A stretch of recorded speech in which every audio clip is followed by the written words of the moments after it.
No. Hey now! It's your boy PSA Sitch, and we're back. We're back for the second stream. That's how awesome we are. With 2 streams in one day. This is crazy. Is it possible? 2 streams in one day? Could we do 3? Maybe 4? Maybe 7? Maybe 1,200? I mean, the truth is, we just always want to keep the stream number like up. I know. So that will always be beating EFAP. Mahler's closing in on us, so we got to do what we got to do. No, of course not. Right no, now? We've destroyed him. Anyway, GA. no pleasantries. We're here to fight, okay? This is a debate. This is a fight. This is a total destruction debate. I've got my meme up here, my don't tread on me unless you're a Putin, and I need to own the libs, then fucking tread all over me. You know, we have a couple Putin apologists in the house that we need to argue about Ukraine and the Russia situation with. So You don't actually think that's our position. yeah, we invited you here because you are both Putin apologists. Oh yes, We're my not, but Lord okay. and Savior Vladimir Putin. it's so fun because before we get to that, I want to start stream off by saying, listen, let's not have a debate. Let's have a fact-finding mission where we try to figure out what is true. And I'm like, no, you have to put debate and destroy in the title, Satch. What is that title? You didn't put debate in all caps. We need to fix that. To be fair, hang on. Debate. I do want this to be productive because I'm sure that we can all agree that right now, after like the Ghost of Kiev stuff, there is so much misinformation, which is largely part of the fog of war. I mean, just today, Washington Post puts out something where they said that Zelensky said that I need more ammunition. I don't need a ride out of here. And then they come back just now, a couple hours later, and say like, actually, we kind of made that up. We have no idea if Zelensky said that. So the reality is that right now, whether it's fog of war, whatever it is, there's a lot of disinfo out there about Ukraine. I didn't know a whole lot about the Ukraine situation until last week when this stuff started popping off. So then I went, I did what I do when I go into research of social science, and I got really autistic. I put on my please be patient, I have autism hat, and I looked into this, and I would like to say, yes, it's a fact-finding mission. I like that terminology as such. So if you'd be down with discussing some of the disinfo and the history, because I don't think it's productive right now to discuss anything that's happening over the last week. And the reason for that is because of the fog of war, right? Yeah. No, I mean, It's not so foggy about the stuff the Putin apologists are talking about. Well, okay, though. wait. Okay. First of all, Define. I mean, that term for me. 2014 is not the fog of war. Okay, Everyone's talking about wait, 2014. Okay. Listen, I'm the bad cop. Okay. You let me talk. Listen. I agree completely, Aydin. This conversation is not going to be about current. I don't believe it is going to be about current war, troop movements, goes to Kiev's nonsense that's going on right now, because that is all propaganda and fog of war. Okay? It's going to be about the history and leading up to this, right? That's what we want to focus on. Okay. Because first of all, and I know it's a bit of a meme, but Spoon and I are not Putin apologists. We're not fans of Putin. Well, maybe Spoon is, but I'm not. I'm joking, by the way. I think. Okay, Putin's a Listen, piece of shit. Spoon has already admitted he's a Putin apologist. Okay, he just did. I'm not. For meme purposes only. There are. This is a very, very complex situation. And I don't mean that in the Tim Pool sense of it's complicated. I mean, this actually is very complicated. And it took me about a week to go through, and I'm by no means an expert, but I have a 15-page document, bullet points on it that we can go through to describe the history of Ukraine. Like, I'm going to do a video on it. So like, we're going to talk about it. It's either way I want to do it. That describes the history of Ukraine from 1917, which is the founding of the Ukrainian Soviet Republic, up until today. I have a basic document on that. We can go over anything that's happened for the most part. It's bullet pointed again, but Spoon and I have looked into this in pretty explicit detail. To understand why what's happening right now is happening. And it is my main issue and contention, just to finish off what I was saying, is it is not as simple as Putler man bad, and he's just invading Ukraine because he's evil and he's an authoritarian. I mean, he might be an authoritarian, But it's not just because he's evil. It's a complex geopolitical situation involving the U.S. and NATO. Of course, right. I don't think anyone seriously would deny that, obviously. Any situation like this is a complex geopolitical situation. But, I've seen people say that a lot. So well, okay, anyone who's not a moron. But okay. That's so a just lot to of be people clear, right now saying. Well, that's true. So just to be clear, you both are taking the position that Putin man bad, and you're not supporting Putin man badding. Okay.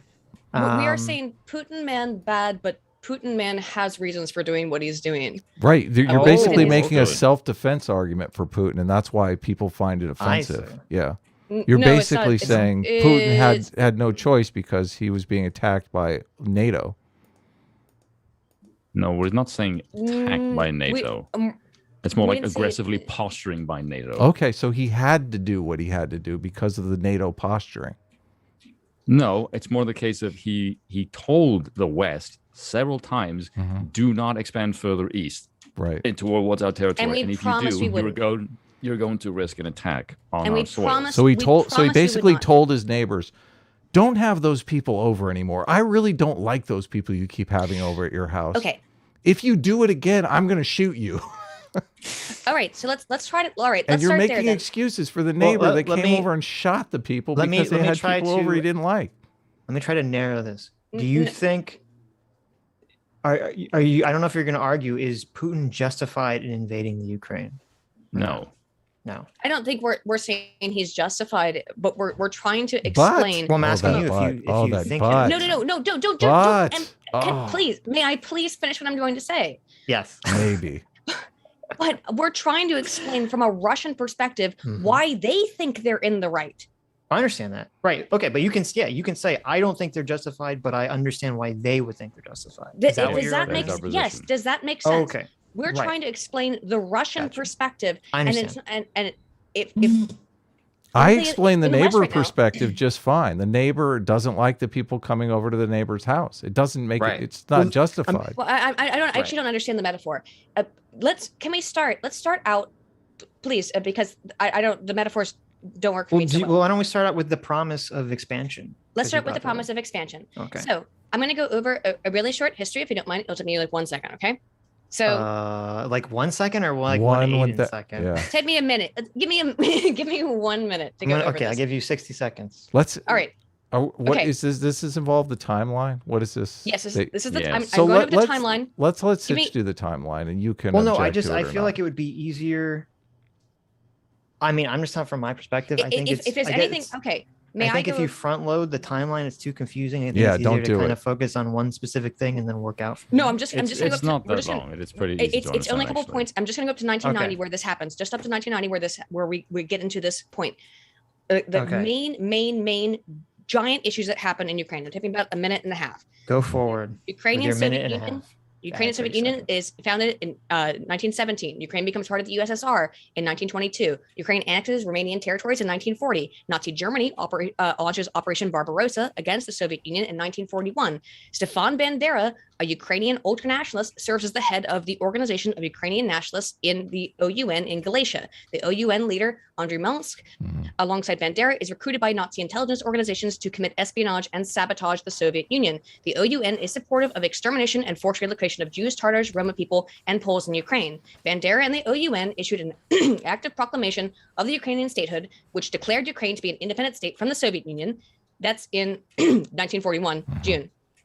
And specifically, what Bandera was against was, quote, and what his proclamation was, quote, to work closely with the National Soviet Greater Germany under the leadership of its leader Adolf Hitler in forming a new Europe and the world, which is helping the Ukrainian people free itself from Moscovite occupation. I'm just Himmler- waiting for feudalism to come in. Hey, Aydin.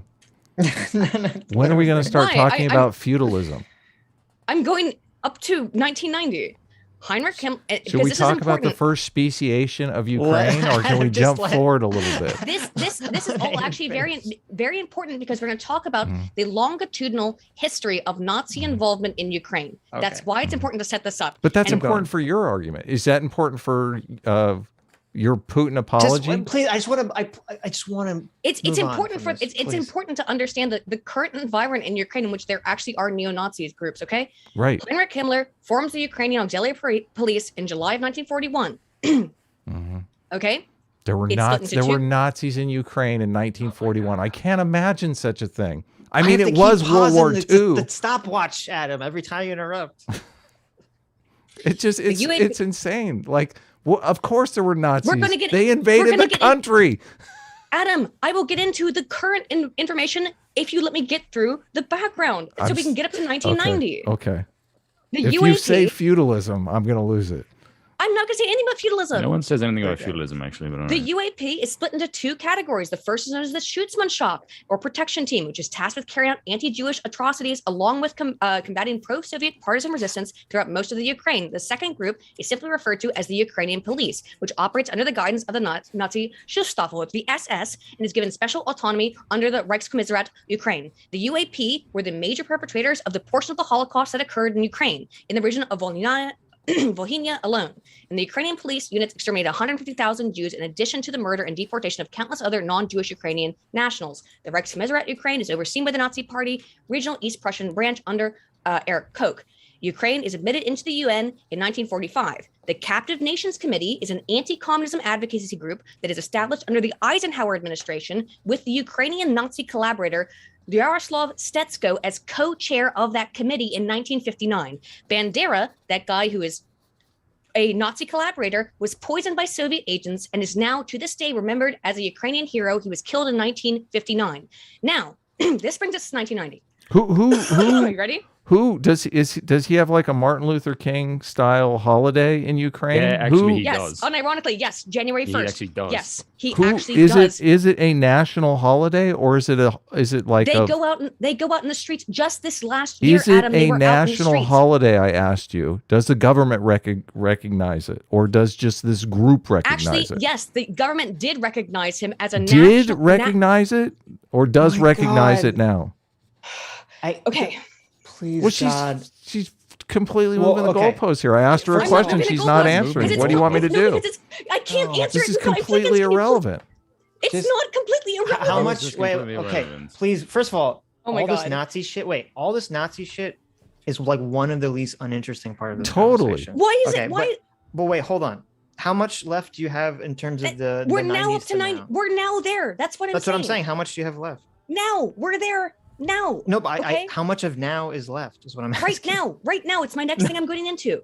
The No, final but way- like, is it going to take 30 seconds? Is it going to take 60 It's seconds? done. Do you guys now want to get into the agreement that the United States made or NATO made with Ukraine? What does that Yeah. have to do with Nazis? Yeah. Because we have to give the background No, to you're explain just why there's poisoning the Aiden, well. You're listen, bringing up all this Nazi shit listen, to poison the it's fine. well. How the fuck am I It's- bringing up? It's fine.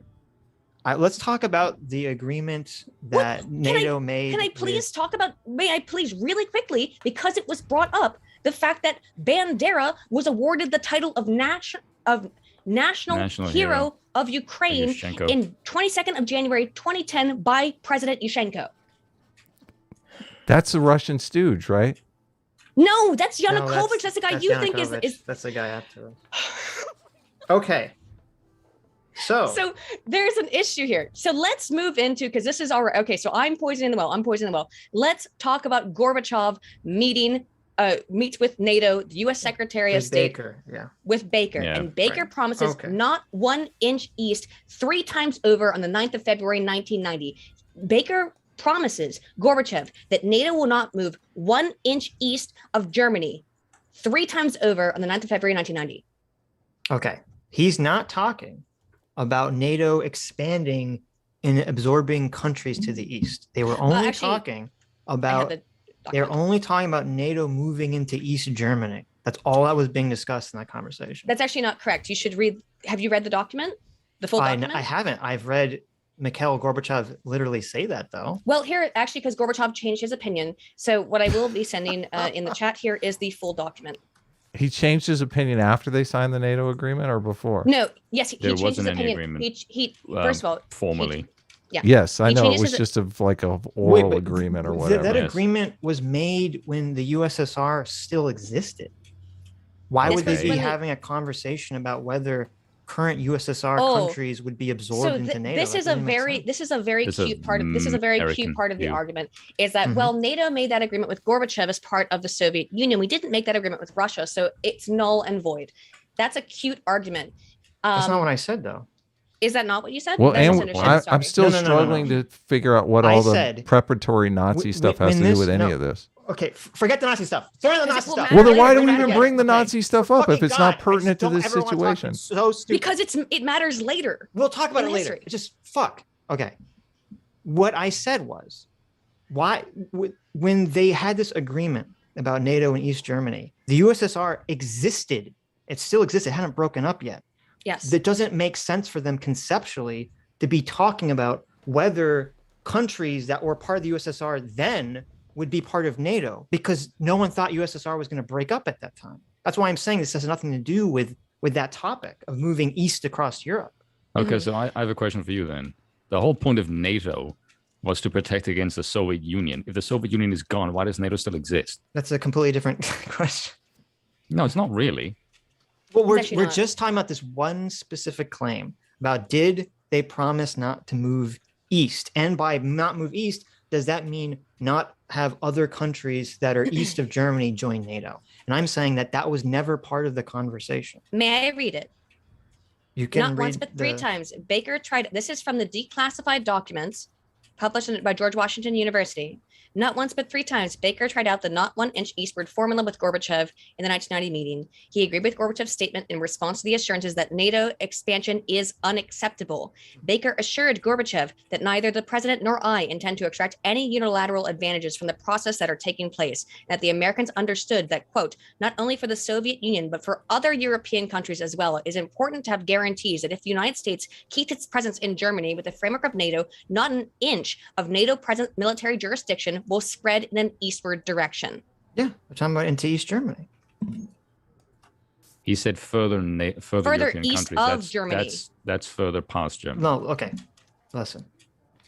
This question was literally directly asked of Gorbachev. Someone says, yes, I know how Gorbachev changed his opinion. But we have the unclassified documents. The person literally says, one of the key issues that arises in connection with the events in Ukraine, this is from 2014. One of the key issues that arises in connections with events in Ukraine is NATO expansion to the east. Do you get the feeling that your Western partners lied to you when they were developing their future plans in Eastern Europe? Why didn't you insist that promises be made to you, particularly U.S. Secretary of State James Baker, promise that NATO would not expand into the east, be legally and quoted? I quote, Baker said NATO will not move 1 inch further.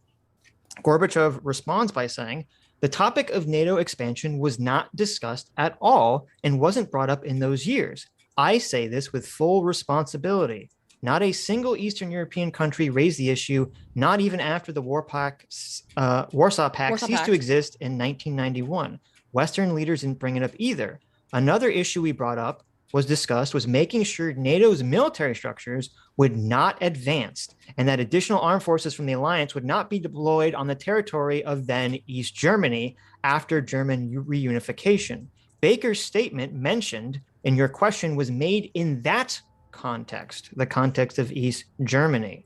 Everything that could have been and needed to be done to solidify the political obligation was done and fulfilled. The agreement on a final settlement with Germany said that no new military structures would be created in the eastern part of that country. Mm-hmm. No additional troops would be deployed. No weapons of mass destruction would be placed there. It has been observed all these years. So don't portray Gorbachev, I don't know why he refers himself in third person, and then the Soviet authorities as naive people who were wrapped around the West fingers. If there was naivety, it was later when the issue arose. Russia at first did not object. Oh, ouch. Okay. Now he did say, the decision of the U.S. and its allies to expand NATO into the East was decisively made in 1993. And I called this a big mistake from the beginning. And I think it was definitely a violation of the spirit of the statements and assurances made to us in 1990. With regards to Germany, they were legally enshrined and being observed. Okay, so what you're basically saying is that, and tell me if I'm incorrect, is that Gorbachev has this meeting where it's said 3 times over, not one. Why are you laughing? Because Sargon's in the chat says, how petty and legalistic an interpretation. The truth is petty and legalistic, Sargon? Please. Yeah, I kind of agree. But we need to put this into the context. You're Right. asking, why does Russia not trust the West? Because the West, NATO, made this agreement. And you're right, they didn't get it in writing. They had this agreement with Gorbachev where they said, and again, afterwards, Baker wrote to Helmut. And by the way, the thing that you're saying, Sitch, do you have the citation on what you're reading from Gorbachev, what year I can that was give you written the in? link. No, Is that do what you're saying? you just know the year that he said that in? It was 2014. Okay. Yeah. Well, I this think. was, these were the Oh unclassified. no, this is 20. Oh no, it's 2014. Yeah. Okay, well, what I'm reading from are from the declassified documents that were recorded on February 9th of 1990. These were recorded by a legal reporter. They are under the George Washington National Archives. Okay, Right. so this is what actually was said at the time. Mhm. Now, Gorbachev can change his opinion after the fact, as he has, but this is what was said at the time in 1990. Mhm. Well, but what you said, you're referring to what you read before. Yeah, I can read some more of it, But though. the I mean, context what is you wrong. read wasn't. It How is doesn't the context contradict. wrong? It doesn't contradict what he's saying now. They're not Yeah. contradictory statements. They're saying not 1 inch eastward of East Germany, which they proceeded to do. And if you would like to know exactly what they proceeded to do, No, but why would they be arguing? Because this is what Gorbachev's saying, and what he's saying makes sense. If the time that agreement was made, when was this? 1990? 1990, February Okay. 1990. If in 1990, there's nowhere east for NATO to go, because if you leave Germany, it's the USSR. Totally. Them saying it's not going to move east doesn't make sense. Obviously, NATO's not going to move into and invade this- USSR. That doesn't. Why would they be having that conversation? Yeah. The USSR was dissolved after that. So that, but again, this is legalistic. It's not legalistic. It's the I'm- truth. No, wait. It's not legalistic. I'm explaining the context of this statement. It's not the context of the Yes. statement was only about East Germany. It was not about countries east of East Germany, because those countries were part of the USSR. They wouldn't be having a conversation about that at that time. It was obvious in 1990 when they were having this discussion that the USSR was collapsing, right? I don't think Gorbachev it wasn't helped obvious. facilitate I that. thought it was a surprise to everyone until it basically happened. Like people were seeing decline, but it wasn't I'm like, not sure oh, about you know. that. I'm not sure about that. Well, this is Okay, what so Gorbachev can- is saying, and he was the guy that was there. So I Yeah, don't know. Ukraine so- wasn't okay, even so- a nation until 1991. Can I interject and ask a question here then? Sure. So Germany is reunited, hmm and then you've got Poland, Belarus, Ukraine, whatever. They're still under the Warsaw Pact for a couple of years, and then that gets dissolved. Right. So now you have Poland, Ukraine, Belarus, all these places that are suddenly independent. Now you think that Russia, now that this is over, and America sort of goes back on their word, not once but twice, expanding with the Baltic states in the 2000s. You don't think Russia is going, why the hell is this former NATO entity that was supposed to be protecting against us suddenly expanding right to our border? We are supposed to be the aggressor they're moving towards. What have we done to piss them off? Well, the problem. Well, Is that not first a of all- legitimate question? Right. No, that is a legitimate question. So the issue is, well, first of all, these countries ask to be part of NATO. It's not like NATO bangs on their door and puts a gun to their heads and says, join us. And they were asked to join NATO because because of Russia. Once the USSR collapsed, things were very chaotic. And there was big questions about what countries would continue to be part of Russia and what countries would be independent. And we saw like the first country that had this question was Georgia. And Georgia has almost exactly the identical situation as Ukraine right now. Yes. You have Georgia's divided between people who want to be independent and people who want to be part of Russia. And so you have a Correct. separatist movement break off, and Russia starts supplying those separatists with arms and weapons, In 2008. just like in Ukraine. And then the conflict gets out of hand. Russia invades Georgia, not once, but twice, and Yes. ends up cordoning off the area with the separatists. And oh, yes, that area they cordon off just happens to coincidentally correspond with a oil pipeline that would completely cut Russia out of access from, or it would allow Georgia to cut Russia out of access from Baltic Sea to Europe gas. So You're talking about- this is a real concern that countries have in terms of their sovereignty. Yes. And they want then the to be- guarantee that Russia's not going to invade them. Well, yeah, obviously. And let's again go back to reiterate. Sorry, I got a little bit fired up, but I agree that Russia is an aggressor in all of these situations. But when you look at what's happened, so there's this agreement, right? There's this agreement. Now you can say, well, it doesn't really matter because I didn't get it in writing. And I have to say I'm not saying that though. No, but I've seen that. Okay, I've seen that argument. I've seen that argument so many times of, well, stupid Ruskies didn't get it in writing. Fuck you. We're going to do what we want. And I unironically have seen that. Why is that's this a dumb agreement argument. relevant though? Right. Why is it relevant? Because what happened? Because again, we're trying to explain the Russian perspective on why they're reacting the way that they're reacting. Correct? That's what I've said. These are excuses, though. Well, it's not an excuse. If you're a Russian and you were told that that NATO is not going to expand 1 inch eastward, and then they do it, well, it looks like the U.S. lied to you, right? yeah, but what if my interpretation? And which is by the way, they didn't just lie to Gorbachev. They lied to Yeltsin in 1993. So hold on a second. If my interpretation of the not move east line, which apparently was Gorbachev's interpretation in 2014, is correct. It's not an interpretation. It's in the minutes. Then they didn't break the deal. No, but what I'm saying is that they didn't break the deal, and it's just people not understanding the context of the conversation. Right. Then all that means is that Putin says that, and he's telling Russian people that, but he's just lying. Yeah, it's he's not lying what his the ass off. conversation was. It's not lying. Here's the other documents from Yeltsin in 1993. Where he's told the same thing, that NATO expansion is not going to happen. And what happens? What happens in 1993? The Clinton administration, in alliance with NATO, tells Yeltsin again, we're not going to move. We're not going to keep moving eastward. And then what happens? They move eastward. Where in the thing the 1993 conversation take place? Because I haven't seen that. I just posted the link. No, but I mean like in the link. What am I looking for here?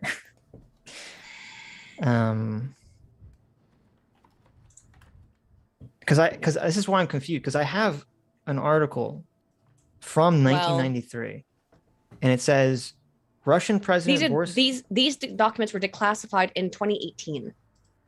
No, I understand that. But the documents are from 1993. I'm just saying, point me to where you're reading then in this article, or tell me what I can Control F to look at the segment you're talking about. You don't have that 1 inch east in this, but it's okay. Yeah, green light. That would be it. Is it the U.S. green light document notes that almost immediately seemed to give a green light to NATO expansion? Nelson himself said about a discussion of possible NATO expansion with his public remarks in Warsaw in August of 1993, where he acknowledged the Helsinki Act rights of countries to choose their alliances seemed to give a green light of NATO expansion. The U.S. green light, and by the way, and this is not what they were asking for. And when it turns to the green light of NATO expansion, what happens? They do engage in NATO expansion. Okay, but this is why I'm confused, because I have an article. This is from 1993, August 25th, 1993. And it says, Russian President Boris Yeltsin said Wednesday, his nation must respect Poland's desire to join NATO because both nations are sovereign and the old big brother relationship is over. Yeltsin and Polish President Lech Walesa also announced that the last Russian troops, some 2,500 unarmed soldiers guarding former Soviet garrisons in Poland, will be pulled out by October 1st, 3 months ahead of schedule. Yeltsin was in Warsaw to sign a series of cooperation agreements with Poland, blah, blah, blah. The ice of distrust has melted between our countries, Yeltsin said, in comparing his Warsaw visit with that of her visit to Moscow. Although many issues still separate the two countries, which have been historically distrustful of each other, the wording of joint declarations signed by the two presidents indicate a change in Russia's outright opposition to NATO membership for any of its former satellites. Times have changed and now there exist two sovereign countries, Yeltsin said, following the brief signing ceremony. One has to respect their positions. I mean, and Yeltsin was president of Russia at the time. Yeah. Yes. Hey, is Cuba allowed to host missiles on your border? Why are you changing the topic? Well, wait a minute. Stop running away from this. I know. I'm not running away from this. I mean, Spoon has a good point, but it is running away from It's this. whataboutism. Hang on. No, You know how Because whataboutism it's makes the us same feel. thing. We don't allow whataboutism on this stream. I'm not doing the whataboutism. I'm trying to move it back. Okay. Right. Okay. So Keep your woman in line. I'm the one who did it. He was talking about Spoon. Oh shit. Okay, so it wasn't just Poland. In March 12th of 1999, it's not just Poland, it's the Czech Republic and Hungary and Poland that ascend to full NATO membership. And it's not just them. In 2004, then also Bulgaria, Estonia, Latvia, Lithuania, Romania, and Slovakia, and Slovenia all also become NATO members. Now, if you're Russia, and you do have this, even if we think Yeltsin moved back on it. The initial deal, and you could say, again, fucking idiot, Gorbachev didn't get it in writing. Well, the kind of idea was they weren't supposed to move in like this. And at this point, if you're Russia and you're looking at your border, and specifically what you have to be looking at is the large plainal region that goes from Ukraine over through into Moscow, which is a large swath of very flat, easily invadable land. So that's why Russia sees Ukraine as a buffer state, and why it's very important for Russia to keep Ukraine either independent or within their sphere of influence, right? They've lost everything else into NATO. And if you understand Article 5 of NATO, what that means is that if anyone starts engaging in any kind of warfare, it can be NATO aggression, or one of the NATO countries' aggressions, or it can be Russia's aggression. Then the entirety of NATO goes to war in alliance with their partner. That's right? the whole point of NATO. Yeah, it's a great thing. Why is the aspirations of the Ukrainian people being reduced to buffer state? My God, that's so terrible. How can you even call yourself a libertarian, Aydin, when you want to say I want their Ukraine to be independent. aspiration in life to be a buffer between Europe and Russia? Well, NATO countries are independent countries. They're not subject to they're not subject to American rule. No, they're not. They're actually not independent because of Article 5. That if one country goes to war, they all have to go to war. No, but I mean, they're like in terms of like it's just like treaty, Biden doesn't pass a law and. Well, I mean, yeah, that's a joint mutual defense agreement. Like Biden doesn't pass a law in America, and then like Ukraine suddenly has to follow whatever law Biden passes. It's not like with the USSR, it is that way. Like they were governing these other countries, and they were dictating. The USSR hasn't existed since 1990. Right, but that's even true of Russia absorbing other countries now. They have legal jurisdiction over these countries. So that's why, like, if Ukraine joins NATO, it's still an independent country, and it should be viewed as an independent country.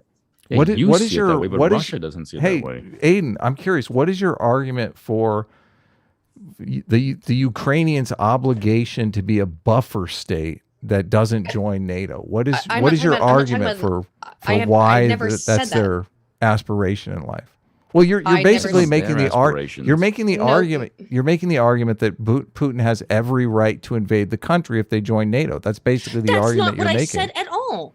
Well, then what argument are you making? I'm saying that I want Ukraine to be completely independent and not involved either in the CSTO or in NATO. They should be an independent country. Why is it your decision? Yeah, isn't that the decision of? Well, it shouldn't be. It's not any decision, but obviously she's not saying it is. It's not Russia's decision either. It should be up to the people of Ukraine to make that decision. And if the people of Ukraine their government is so heavily corrupt that there's no way you're going to get that. Well, yeah. Okay, so I feel like we're having a different conversation here. Yeah. That. No, but that's relevant. But that's before we move on to whether that's can you guys put yourselves in the position of Russia and that they also have they're a bunch of pussies. Yes. Well, I can't. Okay, here's that is an extremely American point of view. Here's what I've learned from my research. We shouldn't be characterizing this as Russia has a problem with NATO, because that's not true. How do you know Putin that? personally has a problem with NATO. Putin asked to join NATO. That's true. Putin asked to join NATO. He did. Hold on.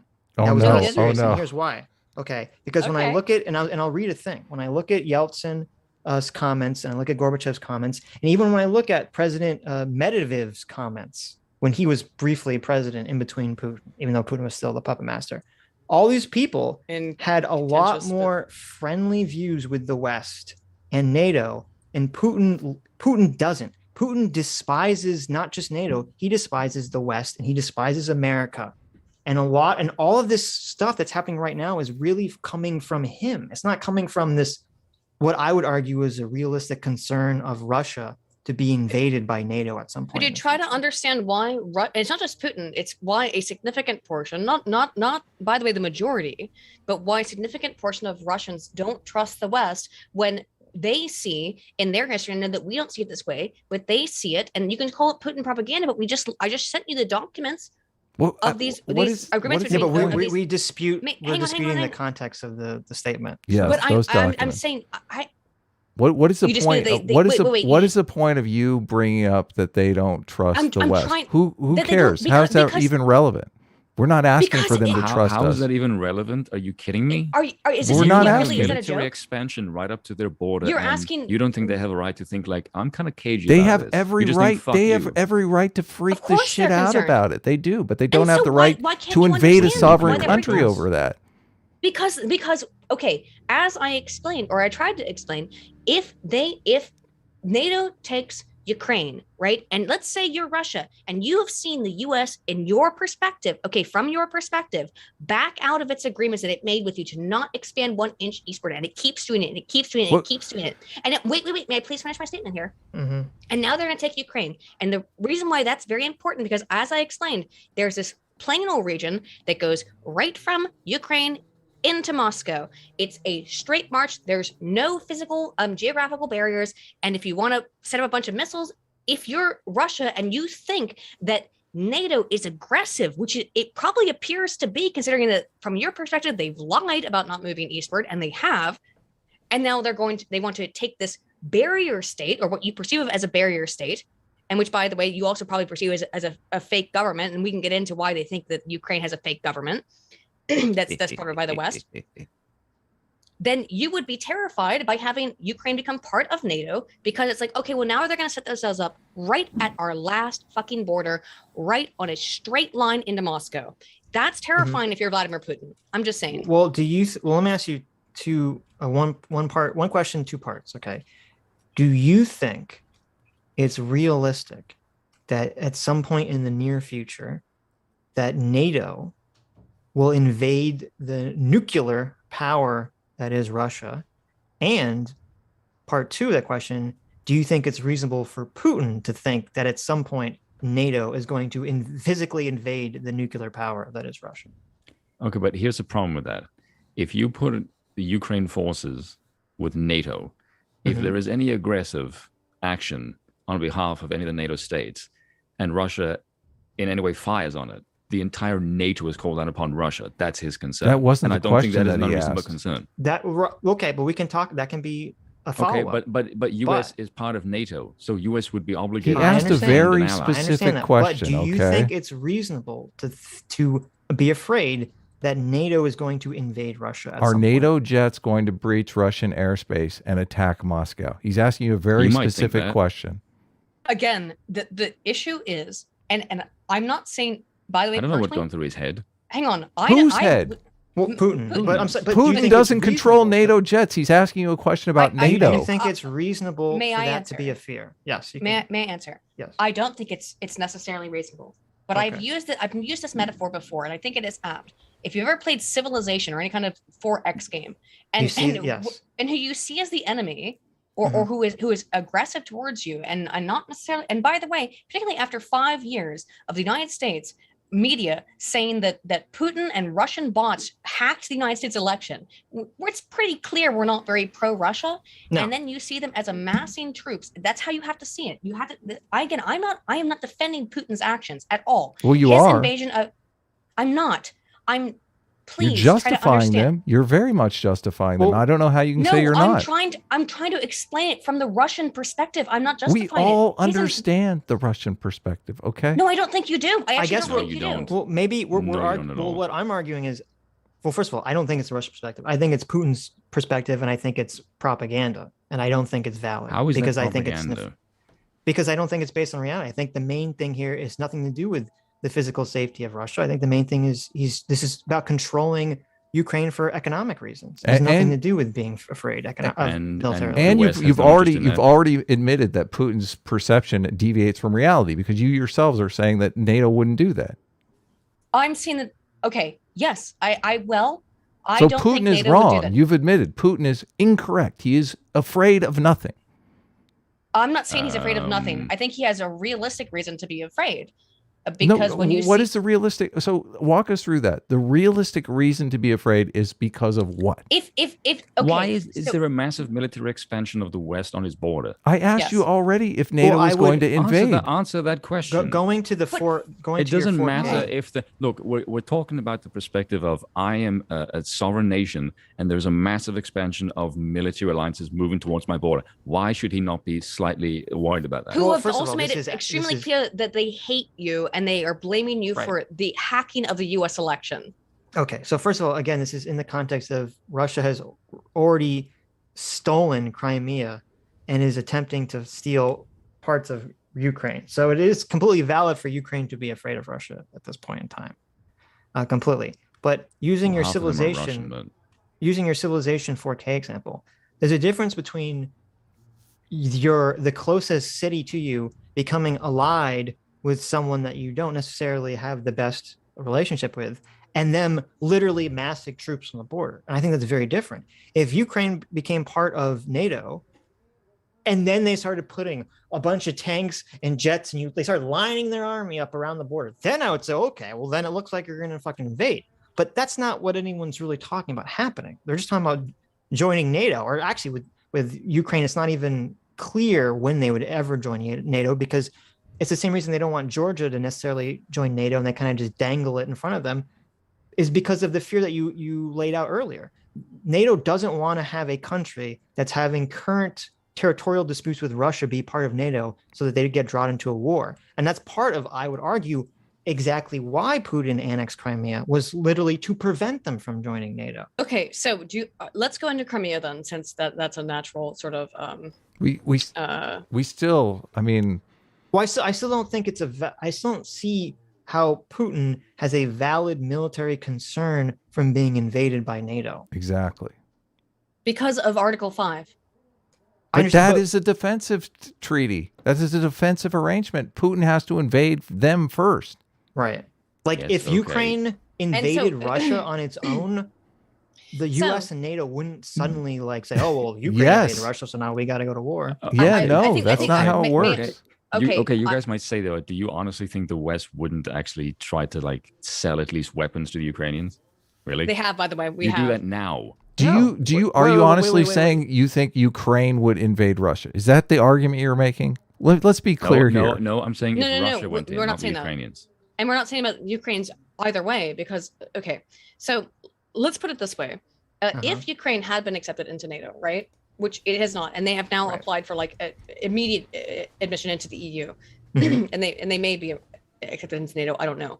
But once so let's say, for example, there's a current ongoing issue in the Donbass, right? So it could be argued that if Ukraine gets brought into NATO and there's the ongoing issue in the Donbass, then that could be used as a reason to go to war with Russia. Now, by the way, I don't actually really think that NATO wants to go to war with Russia, because that's all out nuclear war, okay? Right. But it's this constant series of these proxy wars that are designed intentionally to kind of box Russia into a corner, and Russia is getting boxed into a corner because all of the former Soviet states are good. Why? Because they're a fucking autocratic kleptocracy. Again, it's not Russia, it's Putin. Yes. Putin is an autocrat, and he's a super ultra corrupt oligarch. Okay. So and the reason he wants Ukraine. Do you want to look into the history of the Ukrainian there's government? A reason, see how corrupt that is? Listen, that is whataboutism again, okay? Wait. There's a reason. Yes, it is. There's a reason Putin took Crimea, and it's not just for the ports, okay? It's not a coincidence that 2 years earlier, they said, hey, we just discovered the 13th or 14th largest oil reserve happens to be off the fucking coast of Crimea. And hey, Ukraine happens to already have all these pipelines that Russia constructed that would allow them to very easily send oil from Crimea to Europe. And guess what? That would totally fuck over Putin, because he wants to have the monopoly on oil in Europe. Yeah, it's about maintaining the monopoly. It's not a coincidence that they took Crimea for that reason. Can I just be a massive dick about something? Just one thing for a second. The idea of you two giving a shit about sovereign territory is hilarious, considering you guys fuck over sovereign territory constantly.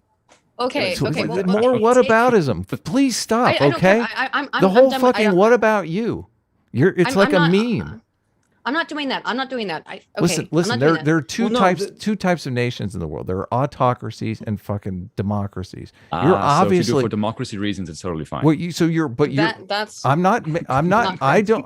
I'm against corruption by any regime. Okay, autocratic regimes engage in corruption far easier than democratic regimes. Do you think, Adam? Do you think that Ukraine is a democracy? I think Ukraine is struggling as a democracy to move more towards a less corrupt environment. Yes. Yes, it is a democracy. I think there are. Wow, we're gonna go through it 100 times more than Russia. Yes, and there's tons of evidence for this. There's tons of videos on YouTube of the Ukrainian people trying to fight corruption. They have corruption everywhere. Yes, they do, but there are people fighting against it. Your business. I'm gonna highly wait a second. With the idea Why is NATO your fucking business? Why is how Putin feels about being afraid of NATO your business? I mean, we're having a debate here. We're talking about we're talking about geopolitics that involves the lives of millions of people. Right. So it does matter how Putin feels. So it does matter how Putin feels because he's in charge of Russia. No, but the idea that everyone has to just not have an opinion because Russia is on the border with Ukraine, to me, doesn't make any sense because it's totally saying, well, Ukraine doesn't have a position here, which obviously it does. People in Ukraine vote and they vote for what they want. I mean, this all started. This started because, and this is why this is kind of, I think, silly. This started in 2012 because Ukraine decided to start going for more positive trade relations with EU and agree with a positive trade relationship with EU. And Russia basically when Medvedev, when he was president, he literally is like, oh, Ukraine's a sovereign nation. They can do whatever they want. That's fine. And then once Putin becomes president again, he says, no, Ukraine can't do that. And if you continue to, try to be part of the EU or try to have positive relations with EU, we're going to cut off all trade and all oil to you. Mm-hmm. So they're the ones that are putting their thumb on Ukraine. That's actually not correct. That's not correct. So what's not correct? What is not correct? Why do you guys not think Russia has legitimate defensive? Wait, no. I have to actually respond to this specifically. So you're saying that Russia put? Are you saying they put sanctions onto Ukraine? What they did was they started miraculously holding up trade that was coming from Ukraine, saying, "Oh, well, we have new inspection rules for certain goods that are not coming from Ukraine," and then more and more every week. Oh, more and more restrictions that just magically only apply to Ukraine. Oh, your trade is suddenly not, going with our requirements. And then they literally said at some point after that, like, if you keep going ahead with EU, we're going to keep imposing stricter and stricter trade requirements that I don't think Ukraine's going to be able to overcome. It was a total they didn't even just say it. They did it in a very mafioso, gross way, which is kind of the way they do everything. Kind of the opposite. And let me tell you what happened. You guys are doing with the Nord Stream 2 pipeline? Why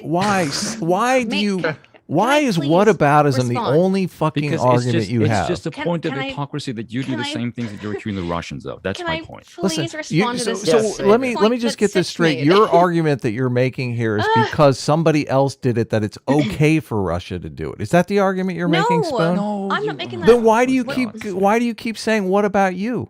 Why? Because you do the same thing. You can't accuse the one country. I'm trying to get the argument that you're making, though. Well, first of all, I don't know what's going on with the Nord Stream pipeline. Listen, I do know. We aren't involved in any of that stuff. I don't fucking know what's going on with the Nord Stream pipeline. Yes, we are. May I please? Something yes, we condemn it. I can say that's bad too. Okay. So Aydin, what was your get response? Into what's going on? Yes. Okay. So when Poroshenko gets in, one of the things that Poroshenko's government does. So we have the 2014 revolution. The revolution of dignity, right? Under which we have the wait. I thought you said that there was something wrong with me conceptualizing Russia's trade. Well, that was in 2012, though. But because it gets 2013, into this, I'm sorry. Yes, because it gets into this. Mm-hmm. So in 2014, we have the revolution of dignity, under which we have a new government in Ukraine, which is under Alexander Turchinov and with Arseny Yatsenyuk as PM.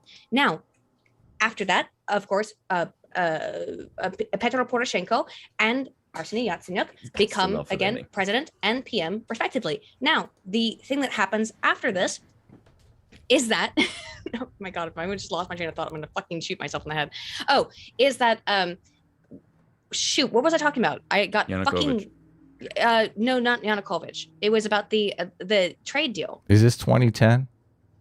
We're talking about the You talking about deal, the right? EU? We're talking about I'm talking about the 2013 Russia embargoing Ukrainian goods. Okay, right. They didn't. Well, okay. So what happens is once Petro Poroshenko gets in, they actually put an enormous embargo on the. So at this point in time, Russia is still transferring its natural gas through Ukraine. It was to the point where, at that point in time, based on the massive amounts of tariffs that Ukraine was placing on Russia, it was something to the point of $620,000 per day for Russia to pump natural gas through the Ukrainian pipelines. For this reason, Russia, and they made a 5-year deal with Ukraine to the tune of $15 billion. They would continue to do this. But while they're doing that, realizing that the current Ukrainian government was not amicable towards making a reasonable deal with the Russians, they go out and they build Nord Stream and Nord Stream 2 through the North Sea, the Baltics, so that they can pump it directly into Germany and circumvent Ukraine and the old Soviet pipelines. So that's going to majorly destroy, basically, by the way, Ukraine's government or Ukraine's finances, because a lot of their money comes from charging those massive tariffs. Now, if Ukraine had been a little bit more reasonable, particularly the Poroshenko government had been a little bit more reasonable, now Poroshenko government, particularly under Yeltsin and Yatsenyuk, is massively pro-EU and massively pro-NATO. They never got into NATO, but they were pro-NATO and pro-EU, and we can get into more of the corruption there. Yeah, but I don't understand what's that to do with what this happens after Russia started embargoing Ukrainian products. This is after they made it. This is retaliation. Poroshenko was president in 2014. This is after Russia invades and takes Crimea, which maybe the tariffs. Which is in 2014. Yes, and the tariffs come in place after the fact, but of course they're trading. So what the thing about Crimea that I think you maybe not understand is that there's a problem I guess not a problem. There's maybe it's something that Americans don't understand, which is that Ukraine has a very disparate sort of population breakdown, in that there are ethnic Russians, there are ethnic Poles, there's ethnic Ukrainians all over the place in Ukraine. It is not a unified ethnic country. And in Crimea, it's predominantly ethnic Russian. Now, after the election of Poroshenko, is it Poroshenko, right? I don't know how to pronounce it, but yeah, sure. No, I'm just making sure that I'm correct on the date. So after the election of Poroshenko, which is, by the way, after the 2014 February revolution, a lot of people in Crimea viewed that as being a Western influenced fake revolution. They did not perceive that as legitimate. And for that reason, immediately afterwards, the people in Crimea start to protest, and they ask to be annexed by Russia because they're majority ethnic Russians. Now, there's already a military base in Crimea that was leased to the Russians by Ukraine. So Russia takes over Crimea with almost no bloodshed whatsoever. I think one Ukrainian died. Actually, I don't think, I know for a fact, there's considered one Ukrainian death in that, according to the Wikipedia, at least, like, you can look up other stuff. There may be other reports on that, but there was one Ukrainian person died in the takeover of Crimea. It was a bloodless revolution, if you want to call it. And then after the fact, they did hold a vote. And of course, the vote there, they've already occupied the country. So how realistic that vote was is highly suspect, right? Sure. I'm not right. Like, I'm not saying also, that's legitimate. the vote, there wasn't even an option to remain being part of Ukraine in the vote. Yeah. Right. It was literally, I think it was be quote independent or be part of Russia. Which with the Russian army, breathing down their back. Do you think that election was engineered by Putin? Yeah, of course it was. Okay, good. I still don't. I hope you understand that I'm not unreasonable here. I understand, but we've jumped ahead. Okay. I know we're jumping all over the place. Yeah, but we got into Crimea for some reason. We were talking about whether Ukraine has. Why are we ignoring Ukraine's sovereign right to decide who it wants to make deals with and who it wants to ally with? I would love to talk about Ukraine's sovereign right to make of who they want to make deals with. This is under Yanukovych, by the way. Okay. Yes, before he's ousted, Ukraine decides that they want to make positive relationships and positive deals with EU, and Putin comes in and economically bullies them, which violates their agreement when Ukraine gave up its nukes, to prevent them from making that deal. And that's why, and Yanukovych basically What do you mean? has to fold. What about because nukes? What about nukes? when the Ukraine gave up its nukes. That was forever ago.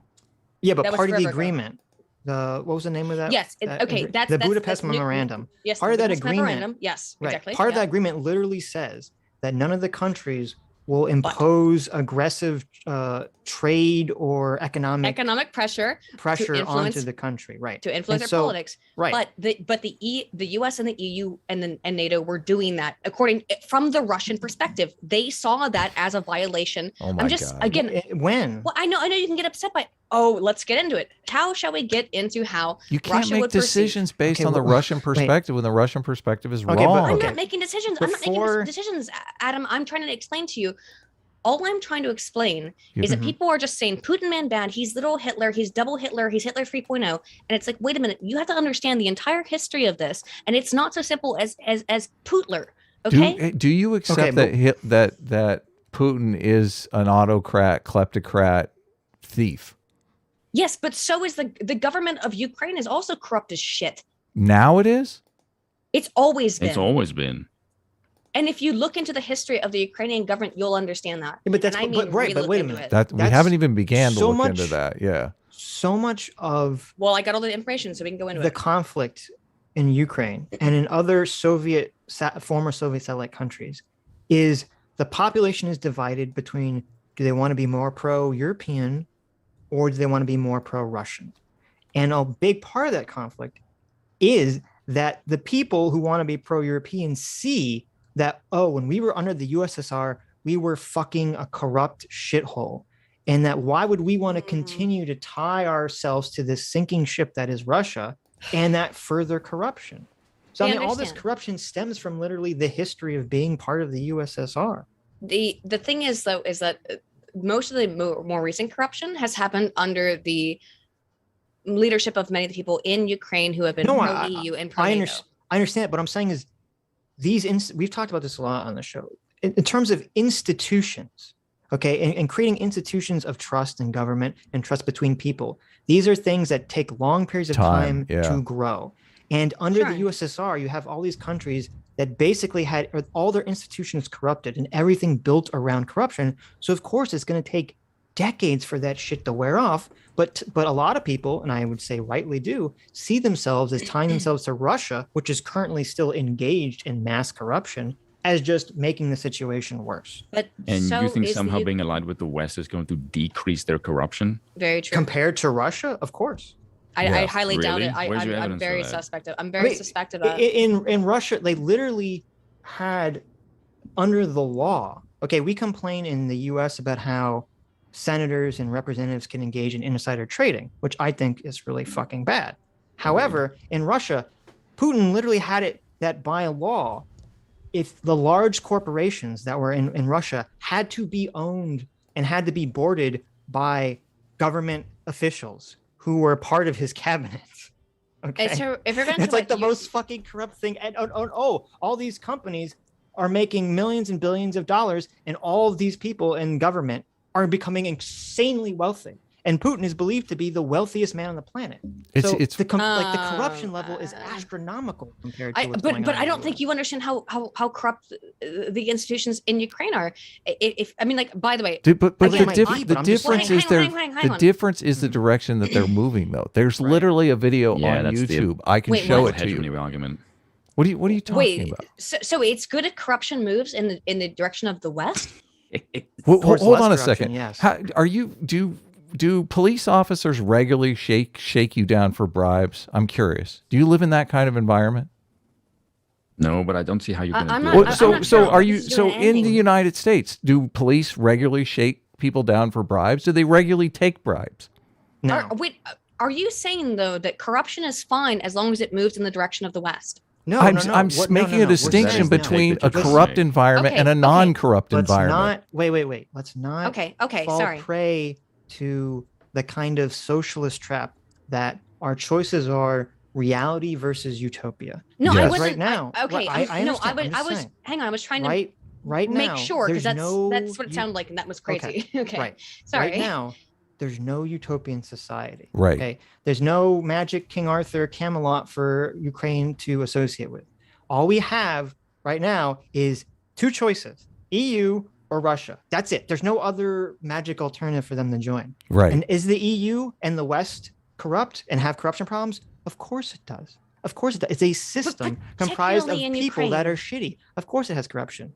However, how does that corruption compare to what's going on in Russia? And well, let's talk about it. And this in Russia dwarves what the fuck's going on. And this is the point. This is the point. In bounds, and I would argue is inherent within the Russian system. Yes. Then let's talk about the corruption from the West that occurred in Ukraine. Let's go back to the police department example before we move on, because I think it illustrates the situation perfectly. Okay, I do not deny that there is corruption in Russia. I do not deny that police departments regularly shake down people for bribes. Okay. That's a fucking horrible situation to live in.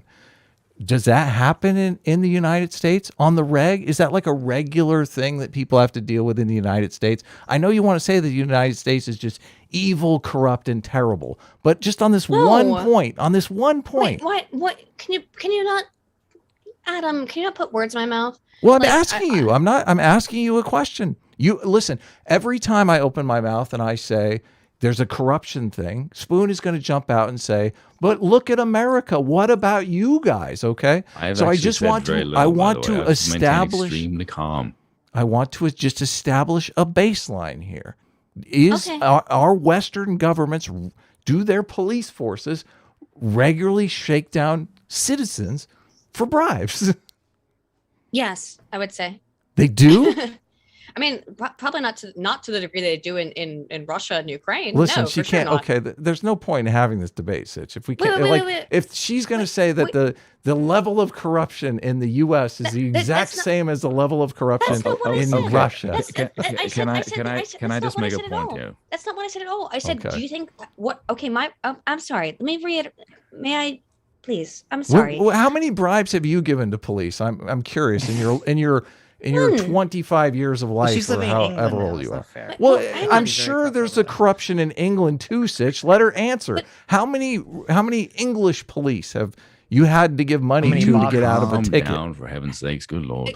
If I may, yes. Please, I haven't done that. But if you've never given a bribe to a police officer? I'm shocked. Can you let her talk, for heaven's sakes? No, listen. Control your woman, Aydin.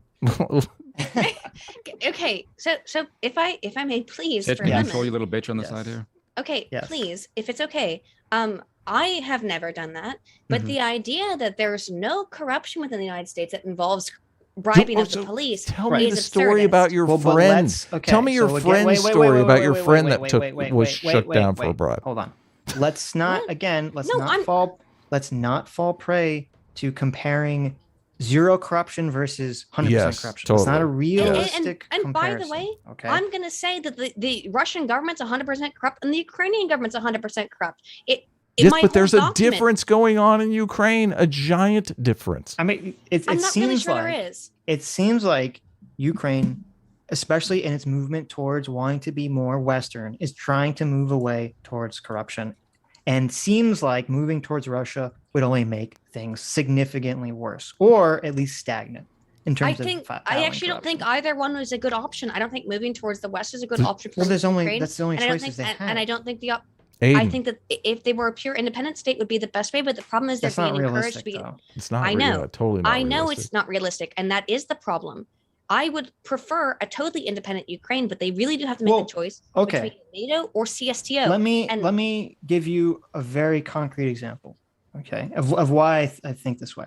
In 2012, when Yanukovych wanted to not become part of EU, but wanted to have his preferred status, or whatever the fuck they call it, with the EU. Yanukovych did not want to become part of the EU. Yanukovych actually wanted to remain independent. That's why he got deposed in 2014. Okay, so that was later. Okay, and that was in 2014 when Putin put the screws on him. In 2012, Yanukovych did sign this agreement that they would be moving forward to get preferred trade status with the EU. And the only reason they were not the only reason, but one of the reasons they were not just granted on the spot preferred EU status was because the EU said, hey, you have to make a bunch of reforms to battle corruption in your government. And so they said, you have 2 years to go work that out. And part of the hilarity of this is that when Russia put the screws on Ukraine and then offered them the counter deal, they said, oh, by the way, not only are we going to give you a counter deal, we'll give you a bunch of money and we'll start having trade with you again, but you don't have to change any laws. You can keep everything exactly the same way it is. It's corrupt as fuck. That is true. That is true. So to me, it's a very clear sign that Russia is the path towards corruption and the EU is path towards less corruption. Right. I'm not sure how you can say that after the Nuland call. Oh no. Okay, first of all, that's America. No. It's not EU. And secondly, yes. Okay, then we also talk about the Ashton call. And by the Ashton call is different. Listen, she's gonna. Totally different. This is complete conflation. I feel like there's a lot of corruption. jumping here. Yeah. I'm not complaining. We're talking about the rank and file citizen corruption that people are forced to deal with, and now she's going to go to some fucking CIA thing from. No, like, we can talk about the new. We can talk about the Nuland call. But wait, we can talk about the Nuland call. I'm totally fine. I'm dying to talk about the Nuland call. Okay, but I don't want to let this point go because we've already let the point go that Russia was putting the screws. We've let 2 points go. We let the point go that we're all over the place. That's the problem. Let him finish. We've let the point go that Gorbachev seemed to interpret the 1 inch, the inch to the east the way that I'm interpreting it, and we've let go of the fact we that didn't let it go. We won that. Said that Poland could join NATO, and we've let go of the fact that Russia was basically economically trying to fuck over Ukraine to prevent them from enjoying their sovereign right to make trade deals with the EU, including EU saying that, hey, you got to clean up your corruption, and Russia saying literally the opposite. You don't have to change anything. So, I mean, well, we didn't let any of those points go. We banked all those points. Okay, that's your perception of events. Right. May offer another perception of events. Sure. Just to, I know that it's no way that certain events could be seen as different ways by different people, but here is the reality of what that would have been seen as. Okay, so what Russia? Aydin, but just can I ask you a question? Yes. Why can't we focus on reality? Why are you so intent on focusing on how these are perceived by Russia? On reality, because there's... Aydin, can I point something out? Because you guys have been talking for like 5 fucking minutes and I haven't said a damn word. Okay, let me just explain something here. And I'm trying not to be a dick about this now, but I'm going to be, so fuck you too. You guys are Americans. Okay. Yes. Yeah. Okay, here's the thing. Oh, yeah, here. Okay, can you guys please shut up? I did not interrupt any of you. Go ahead. Yes, go. You have the floor. You have the talking stick. You guys look at this and think, we know what is best for these countries because you're the West. You think you're the best. Like, you guys don't know jack shit about the EU or why the hell. That's bullshit. That's a total mischaracterization of our position. We'll respond after you guys. Yeah, we'll respond after. All these places are corrupt. Okay? Myself and Aydin are looking this and not in a European-centric mindset. We're looking this in a world mindset, which is if you look at this thing with the Ukraine, Russia has said, look, if you join NATO, or I was maybe wrong about the previous, how Russia would, the Article 5, in case of attack. I may have been wrong about that. My apologies, because I'm big enough to say, my apologies, my bad. But we're looking at the perspective of, should there be any antagonistic effort here between between Ukraine and Russia? Is there a way that we can not escalate this into a global conflict? You guys are looking at this in a nation sovereignty. We're looking at this in a more broader scale. And that is our perspective. We're not saying one side shouldn't do this, one side shouldn't do that. We're obviously not a fan of the invasion of the Ukraine by Russia. But the point is there any way that you can, on a global scale, look at this position, not as Americans, but just how do we not make this a worse situation? And to many people, they look at the situation and think, look, what Ukraine is doing here is going to escalate the situation on a global scale. For the love of God, can we maybe avoid this? That's the basic position. I understand. And when America comes in and says this shit like you guys are doing now, your attitude is why so many people hate you Americans, because you look unbelievably arrogant with this fucking attitude. I'm sorry, but that's just the way a lot of people see it. Right. So I understand. Well, okay. Let me know if I'm correctly understanding your position, because it sounds kind of like what you're saying is, and I understand this position, is saying, look, I don't like it, by the way, but this is like the world that it is. They're saying the pressing issue here, I don't like it, but the pressing issue here is I don't want to start World War III. Okay, which is a very fair and reasonable position to have. And Yes. you're saying that the fear of starting World War III trumps anything about, what Ukraine wants to do, right? And that basically, just to not antagonize Putin, NATO should tell Ukraine it can't be part of NATO, even if the Ukraine wants to join NATO. You're saying that the threat of World War III overrides what Ukraine as a country wants to do. If they could avoid World War III, I don't like saying this, but I understand. Yeah. Okay. Okay. Look, that's a reasonable position, I think, to have. I just don't agree with it. But it's I also don't like it because I don't think it is good for the sovereignty of the nation. Mm-hmm. But my head is also going like, if they go for this, they're going to start World War III, and is that worse? I don't like that.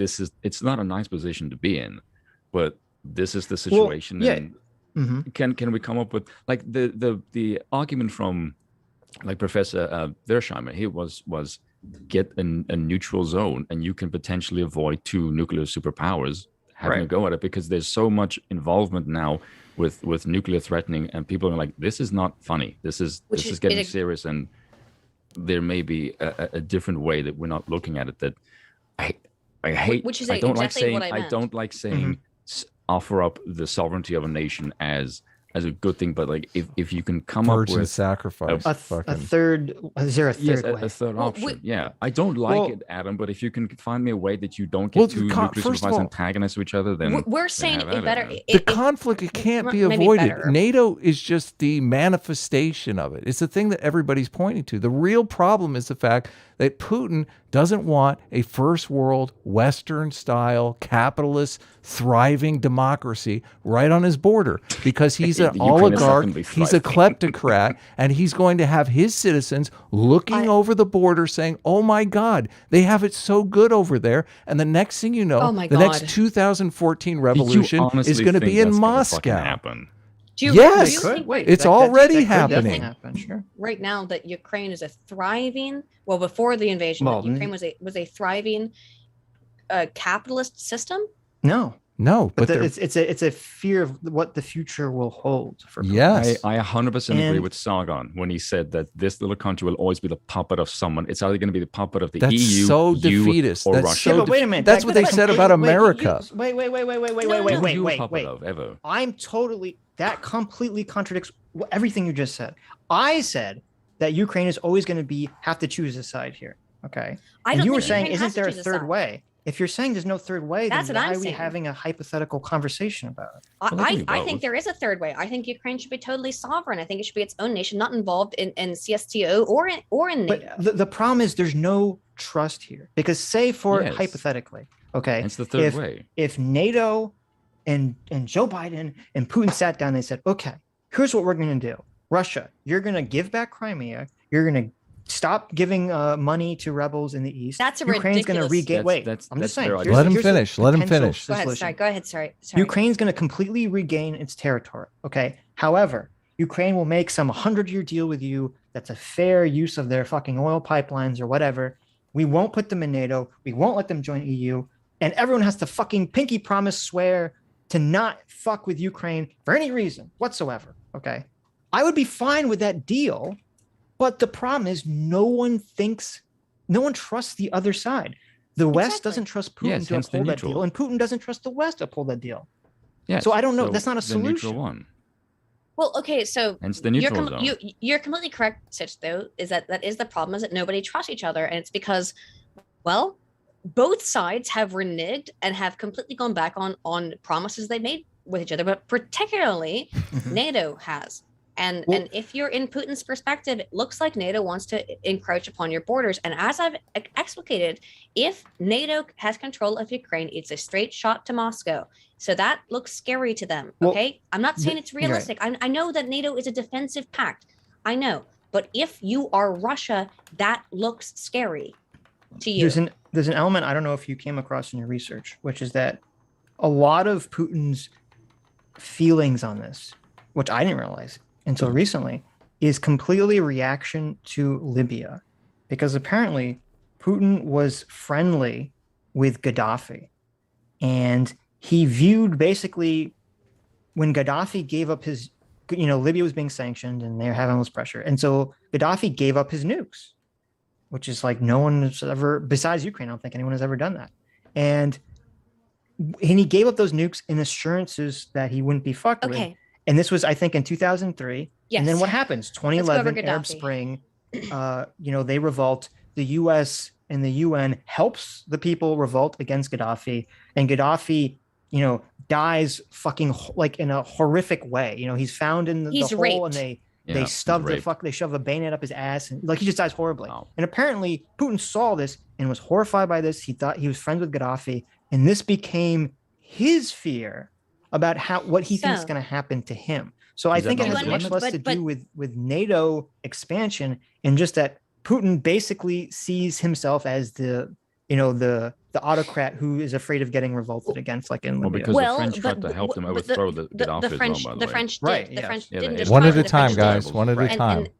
Right. Sorry, the French did try to help. Not only did try to help, but the French were offered 35% of the oil and gas exports of Libya from the Arab Spring revolutionaries, and so of course France agreed to support them and support their new government by that, and saying it's legitimate because they were in line to get a bunch of resources from it.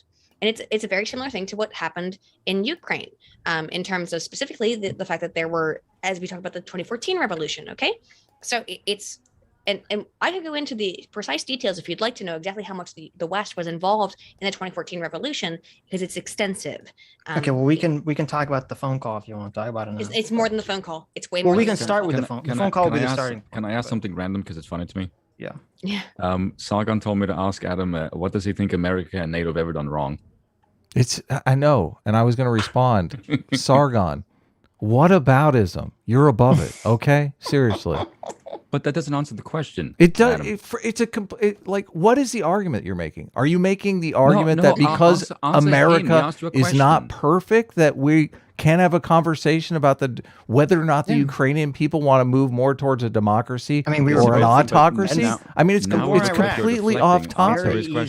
But it's not, because neither of us are taking the position that America is without fault. Yeah, we were both against the war in Iraq. Okay, we both think the war in Iraq was horribly managed, and the war in Afghanistan was horribly managed. I don't know enough about NATO's military interactions to say what specifically NATO has done wrong in the past, but I'm sure they've done things wrong. If you'd like to come on, I would love to have you come on, because I think Sargon probably has a point in between. Sargon's in bed, man. Let him bitch at us from the chat, okay? Sargon knows he can come on. Mm-hmm. Let's before we let it pass, okay? I think the main point that Sitch and I both want to make is that there is this situation where nations move from being corrupt autocracies, total shitholes, to first world democracies, right? That's a thing that happens. It's a liberal hegemony. But again, it is liberal hegemony. So hold on a second here. Liberal hegemony you're saying that's a liberal fiction. You're saying that South Korea isn't a thriving Western style democracy now. You're saying that there's no difference between South Korea and North Korea, that those paths didn't diverge. We didn't say that, actually. Please don't put words in our mouth. So hold on. Then what are you saying? Go ahead. With the liberal hegemony argument? But the liberal hegemony part? Yeah, you can't say that this path that nations take is a fiction when we can see real world evidence of it. Well, the liberal hegemony one is the America's argument. It's Professor Mearsheimer's argument. Yes, that America, once they attain the status of a superpower post the collapse of the Soviet Union, is that America goes into different countries and tries to change them to a liberal democracy at the battle of a gun, which is what you did in the Middle East. Let's set aside. We're not in favor of that. Why are you setting aside the research of what the most did this? No. Let's set aside. Go into Ukraine and force them to become a liberal democracy. And neither of us are in favor. Yeah, neither of us are in favor of going in and forcing countries. We don't even think that works. I think that's why a lot of what happened in Iraq and Afghanistan failed. Of course, it doesn't work. People have to want the change on their own. Right. And exactly. What Adam and I are seeing is that it seems like Ukraine is wanting to change on its own to be more of a liberal democracy and detach itself from Russia. And Russia's coming in and saying, no, fuck you. Listen, hold on. Listen to the laughing, listen to the interrupting. No, Can he at least laughing. finish the point that he's making? We're trying to make a point here. It's fine. It doesn't bother me. But I'm not laughing. Sorry I'm about not that, laughing Sitch. at all. Aydin, That's so fine. let's set aside. Let's think about what. I'm not laughing. I'm Can trying to be I ridiculous. just?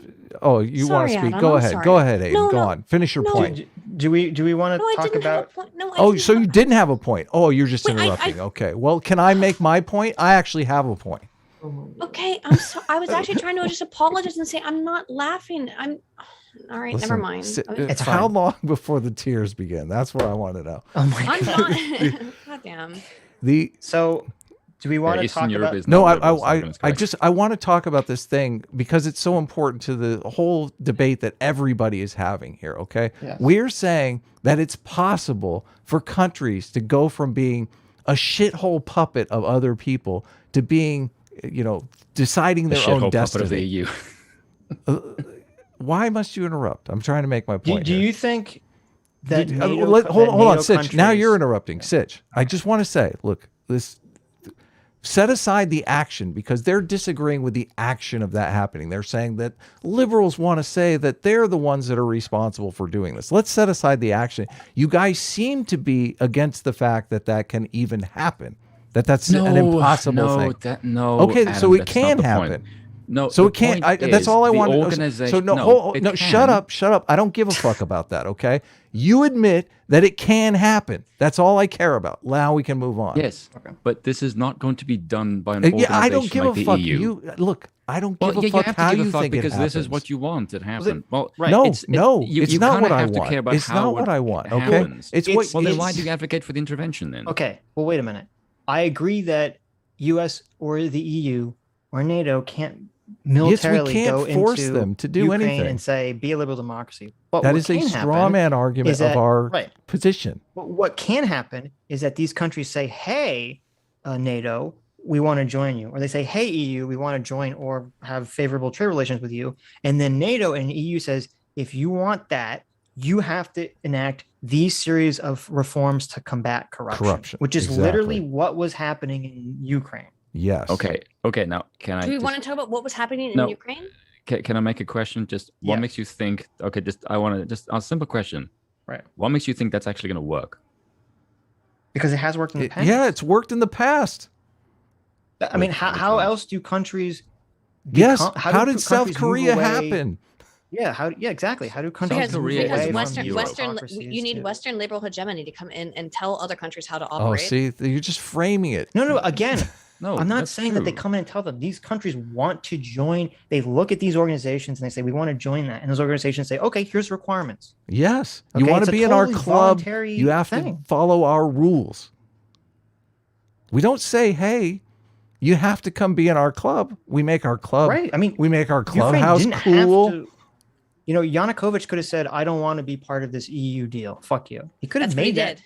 He That's what made he that did. after Russia basically embargoed all trade from Russia and Ukraine. So, okay, do you but know at the what? I'm same kind of time, skeptical about okay, this. hang on. This is very important. Mhm. So, Russia offers Yanukovych a deal which is $15 billion Right. in explicit trade, right? $15 billion Right. plus an additional subsidies in trade via gas, which totals 22 billion. Now, Right. then.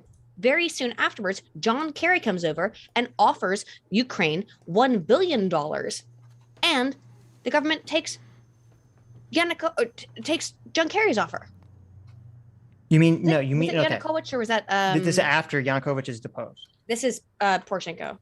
Yeah, because well, what happened was Ukraine wants to join this. Yanukovych agrees to join this EU deal. Russia puts the screws on Ukraine, embargoes their shit, and then Yanukovych says, "Hey EU, since Russia is fucking us over, can you loan us $20 billion to offset that?" And EU says, "No." And then Russia says, "Hey." That's actually not and- correct. No, that this is correct. And then Russia says, "Hey, even though we just burned your house down, we'll offer you $15 billion." How does And Russia then so burn the Yanukovych says, Ukraine's? "Hey, okay, I'll go with that deal." How does Russia Russia? burn the By the way, Ukraine this is not Yanukovych. They John they Kerry put the meeting. kibosh on the the- deal with the EU. the meeting between John Kerry is after they deposed Yanukovych. It's his meeting is between Klitschko, Tihanibuk, and Petro Poroshenko in the interim government, where he offers Ukraine $1 billion, which is exactly when Putin withdraws his $22 billion deal on the exact same day. Right. Okay, because that's the same. It's the same. That's the deal. That offering of that deal, and Yanukovych taking that deal or agreeing to take that deal is what caused. Yanukovych is gone. Yanukovych is gone at this point. Wait. That deal existed before Yanukovych was gone. No, that's when John Kerry comes in March. I understand. Hold on. I understand. Okay. That deal, Yanukovych wanting to accept that deal, which was the previous deal Russia offered them. The Russian deal. Yeah. Yes, the Russian deal. That's Yanukovych publicly saying that they're going to accept that deal is what sparked the Maidan protest in the first place. That's why all those protests started. Wait, Sitch, I heard that was AstroTurf. What? That was George Soros money. What are you talking about, Sitch? That was the protest that sparked the George Soros money. Nobody here is talking about George Soros, okay? Mm-hmm. Not yet. Not yet, but it's coming. No, I'm not. We haven't actually mentioned anywhere in George Soros' time. And I have no mention of George Soros in this, and I have no mention of him anywhere. I don't. Fine. It's not. Good. So please don't misinterpret my analysis of this. Listen, I have nothing. Adam, fact-finding mission. I know. We're all on a fact-finding mission here. I'm gonna wait till I play the video of the cop that tried to form the police department without corruption. Okay. Yes. Anyway. So let's talk about the Euromaidan, right? So those protests begin in November. Let's give everybody a background on the whole situation first. People who might be listening in and not know the situation. Just can someone give the timeline? Aydin, you can do it. It's fine. Yes, I sure will. Okay. Let's talk. Let's see. So the European Union deal falls apart. The president is a pro-Russia president. Arguably, I would say that's now. I think that's a really good. Corrupt, to be honest. Well, let's not fuck around on this. Yanukovych, they're all corrupt. Everyone involved in this in compared to Ukrainian government's been corrupt. Well, in the previous whatever. So in the orange. So part of the reason that the Euromaidan protests are we going to the Orange Revolution? Let's give the timeline. Well, let me just say. Orange Revolution is 10 years ago. Let me just add 2004. This. Part of the reason the Euromaidan protest happened in 2014 was because of the Orange protest that happened in 2004 and kind of the precedent that set. And what happened, and that's when you're talking about corruption. I mean, Yanukovych. Let's go over that. Yeah, Yanukovych is the guy who's running against Yanukovych is mysteriously poisoned. Yeah, Yushchenko is okay. Let him finish, Aydin. Just let him lay out this. But I'm just saying, like, it's. But I super sussy of Russia involvement because that guy was not pro-Russia at all, and Yanukovych was more pro-Russian in that election. No, Sitch is completely correct. So Viktor those Yushchenko, elections were also determined to be rigged, right? Well, we can get into that, but they were. So we can get into it. Because I want to explain what happened, okay? Mm-hmm. So Viktor Yushchenko is the presidential frontrunner, and he's poisoned with a lab-made dioxin at a dinner party. Yes. Okay, in 2004, September. Yes. And the former deputy chief of Ukraine's security service, Volodymyr Satsyuk, who holds dual Ukrainian and Russian citizenship, is blamed, although without evidence. And then he flees back to Russia and is protected by extradition. I'm not saying he didn't do it, but there was no evidence. Right. Though it is very sussy that he runs back to Russia and Russia refuses to give him up is very right. Look, here's the whole thing that I think we need to all like kind of please guys, if we can get through. Calm down. We can kind of reduce the animosity, or I don't know if it's animosity, but the heat of this discussion here to be clear, we all think that both Russia and Ukrainian politics is corrupt as fuck. Right?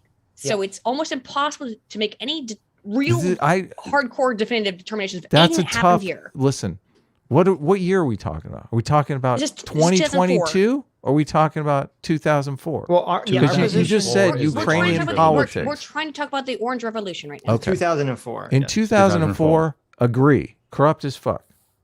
Oh, you don't want to know about Zelensky. We'll get into Zelensky if you'd like to. Yeah, we're going to have to, but it's taking forever. Can Sitch just lay out the timeline quickly and we can move on? Well, no, I just Okay. the only reason I was bringing up the Orange Revolution was just to be like Yanukovych, I believe, was involved in the poisoning, or at least knew about it. Right. I mean, I'd be shocked if it was just a possibly. coincidence. The 2004, 2005 elections were determined to be rigged. The Supreme Court says to do. Let me finish. Just let's get the timeline down, just for everyone. Okay. Is it possible? What do you think? The election is determined to be rigged by the Ukrainian Supreme Court. They redo it, right? And lo and behold, thank you, Sitch. Viktor Thank you, Yushchenko defeats Yanukovych and becomes president. But then Yanukovych wins the next term. So. Yes, and then in 2010 they have new elections and Yanukovych wins. Right. Yes, correct. Right. He successfully rigged the election. Then Aydin, you don't understand. Yes. Okay. Well, what? Okay. So this leads us up to 2010 when he's elected. No, we didn't go over the Orange Revolution. We don't need to. We just said everything we need to go. The pro-Russia Yanukovych is, or what is it? Yanukovych. Yanukovych. Yanukovych. He's the pro. He's a pro. In 2010. But he's the pro-Russian candidate elected in 2010. He's the one that's ousted by the 2014 Maidan revolution, which you're calling the 2014 coup. Exactly. Yes. Which is the thing that we really want to talk about. The right? Orange Revolution, which I don't know why we're just skipping over the Orange Revolution. I don't. And we can't just skip over the Euromaidan. That's ridiculous. We're not going to skip over the Euromaidan. We're just trying to set the scene. Wait, here's a question. Euromaidan, okay? If he was elected in 2010, when was the election for 2014 supposed to be? Wasn't it supposed to be that year? It was supposed to be close, yeah.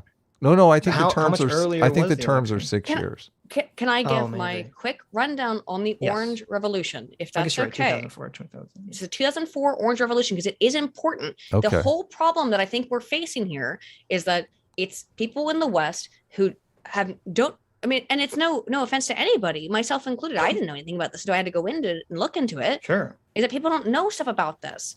So, yes, Yushchenko is poisoned with lab-made dioxin in September of 2004. In November of 2004, there's a presidential election between Yushchenko and Yanukovych. Yanukovych initially wins. Now, in response to his winning, that is what begins the Orange Revolution. Right. They are engaging in this revolution because they do not believe that the results were accurate. They were proved to be rigged. They were proved to be rigged. What was the proof? Well, the reason that they thought it was rigged in the first place. The Supreme Court did consider the election to be illegitimate, so I would say that. Yeah. Well, I was gonna say the reason they thought the reason the people felt like it was rigged in the first place was apparently the exit polls predicted that Yushchenko would win by 11 points, and yet somehow he loses by 4 points. And so they're like, wait a minute, this doesn't match up. The election is rigged. They have their January 6th moment. So who conducted the election polls? I have no clue. Freedom House and the Democratic Party's National Democratic Institute funded the election polls. That gave Yushchenko the 11-point lead. Okay. That was America's Democratic Party. So are you saying that the elections weren't rigged? Is that your position? I mean, is that why we're talking about the Orange Revolution? No, I'm saying that the America's Democratic Party, National Democratic Institute, and their 1,000 observers were the ones who said that Yushchenko had the 11-point lead that caused people to believe that the election had been rigged. That was the United States. Here's the source. I will post it right now because I have all of these. I'm curious. Shoot. It's curious because I wonder why. How do I? What's this? Oh yeah. Here we go. No, Dev, Aydin isn't drinking. I made her not drink specifically. Why would do I sound like I've been drinking? No, you don't. No, you get the squeaky voice thing. You're fine. Sometimes I go up. Sorry. Sorry. You're okay. Anyway, there's the document, or that's the Guardian article on it. That's about how the Freedom House and Democratic Party's National Democratic Institute helped fund and organize the, quote, in their own terms, largest civil regional election monitoring event in Ukraine involving more than 1,000 trained observers. They also organized the exit polls. The polls gave Yushchenko an 11-point lead. So are you claiming they're shenanigans because obviously the Democratic Party is corrupt and everything they do is why? Please don't make. Do you really have to do that, Adam? Well, I mean, I'm just trying to figure out why you're please don't take the absurdist because an external government was conducting the exit polls. Don't an external government institution. I'm not. That's all I'm saying is that that's a little bit suspect to me. Don't you An think external government? Okay. Well, some institution has to monitor the election to determine whether or not it's rigged, correct? Yes. I mean, we don't sure, really I and agree. hopefully, But hopefully why you'd is it want the it to be- American? Why is it the American Democratic Party? Because they're trusted. Well, wait, they're not trusted by you, but you're not the ones that asked them to monitor the Republican Party, elections. by the way. It's going to get worse. It's going to get worse. Okay. The Oh, U.S. God. Agency for International Development, the National Endowment for Democracy, and a few other foundations sponsored certain U.S. organizations, including Freedom House, the International Republican Institute, the National Democratic Institute, the Solidarity Center, the Eurasian Foundation, Internews, and several others to provide small grants and technical assistance to Ukrainian society in response to this issue with the election. And here's that source. So it wasn't just Democrats, it was Republicans as well.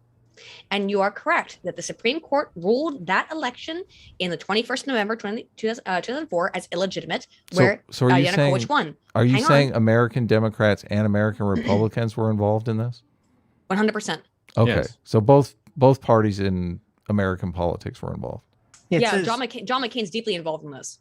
the Democratic Party National Democratic Institute, the Republican Party's International Republican Institute, the U.S. State Department, and USAID are the main agencies involved in these grassroots campaigns, as well as the Freedom House NGO and our favorite billionaire George Soros's Open Society what? Institute. Sitch, guys you- use I them up more didn't than say we do. George Soros. I know you didn't. I'm saying Sitch, it I like can't as a believe joke. you brought Okay. it up. I know. Well, that's what the article says. The irony. U.S. pollsters and professional consultants are hired to organize focus groups and to use psephological data to plot strategy. Right. And That's then- the Psychological electoral is studies. that refers to electoral studies, yeah.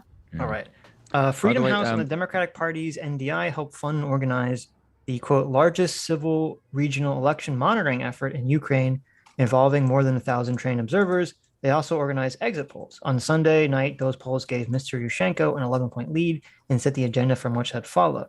The exit polls are seen as critical because they seize the initiative in the propaganda battle within the regime, invariably appearing first, receiving wide media coverage, and putting the onus on authorities to respond. The final stage in the U.S. template concerns how to react when the incumbent tries to steal a lost election.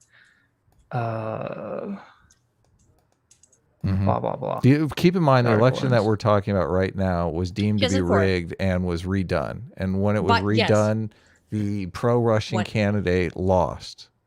That's true. And Putin Right. was When- bitter about it, and we moved on from there. That's 2005. In 2005, Right. Yushchenko wins with a 7% 2000 lead. Right. 2010. Yushchenko is pro-EU. Yes. Yes. 2010, There's some other stuff Putin that isn't happens in president, Adam. between. But The next guy comes in, and he's Well, Medvedev is just a puppet for Putin. I mean, no one denies that. Oh, come on, guys, really? Well, even Medvedev, like when he was thinking about running again, he was like, "I have to ask Putin if I can run again." Like it's not even up for a question. if I can read my couple of things that happen in What, between can I just say 2005. two things quick? Yes. One thing, the chat is like screaming for like the past 5 minutes. Fix the chat. I don't know what's wrong with it. What's wrong with the chat? Oh, is it frozen in?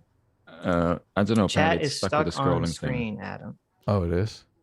Oh, there we go. I Sorry. don't know. Sorry, guys. Thank you, Spoon. You're Okay, welcome. just to go over the couple things that happened after that election, which was overturned by the Ukrainian Supreme Court in December of 2004. So Well, then wait, but Yushchenko- before we move on past that, Sure. do you think it's fair to say? So, the point is, you're saying, okay, the polls might not be trustworthy because they're by Freedom House, who I don't know anything about them, and whatever this Democratic Party's NDI. Yeah. Well, it says first of all, it says help fund and organize, implying other people helped and funded or organized it. So I'd want to see the full range of who helped and funded that and how much Okay. the funding. But the implication would be But that it's the not just exit them. polls, It's Republican Institute also funded it. right. This is Well, I don't this know. was I don't know if that's what bipartisan. the article is saying, but But if this that's is the a, implication. But it's a bipartisan United States involvement in conducting these polls that Okay. showed. And my point is that when you do polls and you say like, "Hey, this one guy is definitely going to win," it disincentivizes voting. no, this is the exit. Well, I'm talking. This is the exit poll, though. So it's It's the- after they've already voted. Was That's it? what I'm talking. I'm talking about the exit poll. Was it? Yeah, it was an exit poll.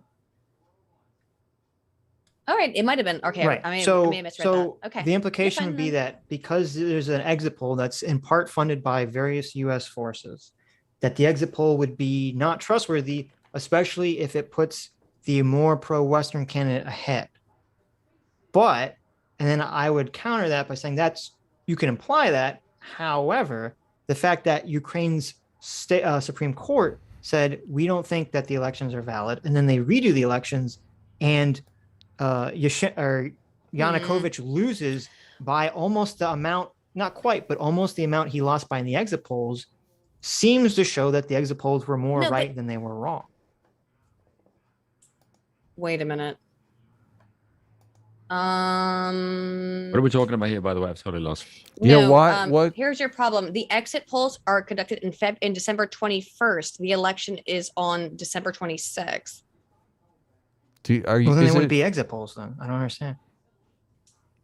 Are All you? right, Are Isn't you? that what an exit poll is? Are you I'm aware of what an exit contesting? poll is. Are you contesting any of the narrative on the elections being good or not good?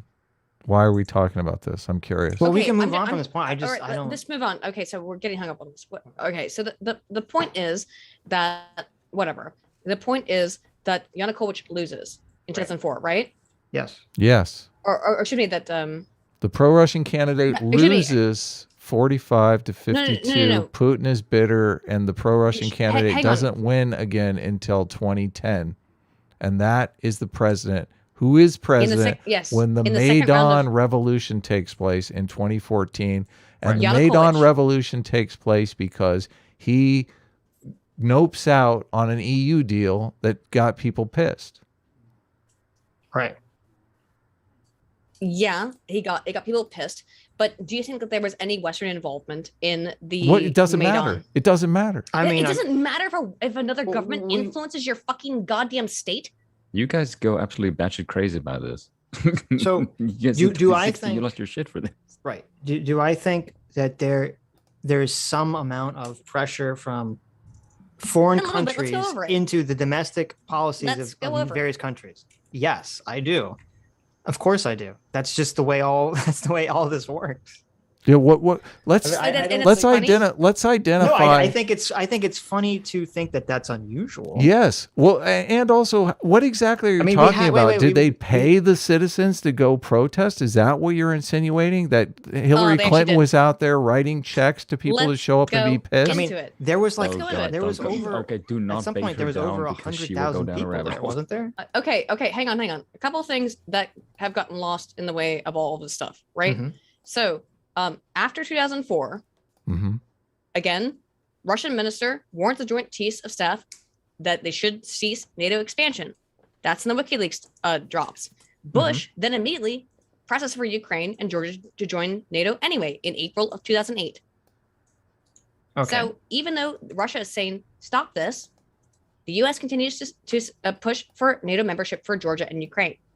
Okay, Right. Georgia gets in to NATO. Ukraine does not. Georgia's not in NATO currently.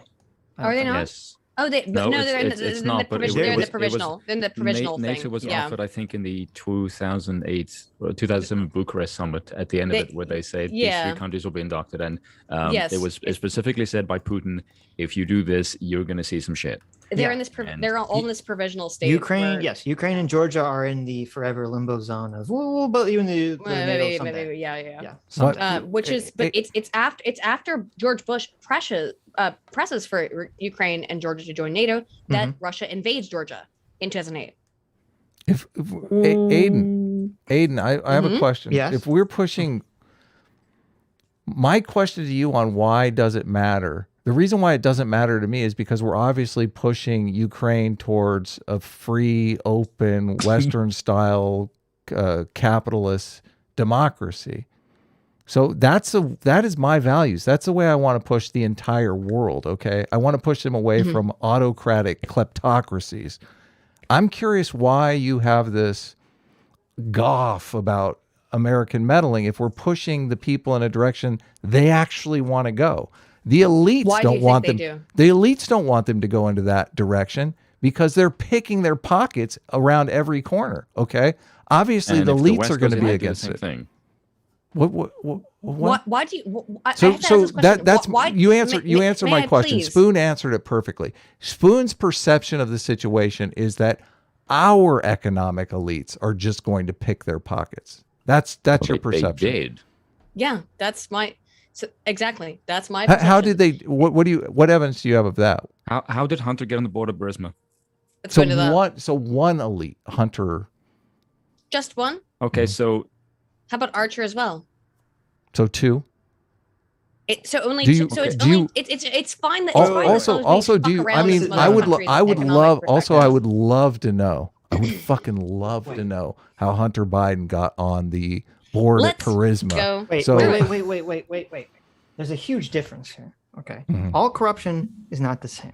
I don't think anyone here would contest that Hunter Biden being on the board of Burisma Is corruption? obviously Yes. corruption. Okay. There's a huge difference between a company hiring the son of a politician in order to try to gain influence and what they did. literally taking a person on your cabinet and saying, you will now control this gas company, this nationalized gas company, and you and everything and all the business decisions will be gone through you personally, and you're going to now make millions of dollars and be a millionaire. These are not comparable. you do realize you guys are just coming off as if we do corruption because of democracy, we're better. That What is happened? how What it happened? is. Yeah. Well, But hang that on, is hang how on, it hang The on. comes off. communist That- argument here No, that there's but some that's how magical you guys come utopia off. where corruption No, doesn't exist. We have to create We're not systems saying and that. institutions that limit corruption as much as possible We're and not- further limit the Okay. damage of corruption as much as possible. Oh, And okay. the Western system is 1,000 times better at doing that than whatever the fuck's going on in Russia. We Which are actually arguing- incentivizes that. We've gotten up. All right, let's talk about Burisma then. We're gonna. Well, wait, I want to talk about the Georgia situation that you brought up really quick. we can talk about. Oh, I don't have a whole lot of information on Georgia, but we do Why have would- some of it. Well, I just want to say, because you George is said, important. Go ahead. It is important. It is well, important. first of all, Georgia is important. It's our neighbor to the north. But Georgia, the reason Georgia, it wasn't like Bush didn't go to Georgia with a gun and say, join NATO. Okay. In 1991, I Yep. think, after the USSR fell, or maybe it was like the year after, was Mhm. the first separatist movement in Georgia spawns. And, they end up becoming part of Russia. And Yep. so, and then Georgia realizes that they can build a pipeline that's a little bit close to this Russian border now, that goes from the Black Sea or whatever is next to them, that will connect them to Europe, and they can completely bypass Russian oil. And then that's part of why they wanted to join NATO, because then miraculously in 2008, just very shortly after that pipeline is a thing, or actually, no, I think that happened afterwards, but the Russia line, the line that Russia is claiming in their country, creeps a little bit further to just encompass where that pipeline is. And suddenly now they can kind of control whether things can go through the pipeline. So it's not like George Bush is putting a gun to countries' heads and saying, join NATO. They have very good reasons for why they want to join NATO. I'm a little bit suspect on the idea that the United States, and no, we didn't put a gun to anyone's head. We made it very clear that it was in their best economic position to join NATO. Well, probably was. Yeah, of course. But if I may, Mhm. NATO is pretty explicitly at this point anti-Russia. Even if there's no more Soviet Union, it's still pretty anti-Russia. Russia has asked to join NATO, and they basically got laughed Oh out. my God, How- that's Yeah, but such a lie. it Such a seems- lie. How is it a lie? It's a total It's lie. the truth. Well, it's Based on not. what? Russia did not First get of all, told to fuck off. you have to be- Not quite. So there was a thing I was going to read earlier that was kind of like Yeltsin talking about how he wanted to move kind of away from NATO to a more pan-European way of solving problems. But so it doesn't, and he even kind of mentions like the idea about Russia joining NATO, but it doesn't seem feasible. But the thing I want the focus on is that Georgia wanting to join NATO leads Putin to invade the country just like he's doing in Ukraine. So like, to me, that's a good indication of saying, well, it looks like Georgia had right to be afraid of Russia because they literally did the thing they were afraid of.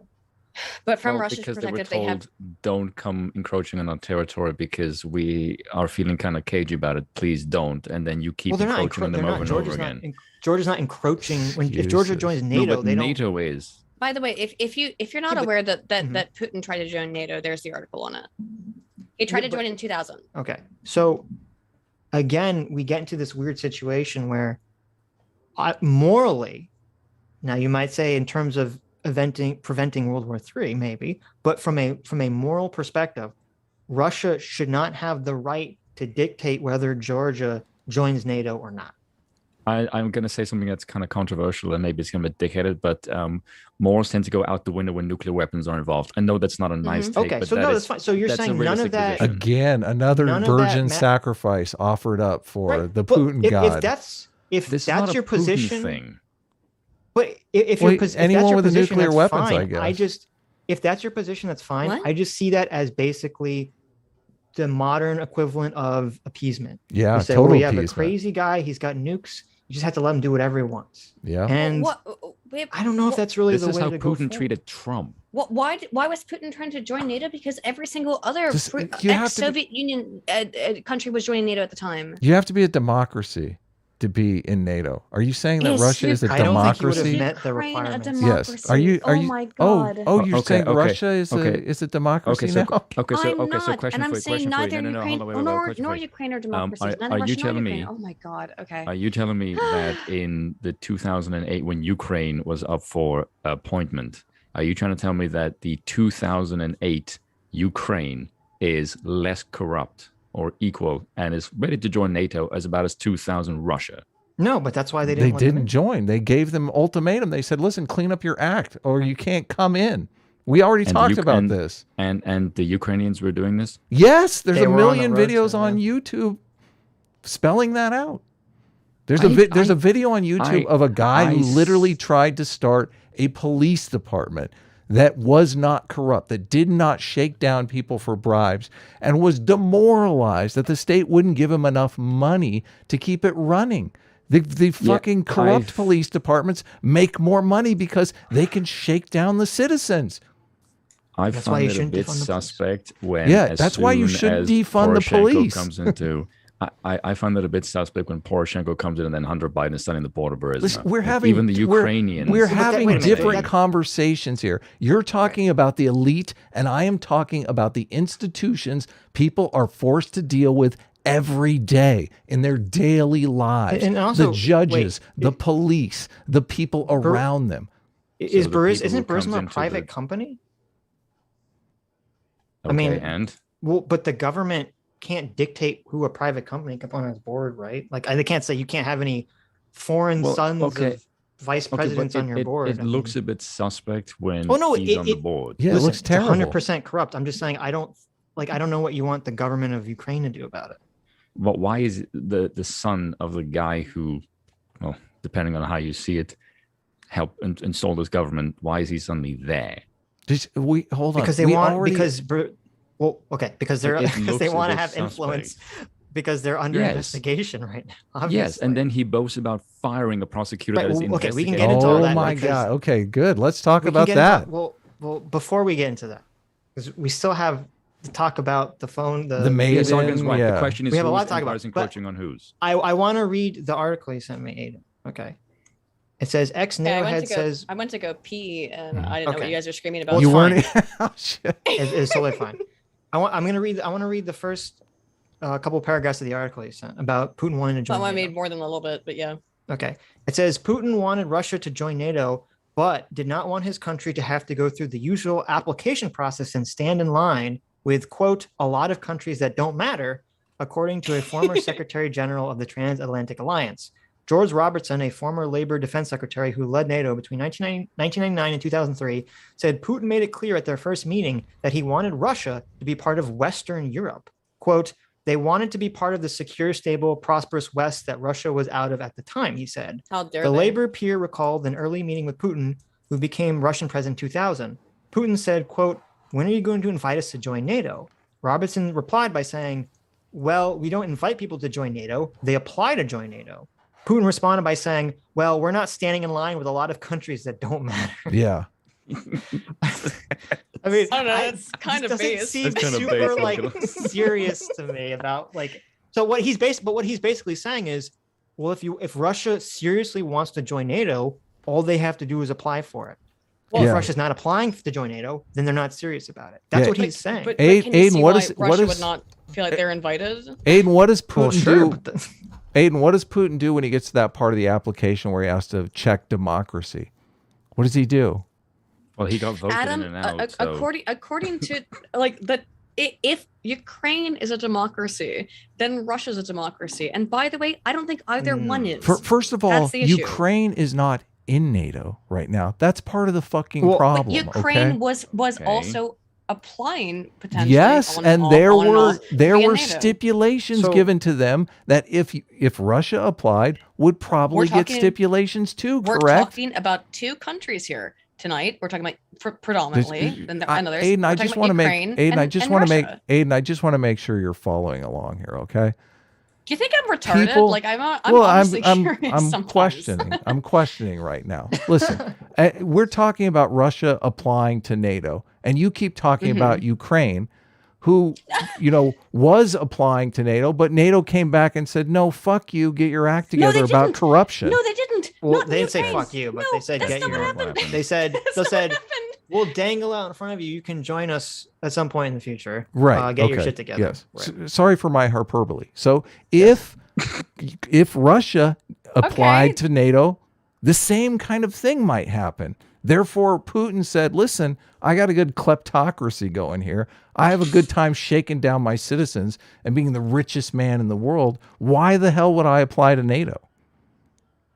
Well, why did he apply to it then? In that point in time, that's the question. He didn't. Why did he ask for acceptance? He said, "Hey, what the guy would say?" Yeah, exactly. He said, "Hey, why don't you let me in? I don't want to wait in line. I don't want to be a democracy. What do you got over there I can steal?" Do we know that is what was said to him? Well, he just read it. This seems like some extrapolation. But you hold on, Aydin. We are rebutting your claim that NATO, that Putin wanted to be a part of NATO and that NATO turned him away. Well, but it would be very easy to see. All you have to say is, did Russia ever formally apply to join NATO? No. Yeah. I believe the answer to that is no, which means they were never serious about it in the first place. Okay. Why do you think can I just say, Putin did ask, he did recently say he asked when Clinton was in Moscow during his final years as president. Okay, Adam, can you stop being such a dickhead? Well, he applies to NATO like Aydin applies to grad school. Well, I'm not even finishing my point, for God's sakes. Can you just shut your noise holster for 2 seconds? What is that supposed to mean? God's sakes. Fucking hell. God. I have a master's degree, right? Can both of you shut the hell up for a second? That's kind of rude, dude. No, because you're interrupting me and I'm trying to be polite here and civilized. And fucking hell, you have no idea how pissed off I want to get. Jesus Christ. He was in Moscow. Bill Clinton was. And Putin asked him about joining NATO. And he said that the answer he got wasn't exactly very warming. So I imagine that might be his position. And that's all I wanted to say. Now you two can go and argue back like a couple of yahoos. They weren't warming. They weren't going to let him in on the down low, is basically what you're saying. So that's why he didn't get in. He didn't get in on his terms. But that's not how NATO works. That's the whole conversation that we're having here. That's not what I just said. Okay. Well, again, all I could say is if Russia wants to apply to join NATO, they can apply to join NATO. Join now. Okay. I mean, this would be a good time, right? Well, you're invading a sovereign country. How does people in the chat saying I'm drunk? Do I sound fucking drunk to you people? Seriously? Putin said, okay, let's see. Russian President Vladimir Putin, who again is a known liar, but that actually kind of like hurt my feelings a little bit. I'm gonna be completely honest. Like I'm a little triggered. Too far. Yeah, Adam, far. That was a mean comment. You should apologize. I'm not going to apologize. I'm not going to apologize. But it's listen, a little fucking Aydin, rude. Like I actually do have a fucking master's degree, and so and I was a PhD student, so it's a little bit rude. Mm-hmm. Okay, I may have taken it too far, but yes, I couldn't resist. It was a perfect joke. You, Aydin, I assume, I don't know Spoon's background, is the most educated person here in terms of formal degree. Aydin, do you have half filled out grad school applications? I'm just asking, okay? No, because okay. I finished grad school. I'm a doc student. Then I retract my claim. Do you feel better now? Yeah, all right. Do you what? Listen, my whole point was saying, you know how difficult grad school is, correct? You've been there. Do you believe there are people in the world that... Yeah, it's very stressful. Do you believe there are people in the world that talk about joining NATO, talk about going to grad school, talk about finishing their screenplay, talk about, and don't ever follow through with those things? That's the point that I'm trying to make here. You're trying to say that is Putin claiming to join NATO. Putin is all fucking talk. Okay. Right. Okay. He never wanted to join NATO. So this Bill Clinton thing comes from, I found an article about it. It says Russian President Vladimir Putin claimed that he once raised the possibility of Russia joining NATO with then President Bill Clinton, and Clinton said he had, quote, no objection. Putin delivered this account in a series of interviews with U.S. film director Oliver Stone, set to air later this month on the U.S. television network Showtime. Blah, blah, blah. Speaking with Stone in what appears to be Putin's presidential plane, the Russian leader recalls one of his final meetings with Clinton, who left office in January 2001. Putin says, during the meeting, I said we would consider an option that Russia might join NATO. Putin says that Clinton answered, I have no objections, but Putin felt that the rest of the U.S. delegation got very nervous. So you can take that as you will. I'll stand by my claim. If Russia was serious about applying to NATO, they would have applied to NATO. Well, then I guess you're correct. They should have made an official application. But do you think they would have been accepted? No, they're not a democracy, and they're fully corrupt. Of course, they wouldn't have been accepted. They would have probably got the same. Should Ukraine be accepted into NATO then? I don't know. I don't know what. Not in the war, but I don't know. Like let's say pre-war. Right. Pre-invasion. I don't know. I don't know what the exact requirements are, and I don't know how they measure all that stuff. If you don't think that Russia is a democracy, then you need to look into what goes on in Ukraine. So we have been. What do you think we've been doing for the last week? Okay, hold on. Can I just ask a timeline question? Yeah. Okay, because when Poroshenko came in, there was the thing with Hunter Biden. This was obvious corruption. Let's just be brutally honest. Zelensky won when running against that very same corruption, and the Ukraine applied to join NATO in like the end of 2008. So the corruption was there for 6 years. So I find it a bit suspect that the corruption needs to be rooted out when Zelensky won running against that very corruption that was still very much there. Then we need to look at the 2014 revolution. That's where we have to look at. Right. No, but I'm saying that there is very much corruption, and one of the things you should be aware of is that you're trying to root out corruption. But the last guy, who ran and won was fighting against that very corruption in the system. Right. And I don't think it's just a private, that's a government one. No. I think that's a fair take. No one is, I'm not claiming, I assume Adam's not claiming, that when Zelensky won the presidency in 2019, that he snapped his fingers and corruption ceased to exist in Ukraine. Well, he snapped his fingers, but it didn't work. So right. However, Zelensky, one of his main platforms that he ran on was literally rooting out corruption. Yeah, drain the swamp. Sound familiar? And it was funny because in the phone call that got Donald Trump impeached, he literally says that. That's what they're talking about. Yes. He's saying, I ran on the platform of rooting out corruption. He said you were very influential in my thinking. And I do think the problem is that with institutions, when institutions and people's perceptions of them become corrupt, it takes a very long time for these things to shift towards people trusting institutions to work fairly. And I believe it was last Sunday. I mean, I read this whole quote from this U.S. analyst who was working in Moscow during the fall of the Soviet Union, and he was saying part of the problem and part of the naivete with the West coming into Russia and trying to help them rebuild was they thought that the Russians needed to have a culture of greed to kind of get over the socialism, there's no hierarchies shit. And he was saying, no, they didn't need a culture of greed. They needed a culture of believing in the law and having a respect for the law the way that Western countries do. And I think it's the same thing with Ukraine. And it takes a long time for these cultures to ferment and grow, but you got to move in that direction. You got to start somewhere. Okay, but it doesn't seem to have been happening. Let's start the 2014 revolution. How about that? Well, let's do it. I want to read something from 2011 since we're going in chronological. Let's go to 2011. I got 2011 stuff right up here. So in 2011, President Medvedev, In Russia?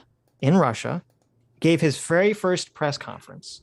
And I'm very pissed because there's a clip of this that exists that we could listen to, except it's now blocked because RT has been nuked from the internet or whatever because of the war. You can still get it. You just have to like hit the use. Go it's Malaysia. Really yeah. I know. Yeah, it's just ways to get it, but go to Malaysia. I have a transcript though. Malaysia works for whatever reason. Yeah, Aydin, this is where you shill your VPN.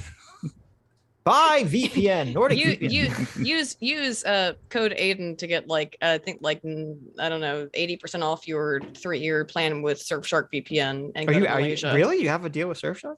Yeah, that's awesome. Congratulations. We need to get sponsors. One day. Get sponsors.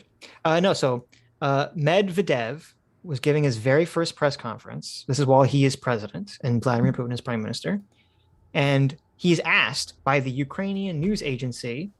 Mr. President, thank you for giving the Ukrainian media the chance to ask a question. I have 2 questions.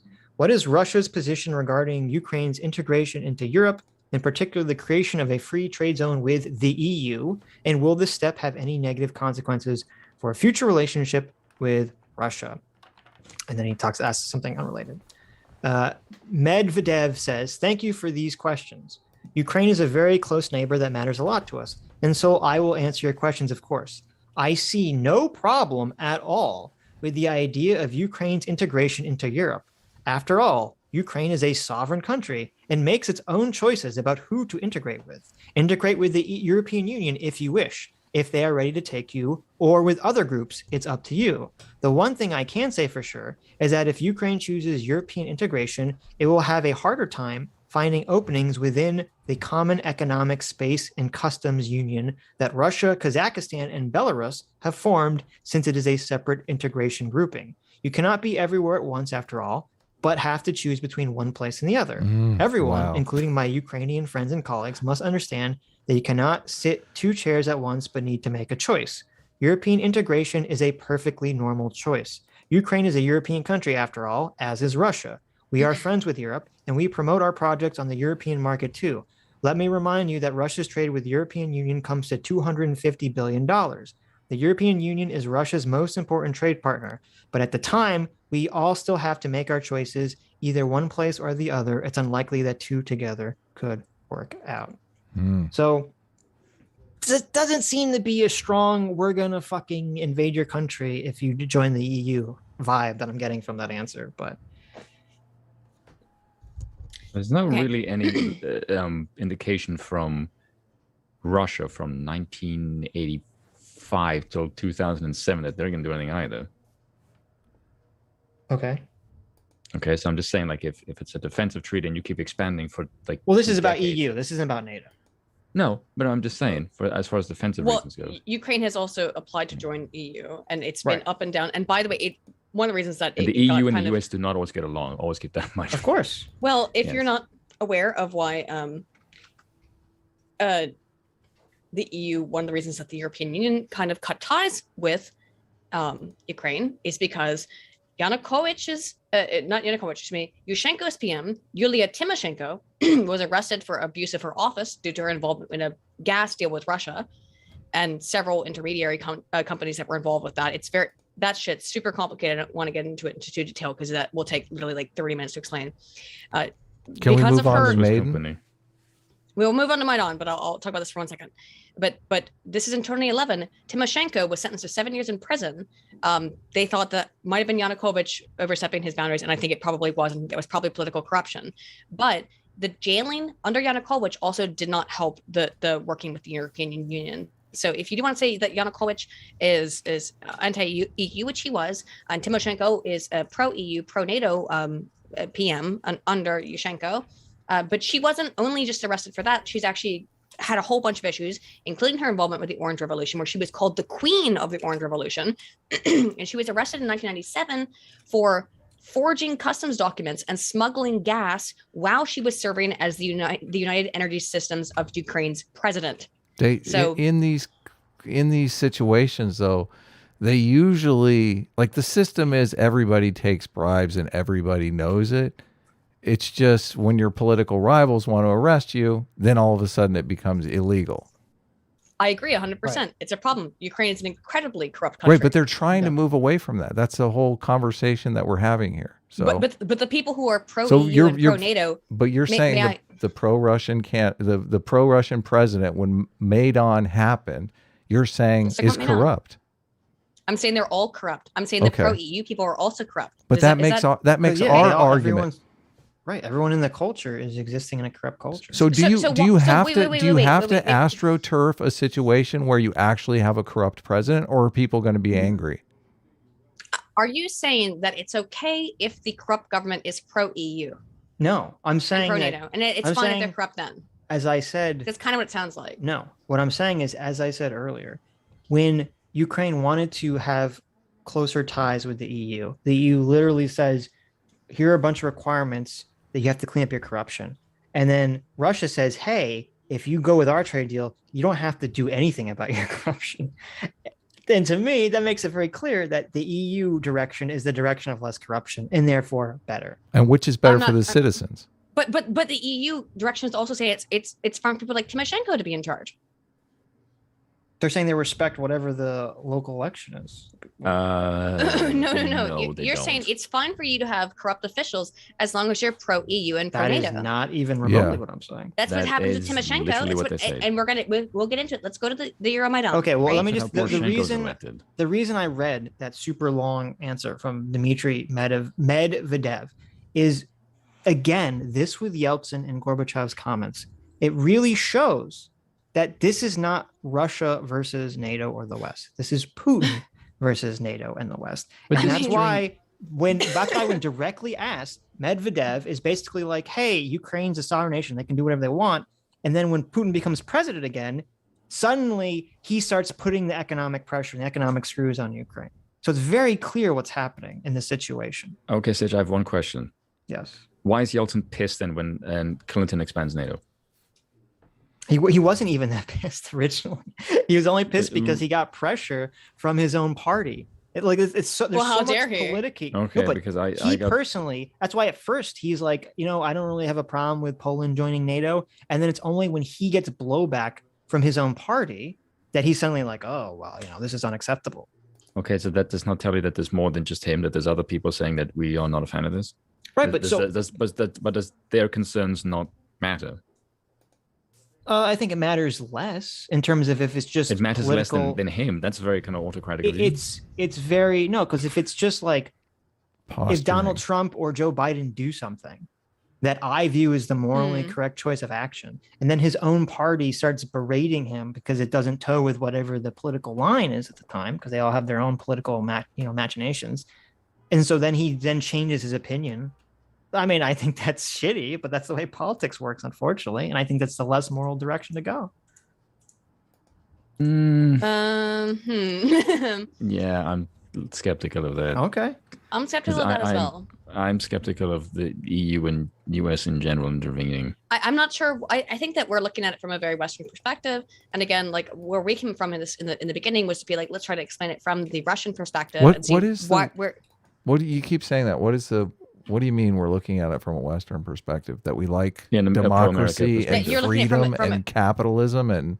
let's just use some more buzzwords. Let's throw some more buzzwords. Freedom and liberty, and it's all great. However, hold on. I mean, it's true, freedom is great. Do you not like freedom? Do you not like liberty? Is great. I don't think we should do that in other countries. We already had the monarchy conversation. What we're irritated with is the use of those kinds of words as buzzwords, when that's not necessarily what's actually being used. So, of course, it's like saying everybody loves peace. What? Are you saying you don't like peace? Wow, you're a warmonger. Meanwhile, we're going to engage in warmongering, which is what the fuck has happened in a whole bunch of these countries. So it doesn't really... Okay, you can use as many words as you like, but that doesn't matter in terms of how this is actually manifested in the history of these countries' interaction here, okay? You're making an argument that these people are corrupt as fuck. And that it doesn't matter. Yes, the United States is going to pick their pockets or Russia is going to pick their pockets. We're making the argument that that's not the case.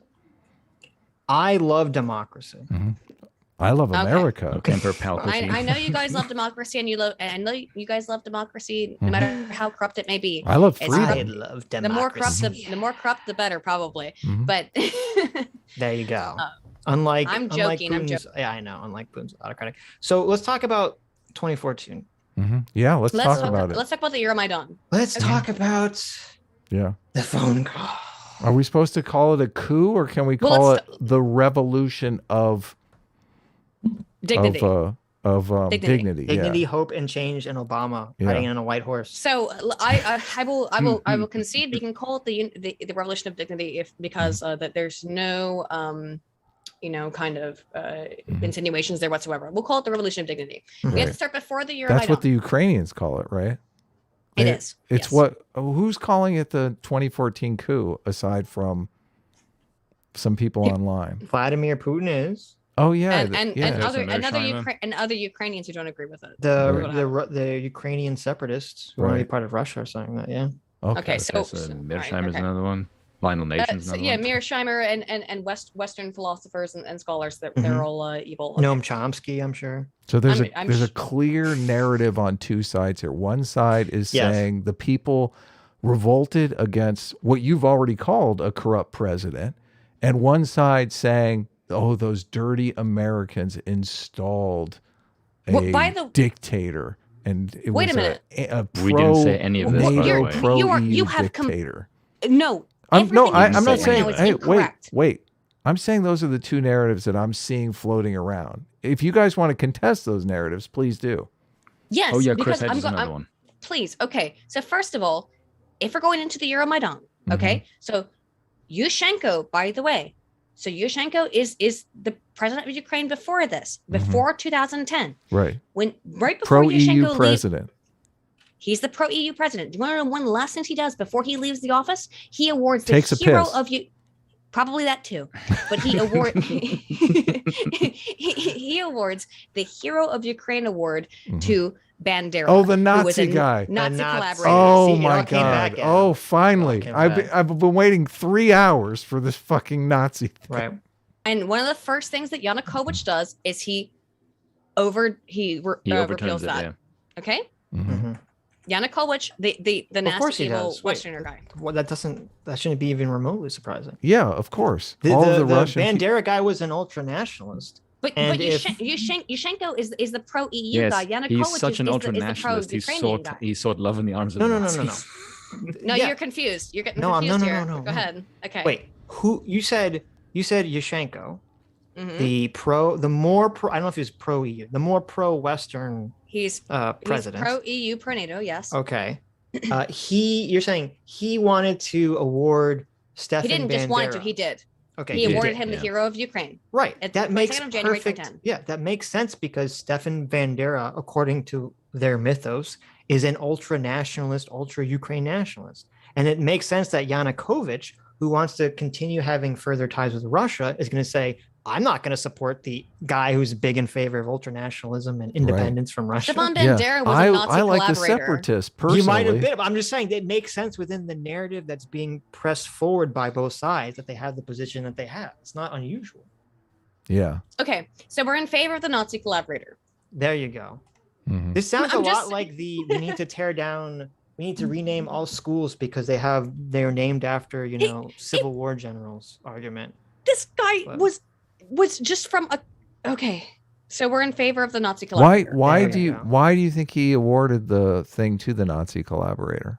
I'm curious. Because he's seen as a Ukrainian nationalist hero. It wasn't like a fuck you to the next administration or anything? Wait, why was he? I wonder why would it be? If you're not aware of why, it's because he is seen as a nationalist hero. Why was he sent to a concentration? I don't know anything about this guy. Yeah. Okay.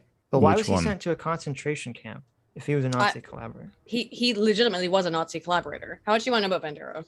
I don't know anything about him. I don't know. Okay. I literally just opened his Wikipedia page the first time in my entire life. Okay.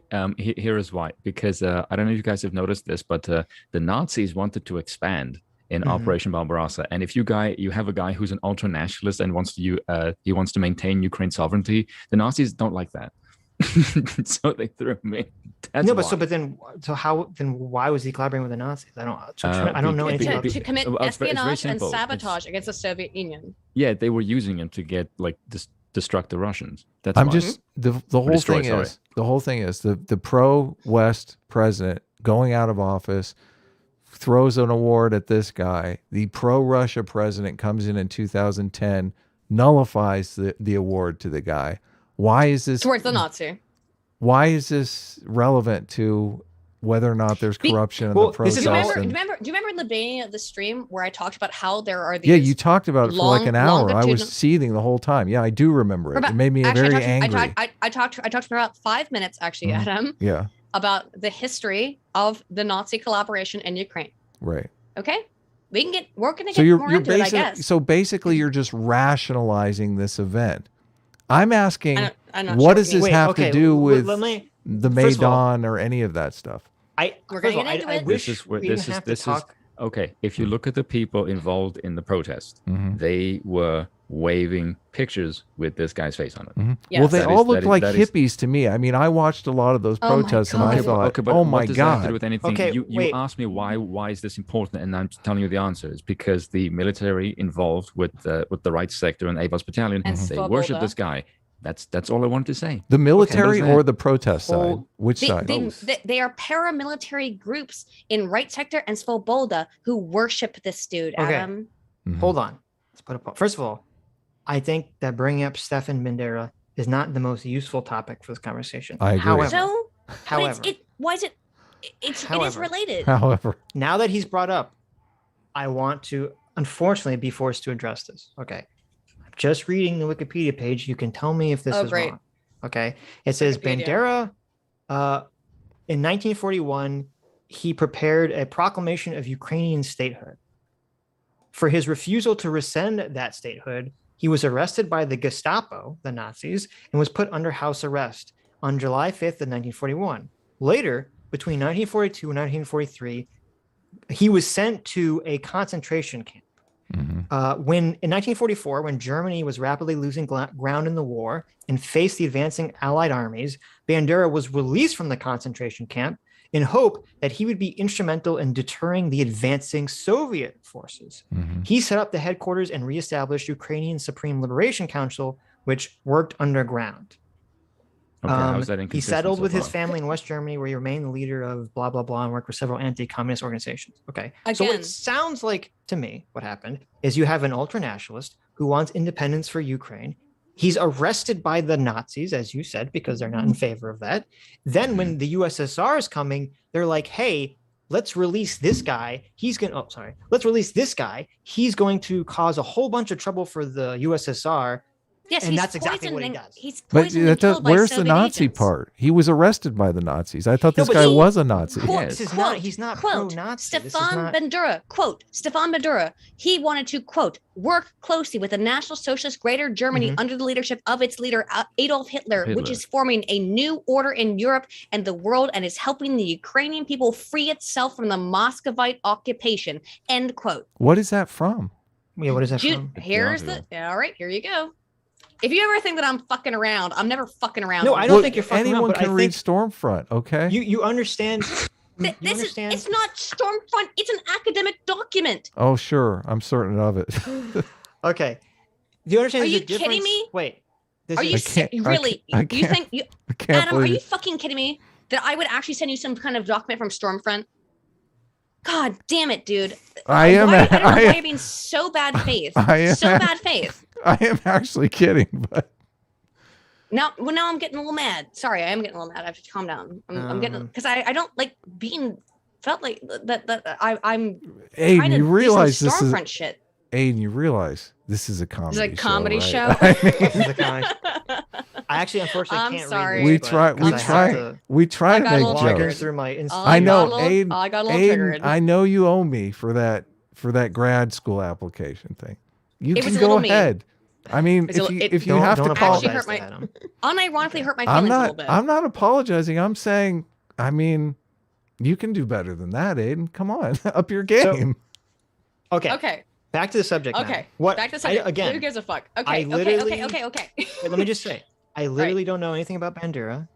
This is the first time I've overlooked anything about him in my life. Okay, but there's a difference. Now, I don't know if this is true or not, but there's a difference between someone saying, hey, I like the Nazis, I want to join them because I believe they're in their ideology, and someone saying, hey, the Nazis want me to wreak havoc on the commies, I'm gonna, Yeah, ally I hate with them commies. so I can fuck up the commies so that I can have my own independent country. These are very different ideas. Well, we can talk about the rest of his group, which is the OUN. Okay. It's more than just Bandera, and what I'd like to make clear is that many people in Ukraine have continued to see Bandera as a national hero. Okay. It's I hate to interrupt, but isn't the whole point of this just to say that the pro-Western guy likes Nazis? Isn't that the whole point of the argument you're making? It is the point of the argument. So can we just move on? I mean, I feel like we understand that. Hang on. It's the pro thing. It's more we're not making any argument. Side is we're trying to illustrate. But that is that not the This Putin is the January propaganda 6th shit that we heard. This is this is nowhere near January 6th. Not in the slightest. Okay. Well, we do have the advantage. We major. lived through January 6th, and we didn't live through this. So I feel like I have a better read of January 6th, and it was nonsense. No, hold on. I can 100%. I will 100% concede without knowing anything about it that Bandera is a super Nazi and that his followers are super Nazis and blah blah blah blah blah. Yeah, okay. sure. Hey, that is not relevant. Okay. Wait, that is not. Yes, it is actually relevant right now, and we'll get into it. In 2019. Yes, we'll get into it. The country, in the country of Ukraine, overwhelmingly votes in a Jewish to be president. Yeah, a left-wing Jew to be president. I think he won by like 70%. Or like high. He actually didn't win by 70%. He won by 70% of the electorate. However, he only actually won by 38% of the total voting population. There you go. Well, but is that people not voting though? No, they have a bunch of different parties, right? I mean, I think they had three candidates. We can get into some stuff about Zelensky that might blow your fucking mind. This is the whole Nazi thing. Okay. It's very clear. If this is the point of this claim is to justify and say this is what we lived through for fucking 5 years. Yeah. 4 years under Trump, which is saying they're the Nazis. They are not the West. They are not the West. This was well before the Nazi crap in the US. Just for 1 minute. This is not a comparison. The fact that this particular motherfucker is being venerated is not proof of what's happening right now. I can tell you what's happening right now, which is not just the veneration of this particular guy. There are multiple large mainstream far-right neo-Nazi groups that exist today in Ukraine. It's not just AZOV battalion. Okay, there's multiple of them, and we can go over all of them. There's a serious goddamn fucking neo-Nazi problem in Ukraine. It's a real issue. AZOV battalion is 2,500 guys, and they admit that 10 to 20% of them are Nazis. Okay, let me say why I think this is irrelevant. Okay, if Canada invaded the U.S. and part of the people fighting against Canada invading the U.S. was Nick Fuentes's America First Groypers. Okay, if all the Groypers, got armed and they went to the northern border and they fought Canada, and all the Proud Boys got armed and they went to the northern borders of Canada, I don't think it would be fair, though I think this is what would happen. Canada would say in response, "Oh, all these Americans are Nazis. Look at all these Nazis fighting us on the borders." It doesn't seem that relevant to the broader conversation about whether Russia is justified in what it's doing at all. Because obviously it's in their interest to paint with a broad brush. By the way, Zelensky literally let prisoners out of prison. Are you saying all of Ukrainians are prisoners, are murderers? Oh my God. That's a nice one to bring up. Let's bring up Beletsky. Well, no, hold on. I want you to admit that the whole point of bringing this Nazi thing up is so you can point and go, America supported the Nazis, which is Putin's whole propaganda campaign on entering Ukraine to begin with. Yeah. By the way, this was nowhere near this thing. I don't agree with that. I agree 100% that absolutely. Here's the thing. Putin is 100% using the fact that there is a large portion of politic within Ukraine that is actual neo-Nazis, and he's using that as an excuse, and that's fucked up. Well, because it is an excuse. Where are you getting your numbers from? Because I read that there's this AZOV battalion that's 2,500 people. It's more than AZOV that they themselves say it's 10 more to than 20%. So, but yes, I'm asking you, how do you know that? Where is the Nazi Do they have the ADL Well, equivalent wait a over there? minute. Is that If- institution corrupt? If you agree that this is an excuse, okay, this is just some propaganda excuse by Putin. I am saying actually, I know you an do. You said, excuse yeah, being I used by understand. Putin. Right. So then the only point of us talking about this further is for us to quibble about what the actual numbers of Nazi sympathetic people in the Ukraine are. Okay, which There's a that's significant could be portion. useful information, but I don't really give a fuck. Yeah, it's at least in irrelevant. the context of this conversation about what Well, that is. I mean, would you like to know that the U.S. just like 2 years ago went back to funding the AZOV battalion? Okay. All right, let me find that. AZOV. Oh, yeah, We don't- 2016. Like, Why what's are the we- I don't- point? Yeah. Why are you bringing this up? Throw out because a the number. U.S. Throw is out a funding number. it. Let's just move on. Yeah, because they're fighting the separatists in Ukraine.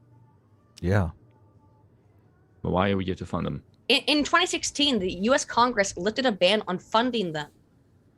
Right.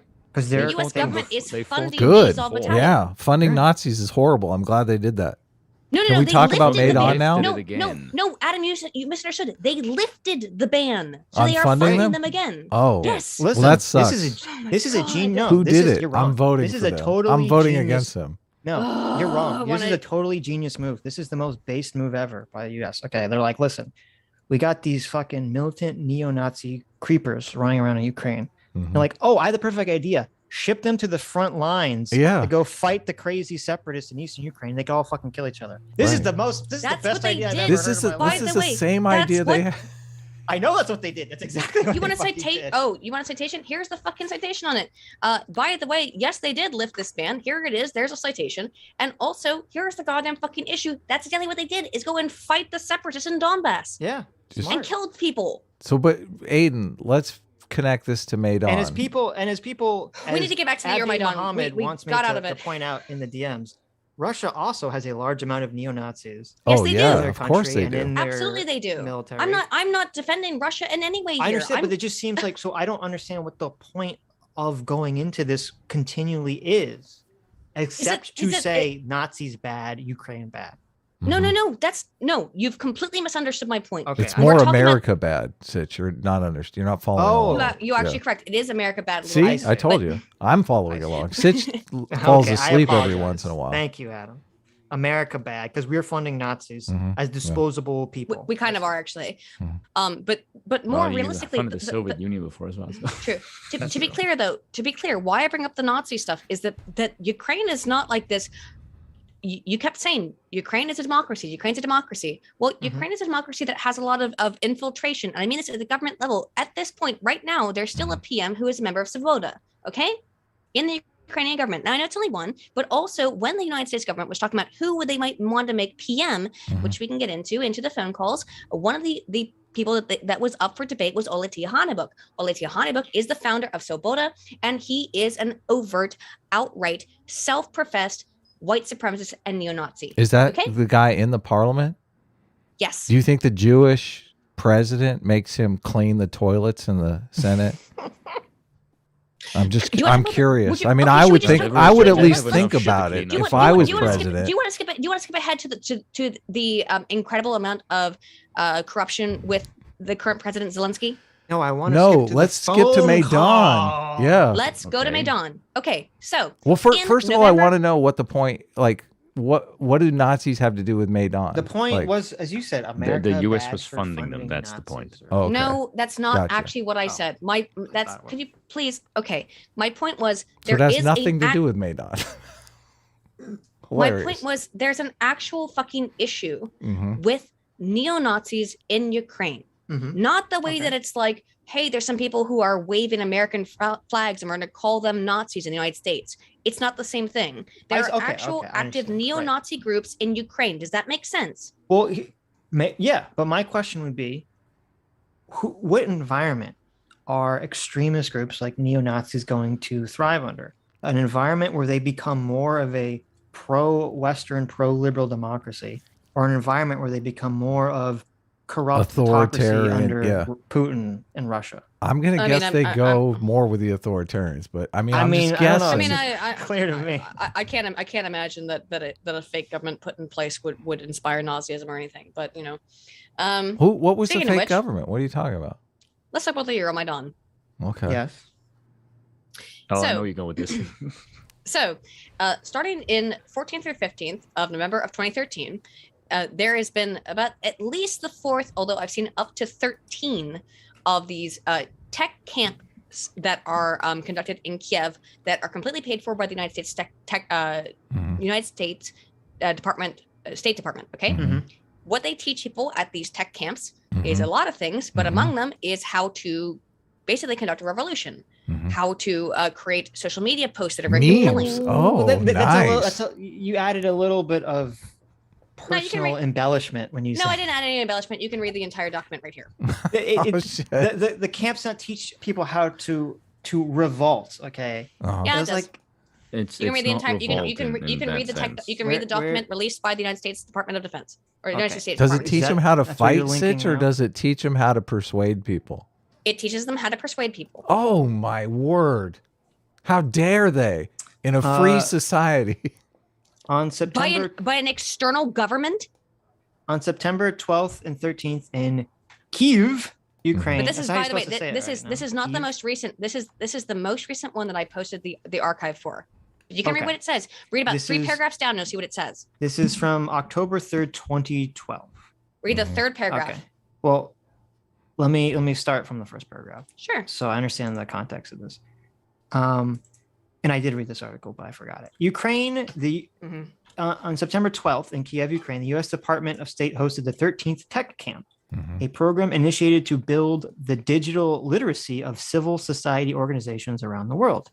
Tech Camp Kiev themed, quote, creating a global citizen. Well, that's pretty spooky. Building schools without walls. Brought together over 80 civil society organizations comprised of educators, youth advocates, and community organizers from Ukraine and Belarus to work together and examine how social challenges can be addressed using effective, low-cost, easy-to-implement technology solutions. Tech camps raise the digital literacy for civil society organizations by bringing local and regional technological experts to educate, train, and work with civil society groups over the course of 2 days. Ooh, 2 days. Here's the long. The core of Secretary Clinton, Civil Society 2.0 initiative, Tech Camp Kiev took place in the heart of the city at the Masterclass Cultural Center, focusing on issues throughout the region, ranging from engagement of youth to encouraging participation in social responsibility projects to building the school of the future to creating equal access to information among outlying areas. Ambassador John Teft kicked off the day one with remarks expressing the commitment of the United States to youth development. He said the technology in the hands of teachers, librarians, and youth advocates give hope for the future. Technology experts such as Samantha Barron from the BBC and a bunch of other assholes sprang to action, offering 5-minute speed geeking sessions aimed to expose participants to quick case studies of what is possible in the realm of new technological use. Trainers told stories such as, quote, getting the message out, using online tools in Burma, mapping famine data to advocate for change, and using a mobile app to rate schools in Moldova to pique interest. 80 minutes dedicated training sessions followed, providing the civil society groups a, quote, deep dive into the specific applications of technologies. Okay, here's paragraph 3. Participants learned how to put together effective social media engagement campaigns to mobilize youth to action, discovered new ways to map educational data, and brainstormed ways to identify schools online that needed improvement, among other topics. Participants developed a working knowledge of new technologies, easily learning on the spot how to effectively tell a story using online video. How to effectively tell a story using online video. We'll watch the video if you'd like to watch it. Learning on the spot how to effectively tell a story using online video, relay a message using blogging and podcasting, and use online sharing resources to provide education across distances. At the end of the first day, discussion groups led primarily by NGOs focused on brainstorming the biggest challenges facing their organizations that might be solved using technology. Participants talked about the need to address problems such as, quote, better education about the danger of alcohol use and quote, passive citizenship among youth, and came up with problems in the forms of questions to be solved the following day. So that alcohol thing probably really triggered Aydin. So We should I mean, like, take you that can be into flippant you can be account. flippant if you want, but I would like you to watch the actual video that they made. Would you like to see it? Okay. Yeah, we it's can kind watch of the video they cringe. made. Let's watch the But video. I read this, and to me, I can completely understand how this is vague enough and broad enough to be interpreted as either completely innocuous or super, super duper evil and suspicious. There's the video. This video was made during the Maidan protests. wait. We have a watch together. You have to put the video. Wait a in the minute. watch Wait a together. minute. This I put it in, the tech camp thing is from 2012. the tech camp thing is from Well, okay, yes. hang on. 2012. That's their most it's actually no, their most recent That's one was like held in 2 2014. Kids most recent don't one was- remember stuff for 2 years. Their Aiden. no, most recent one was held in 2014. You can see it in the document. It's just when they were started. I think. No, but what I'm saying is, They said 13, correct? Do you think you train people in like a week? hosted the 13th tech camp? The Yeah, there you 13th go. tech camp, which was held, the 13th tech camp. Yeah, but which that wasn't was- the 13th tech camp in Ukraine. It was just I agree with that. It's not, but this one was held. The tech camp was held. Hang on. this has been going on. These tech camps There's- have apparently been going on since the 1970s. Yes, but this one was held. It was This one in held in Poland, isn't it? Kiev. It was held in Kiev between the 14th and 15th of November in 2013. The most recent Okay. one in Kiev. Now, during the revolution, that video was made that I just posted there. And if you read what was just posted, part of it was to create, what did they say? Video content, right? Mm-hmm. Mhm. Watch this video. No, but I'll get in the watch together. this is we don't even need. I just you don't need to watch the video. It's a video about Why not? kids. It's not relevant. It's a video of It is kids relevant. of kids filming the protests and saying, It's not a We're- video. That's not what it is. okay. Watch what it is, please. We'll watch the I video. mean, the video could be fun, Sitch. Okay, We'll watch the video. What's the meme of the guy with the conspiracy stuff going on? Oh, call from it- Always Sunny. Hold on, I gotta You can get play the it. watch together. I mean, when you we're can done. call me Watch the Charlie video. Day pointing this shit together, but I think that you're missing the point that they were trained in how to do this, and then this video comes out during the Euromaidan protests, Mhm. and you can hear exactly what you're going to turn the subtitles on, by the way, because there are subtitles for this that are in let me English. let me send Spoon the watch. I'll put it in the I put it already in okay, there. I've already seen it. Oh, sorry, I sent it to Spoon. Yeah, Okay. I'll send it to Spoon. Hang on. All right, let's I'm see good. this. I've already seen it. It's Okay, it's you like wanna see it? it's like He's 30 seen it, but- seconds. Okay. It's It's like 2 2 minutes minutes, and 5 seconds. Yeah. Is this as bad as Christopher Rufo CRT No, videos? I wonder. Oh, I wonder. That's why I'm That's curious, Sitch. I'm just like, okay. we'll see. Okay, Sitch, hit she's it up. freaking out because there's like some dramatic music. Hit it up. This is during the I Euromaidan. am the Ukrainian, the native of Kiev. And now I am on Maidan, on the central part of my city. I want you to know why thousands of people all over my country are on the streets. I mean, Sitch, she's cute. I'm kind of won over already. I mean, I'm ready The to. propaganda was successful. I'm ready to protest. Yes. Sign me up. Yep. Oh wait, the cops are using iron billy bats. I think I'm gonna stay home. There is only one reason. We want to be free from a dictatorship. We want to be free from the politicians who work only for themselves, who are ready to shoot, to beat, to injure people just for saving their money, just for saving their houses. That guy I mean, in the video there, they stripped down naked, butt naked, and made him get on the bus. How do you feel about that, look, Aiden? look, I'm not saying. I have never once in this entire stream Mhm. said either part of the Ukrainian government or these protests is not completely and utterly corrupt. This is like Trudeau's crackdown on the trucker protest times 1,000. How so? It's very How bad. so? Listen, what trucker was stripped down naked and marched through the street and fucking aimed at people, saying, "Look at this. In the This- freezing cold. this of is what's going to Ukraine happen to during you." December. This guy's butt naked. He doesn't have any underwear on, okay? They If I can marched make- this guy butt What? fucking naked.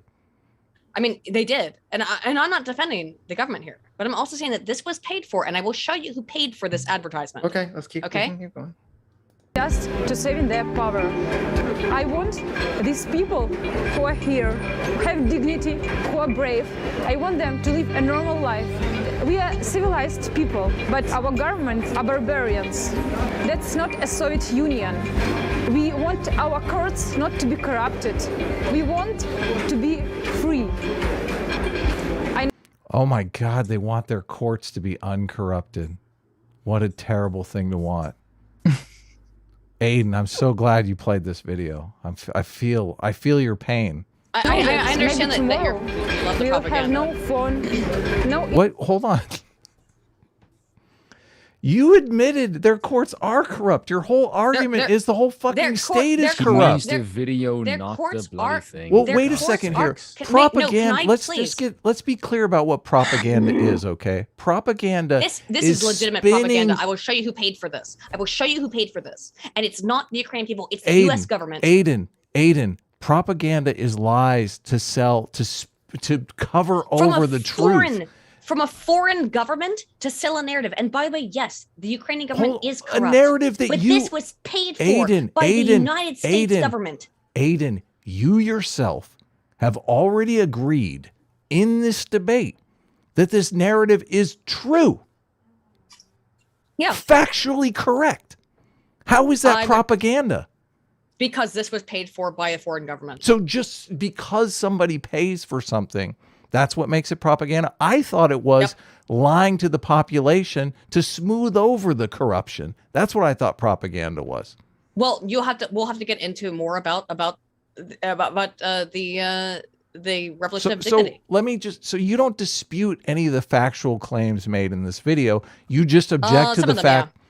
So what do you dispute? You know what's going on here right now. Let me just explain this. Right, this is a long story, and you fuckers are interrupting her when she's like in chapter 1, and there's like 5 to go. First of all, I haven't interrupted at all. No, you're fine. No, that's true. Stitch has not interrupted. But I think this is important. I think this is important.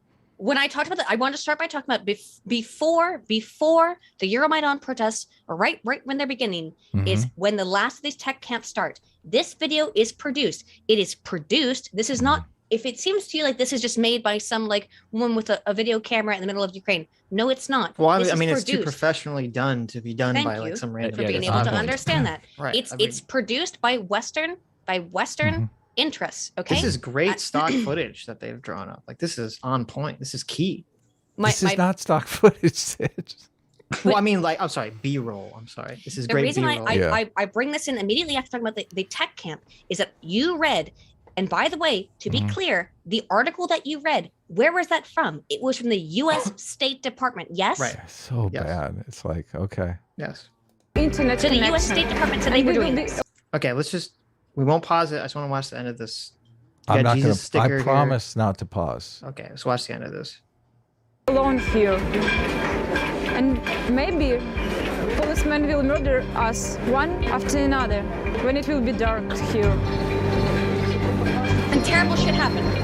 No fucking lies. That's why I ask you now to help us. We have this freedom inside our hearts. We have this freedom in our minds. And now I ask you to build this freedom in. I just want to say, obviously, this is pro-Western propaganda because she's speaking in English, so it's obviously aimed at an American English speaking audience. But and ask and listen to what she's about to ask. Yeah, she's asking for help. Our country. You can help us only by telling this story to your friends, only by sharing this video. Please share it. Speak to your friends, speak to your family, speak to your government, and show that you support us. Not asking for money, asking for you to share the information to your friends, your family, your government. Okay? Right. Okay. To be very clear, this is not asking for like support for like a fund for people who have been suffering under these protests. Implicitly asking, it says right there, please contact your representative and demand they support the Ukrainian people in their fight for freedom and democracy. Right. I mean, that's basically. That's not. No, it's really not. Where's my phone? I'm calling my congressman right now. I have to do it. She has limbo rings off the chart. So we have another video. I have another video if you don't mind if I put it in the watch together. Is there another video? Yes. Okay. So you broke your promise. I'm starting to feel a little Putin going on here. You said this video was produced by some This sort video- of U.S. yes. backed organization. Yes. Hillary. Okay, this was shot on Hillary Clinton's Yeah, iPhone. explain.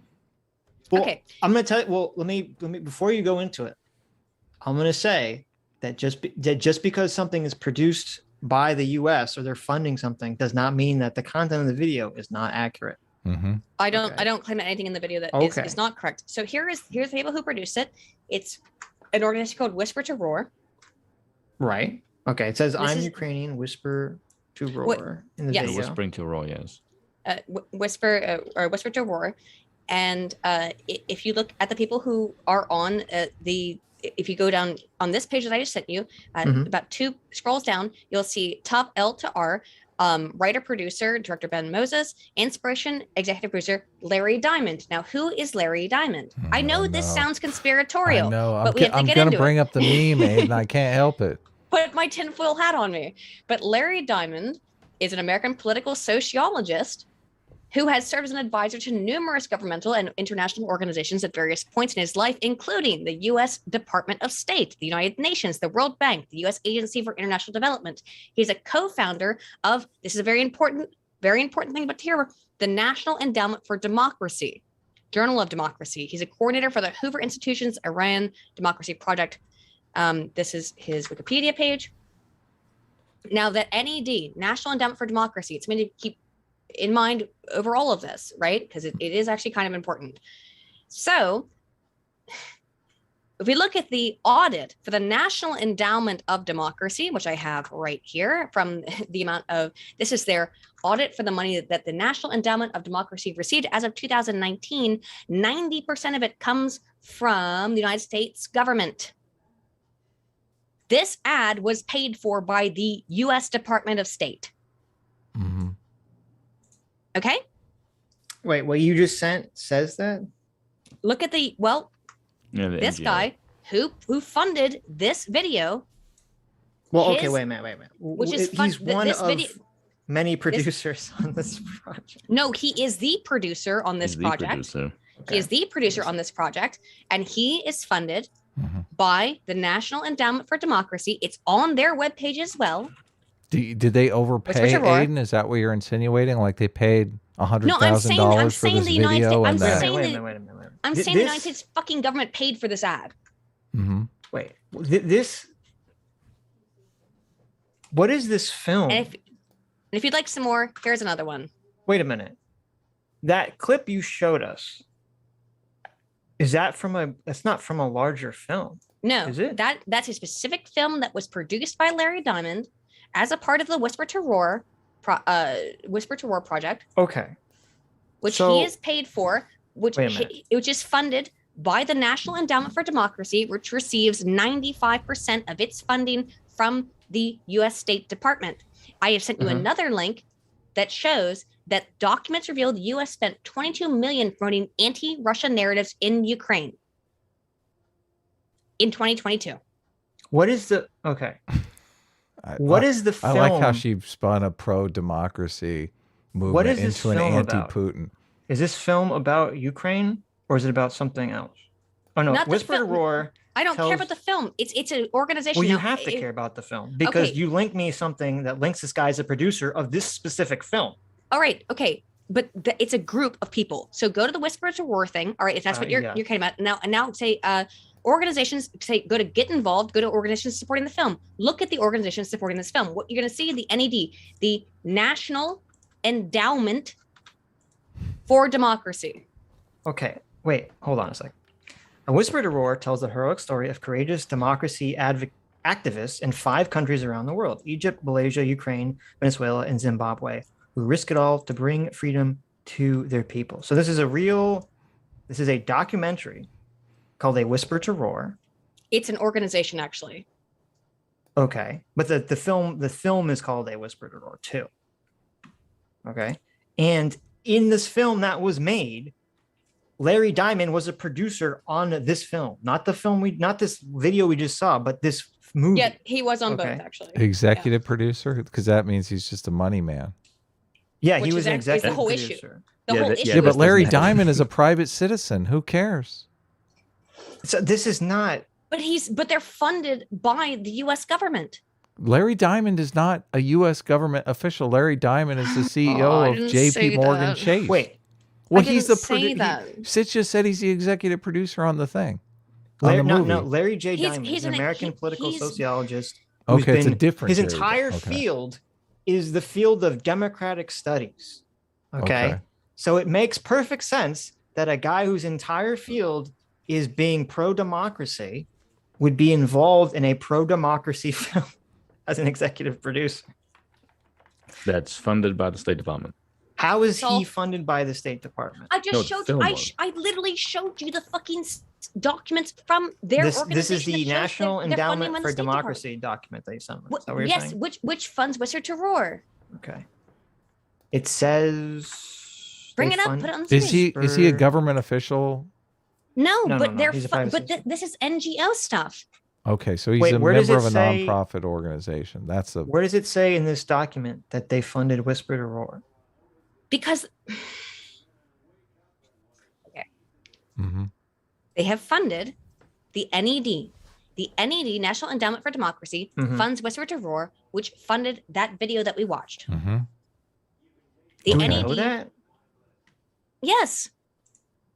Because the only thing in the video that indicates it has anything to do with Whisper to Roar is that it says in the title, "I am Ukraine, Whisper Roar."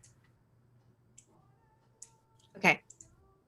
So you think this is a clip from a larger movie? Well, I don't know. Is that what I'm asking? It's not a clip from a larger movie. It's not a clip from a larger movie. This video was made by Whisper to Roar. I know that it looks like it's just this one documentary, but this clip was funded by the Whisper to Roar group or whatever you want to call it. Okay? That's why they had these high quality cameras out there. The Whisper to Roar group is funded by the NED, which receives almost all of its funding from the U.S. government. This clip was funded by the U.S. government. So, I think you're making too many connections here that I don't think are fair. In that you have this organization, the National Endowment for Democracy, which is some NGO that says their goal is to promote democracies in other countries. Whatever the fuck that means. Okay. And I can tell you what it means. It means regime you're going to change. interpret it. It means regime change. Yeah, you're going to interpret it very negatively. I'm going to interpret it very positively. Okay, so I don't want to get into the whole rigmarole about that. But so you have this organization, National Endowment for Democracy, some private NGO, but you're saying the government pays for all of or a substantial amount of 95%. Well, 90%. I did the calculation. 90% of the money. Okay, and that this NGO donated money or is involved in the production of this Whisper to Roar film and the subsequent YouTube video we watched because that guy, Larry Diamond, was a producer on it. He produced it. And he's involved with the National Endowment for Democracy. Is that the argument? Let me be real. This is a real tinfoil kind of association. Yeah, where's the part where Larry becomes president of Ukraine? That's what I'm waiting for. I mean, Larry is also the coordinator of the Hoover Institution's Iran Democracy Project. I know he is. I'm well aware. Okay, hang on. Okay. I know. Is he taking bribes? Where's the level of corruption here? I'm having difficulty There's no corruption. it. There's no corruption. If I can reorient this, it seems really tinfoily and it is really tinfoily. Okay. But if I agree that it is. This is so why would you bring it up then? Because it's the first part of the evidence. I have more. This is the first part. This is part one. Okay. Since we have limited time, because I know it's already almost 10 where I am, and for you, I'm sure it's like 6. Oh no, I'll go all goddamn night. I got but I don't want to go all goddamn night. So let's focus instead of going in chronological order. Let's focus on the more primary claims here and not the tinfoil claims. Okay. Well, would you like to watch the video that I have in the watch together, which is this, however, is this is Deputy Oleg Zarov, who claimed that, remember those tech camps that I mentioned, that they were designed to train insurgents. And we read the article that was from the U.S. State Department, right? But isn't the guy you're citing is part of the political party that got ousted in 2014? He's obviously so we just not believe anything he says. Well, that's like saying, Trump won because of Russia interference, or oh, the Canadian truckers are really, Confederate neo-Nazis. Like this is what happens every movement. Every time it's in their political interest, they make the claim that the movement wasn't real, it wasn't an aggressive movement, and it's being funded. So you don't want to listen to what this guy has to say? Not really. Yeah. I don't see how that's even remotely relevant. It's ridiculous to the argument. Yeah. Okay, well, it would be more proof. It would be more proof if there wasn't any sort of corruption going on in Ukraine. No, I mean, it doesn't even have to do with it. It'd be basically, this would be the equivalent of watching a video of AOC saying that January 6th was paid for by, Breitbart magazine or whatever the fuck claim she'd make about that. Like, it doesn't, you're like, okay, she'll say that, but I mean, she's not a valid source of information. She's incredibly biased. Okay, that's fine. Bias doesn't mean it's incorrect. It doesn't, but I would need something further than just their word for it. Yeah, it's a pretty big But what claim. else you got to go on?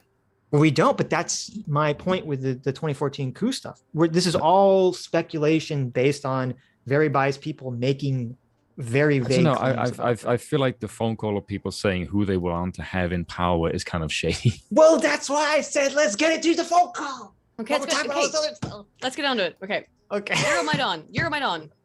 Are we gonna bring the phone call up, or do you want to listen to the phone call? We can bring in the phone call.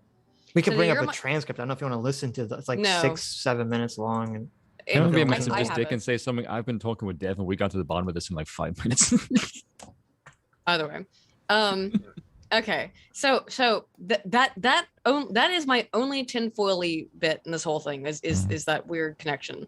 I won't make any more tinfoil. Okay, thank you. I just find that part really weird. So I'm glad we got to listen to the clip. Perfect sense. Yeah. Okay. I don't like U.S. involvement in foreign countries.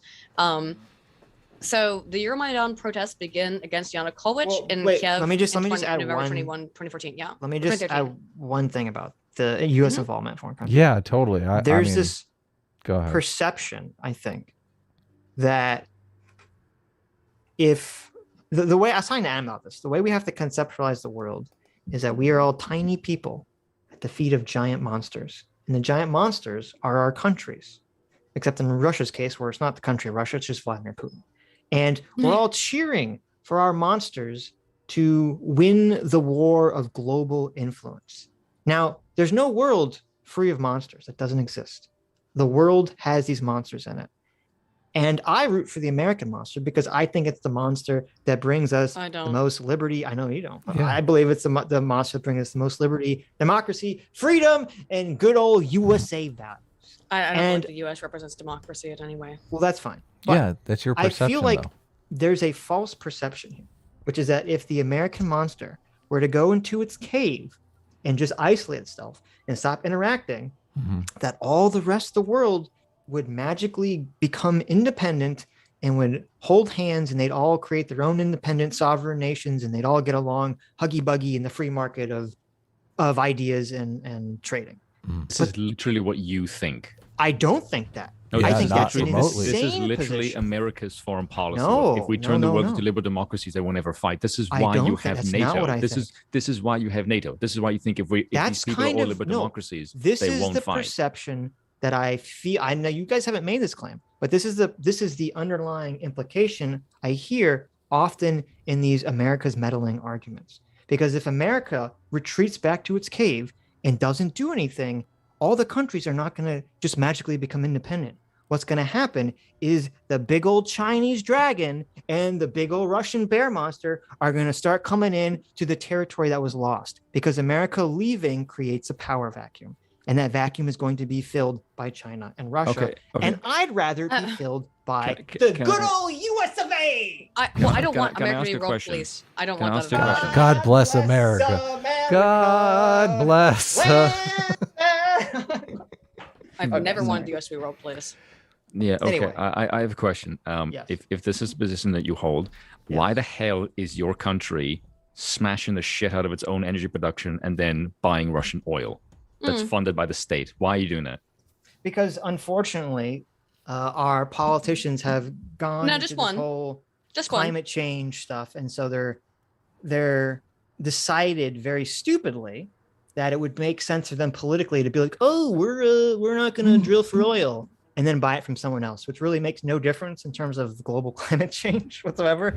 But it convinces stupid people. Okay, that- but to vote, what I yeah, don't to vote for understand them in the Well, next yes, election. all of us know this is funding their military because it's a state-owned apparatus. So what the fuck are you doing that for? Yeah, like, we're against And that. Okay. we could get into the Biden's involvement in Burisma. Is it maybe Can we because at this would least fund just your I don't since know if this it has to whole do with what I debate- just said, but- Yeah, since this whole debate is about whether or not Ukraine is corrupt or not, basically, let's get into maybe Maidan. we should talk about Maidan. Let's talk about the Okay. fucking phone call. Yeah. We're about to get in the phone Okay, call. And then let's get in. sidetracked. Okay, let's get in. Okay, Before we get into the phone call, though, just to No! say, just we can never escape. We can never escape. I could if I I did could it just. first. I would just want to say 1 second. No, I like love you, 1 Adam. Go second ahead. thing. Sorry. It's just You've funny. already admitted that the environment in Ukraine is corrupt. Oh, Do yeah. you think the people would want to fight against that corruption, or you think they're just cool with that corruption? Do you think that people have any capacity to fight against the corruption when the corruption is coming both from Well, the Russian I'm state just- and the hang on, may I please? If there is external forces, and we'll get into this, there's external forces that are coming both from the West and from Russia that are forcing people and corrupting the society, that the Ukrainian people have any fucking capacity to actually have any ability to fix their corrupt as fuck broken government? So, do you think that So Can we maybe hold on? answer each other's What was questions? the Otherwise, answer? this is What just was going the back and answer there, forth. Sitch? The answer. Well, I'll the tell you, answer what was my answer was. the answer was that No. they don't have any ability to do that. this is? I I'm think we're gonna have to. I think we're gonna have to agree to disagree because to debate this topic is probably outside the scope of everyone's knowledge here. Do you think that the EU is just as corrupt as, or America, in that fact, is Yes. just as corrupt as Russia? Yes. Okay, I fundamentally disagree with that on all levels. And I'd like to know like what you're basing that on. Right. Can I'm- I maybe give my take on this? Of course, Finn. I think perhaps that the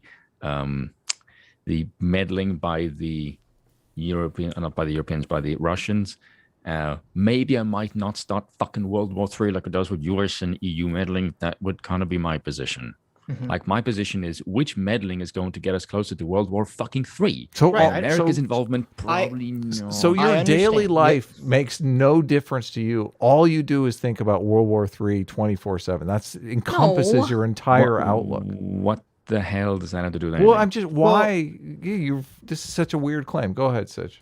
I know. I was going to say I understand as an individual citizen that maybe you could say the most pragmatic approach for me on a selfish level is to say, fucking let Russia take Ukraine. It's not going to impact me at all in any tangible way that I will notice, I believe, in my lifetime. No. And it avoids the possibility of World War III. I understand that argument. I don't think it's a pragmatic argument. I don't think it's a moral argument. It's already impacting you, Sitch. Go fill up your tank Well, with gas. Yeah, but that's only True. because we're engaged in the sanctions. He's saying if we did nothing, if we just twiddle our thumbs and said, go take Ukraine. Well, let me ask you that as this question: How much oil does Russia provide to the U.S.? Less than 7%. It's 7%. Yeah, Okay, there Yeah. you go. 7% crude oil, I believe. crude oil. Yes, correct. Yes, and I think about 10% is petroleum it's refined. I could be wrong. I don't know about that one, but it's 7% crude oil. You're correct. Yeah, So it's really, not much. the vast Mem- majority Mhm. comes from Canada. Right. Well, okay. I want to also chat. You do realize saying let's not start World War III is not make Do you you- pro-Russia. Do you guys buy You into get the this, right? Well, but it makes you the side of the appeasement side.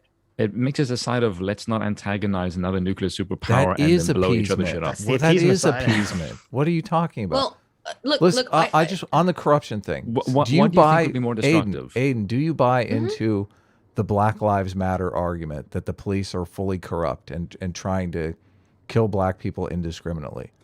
no, That's- but I think there are corrupt police officers. Well, but I mean, you're saying How you- does smashing private property help with that, though? I'm not It sure doesn't. how these relate, but Yeah, thank you. I think I see how I Well, think there you're He's are saying certain- don't paint the broad brush of corruption to everyone. Just Yeah. because some Wait a organizations minute, wait. claim Well, it can. have you guys not been the entire time trying to claim that Russia is completely corrupt? Yes, Russia is completely Russia is corrupt. corrupt. Yeah, but Ukraine's Russian not completely police. corrupt. Russian police are No, above the I don't think law. so. Okay. I'm sorry. So okay, Are so our the police argument is above that- the law? Because Why would they want to the- be part? Black Lives Matter is founded on the idea that our police are above the law. That's why I'm asking you the question. And I just said no, but I'm asking you now the question in response. And I said, no, I do not think the police are entirely corrupt. But you guys are saying that Russia is 100% unilaterally corrupt. Yeah, Ukraine is not. Ukraine is not. Right. I think you have to provide some evidence. Okay, well, let me. The most clear example of this, I think, on his face, is in 2014, when Yanukovych was going to be removed from office, or he was supposed to create the new elections to be removed from office. What did he do? He ran the fuck away to Russia. They were going to kill him, man. Okay. Yes, that's the point. The narrative that he put forward to excuse himself running away. Were you aware that there were riots going on right outside? I'm very aware that there are riots going on outside. Okay. However, so you compare that action. And then when people sacked his house after he ran away, it was filled, like, it had $100,000 chandeliers. He had a private golf course. He had a private underground shooting range. He was obviously hyper ultra corrupt. Okay. Well, I mean, he's compare hyper rich or hyper corrupt, but the reality is that, like, they raided his house. Yes or no, Sitch? You just admitted after he left. This is after he would they not have done it beforehand? And no, I don't think they would have. That's what I think. No, they raided his house because he left and fled to Russia and wasn't coming back. Okay, let's talk about the EU snipers. Okay, wait. And so let's compare this to Zelensky. Okay, Zelensky has the Russian army knocking on his fucking door to murder him and his family. Does he run away? Does he disappear into a fog of smoke? Does he say, okay, Russia, I'll do whatever you want? No, he digs in his fucking heels and says, fuck you, we're going to fight for our freedom. Do you think Zelensky is an honestly, legitimately elected president? We don't know. How the fuck, if I'm corrupt, okay, if I'm some corrupt asshole who only cares about money, and that's all, why the fuck would I just say, okay, I'll just concede and do what Russia wants? Why the fuck would I start a war where all these people are going to fucking die, including myself and my family? It makes no sense. Yeah, I mean, do you, Aiden, do you think Russia, like the simple thing for Russia to do is to try to buy Zelensky off? Do you think Putin made an offer to try to buy him off? I mean, he might have, but I'll tell you this. Do you think Zelensky took that offer? No, but may I tell you what Zelensky has done? You're right. May I tell you what Zelensky has done since January of this year? Mm-hmm. Okay. What? Tell us. Are you not aware? Mm-hmm. So, okay, Zelensky. So Poroshenko leaves Ukraine for 1 month.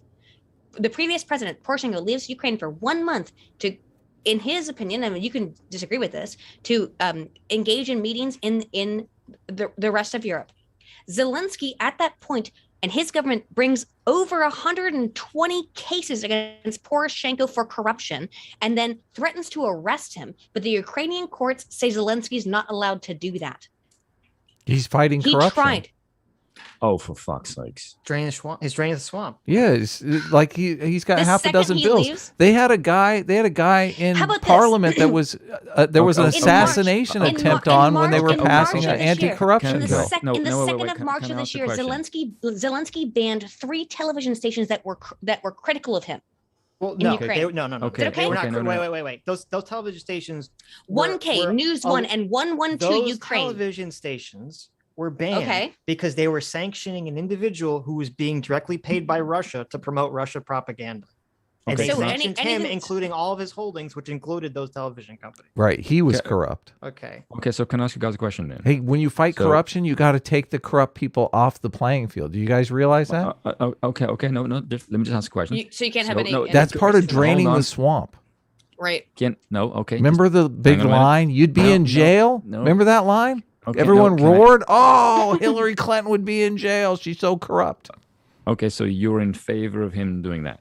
I'm in favor of him throwing corrupt politicians in jail. Yes, hell yeah. Lock them up and throw away the key. Banning media. Okay, so you are in favor then of Trump withholding money from Zelensky and saying, investigate the Bidens and then you get weapons. Are you okay with that?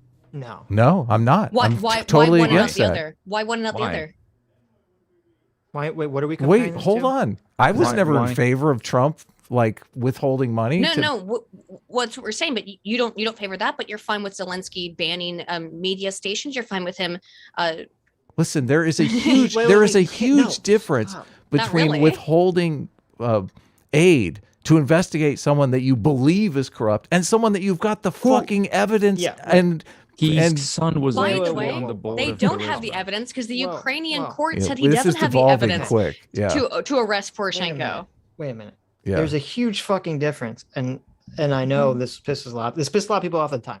There's a huge difference between the president of the United States saying, "I'm withholding money that our Congress legally allocated to your country until you announce that you're investigating this company that has this entanglement with my main political rival in our upcoming election." But that's who a cares? world different than saying, "Hey, we investigated this guy and found out that he's fucking being paid by the Russians to promote Russian propaganda while we're in the middle of a fucking war with Russia. Okay. So we're sanctioning treason. him and shutting down his property." Okay, no, These just are very different. No, Hugely Let me different. just ask you a question.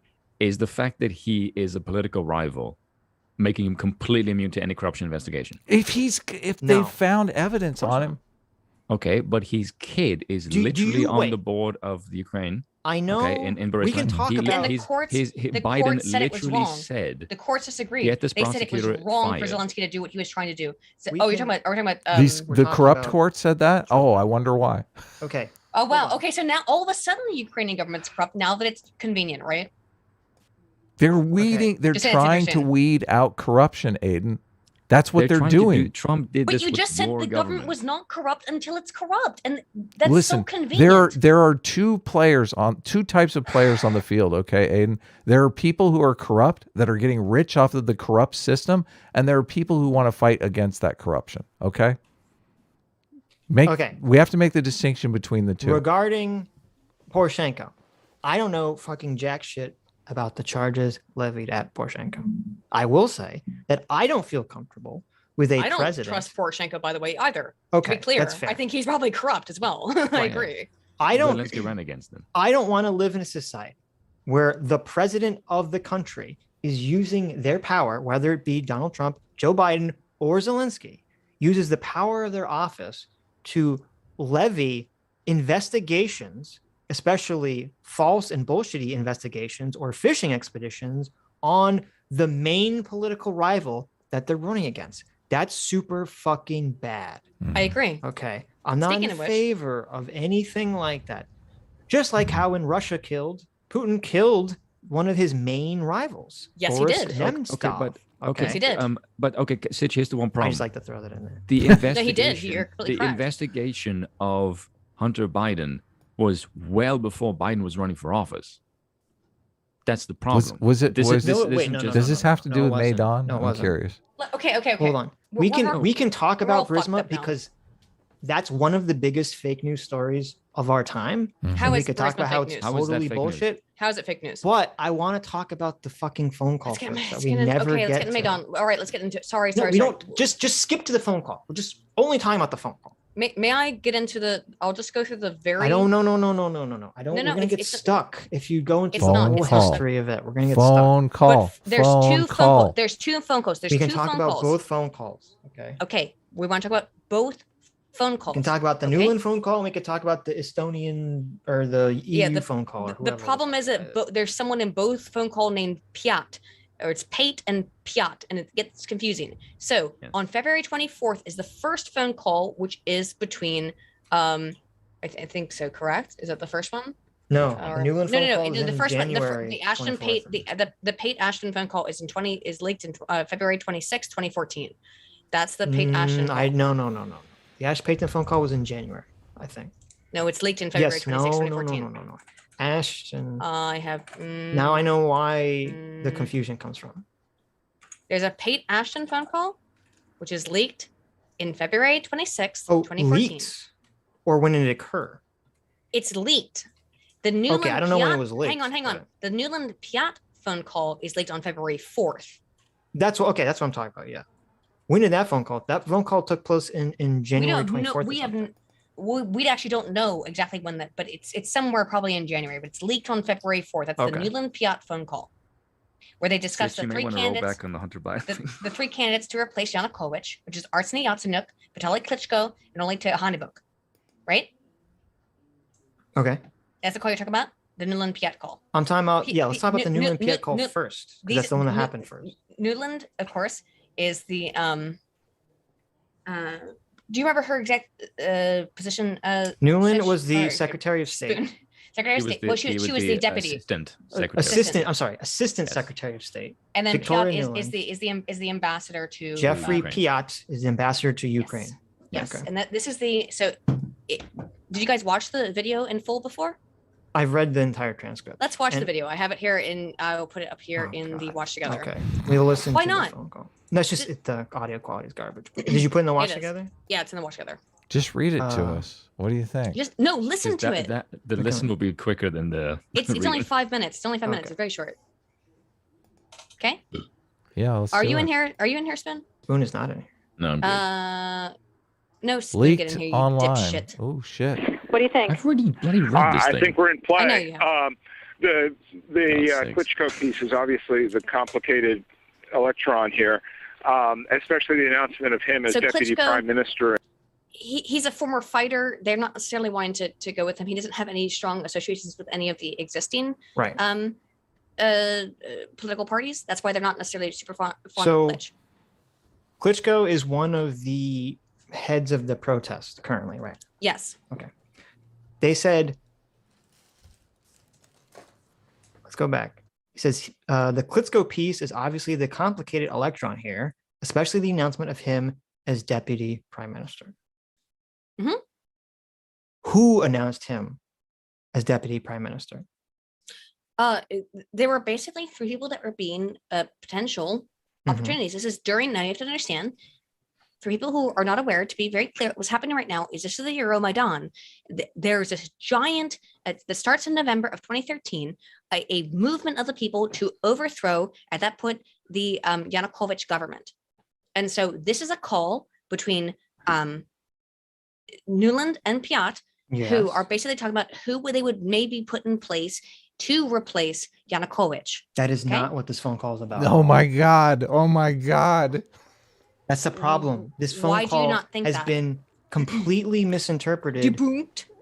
Has been debunked because it has been pushed forward by this narrative from Putin. And I understand why it would be. I understand completely why it's misinterpreted. Listen to it. Okay, but wait a minute. How did you get Putin from this? Especially because this is the Putin narrative. Okay. What? I don't care if it's a Putin narrative. Listen to the fucking call.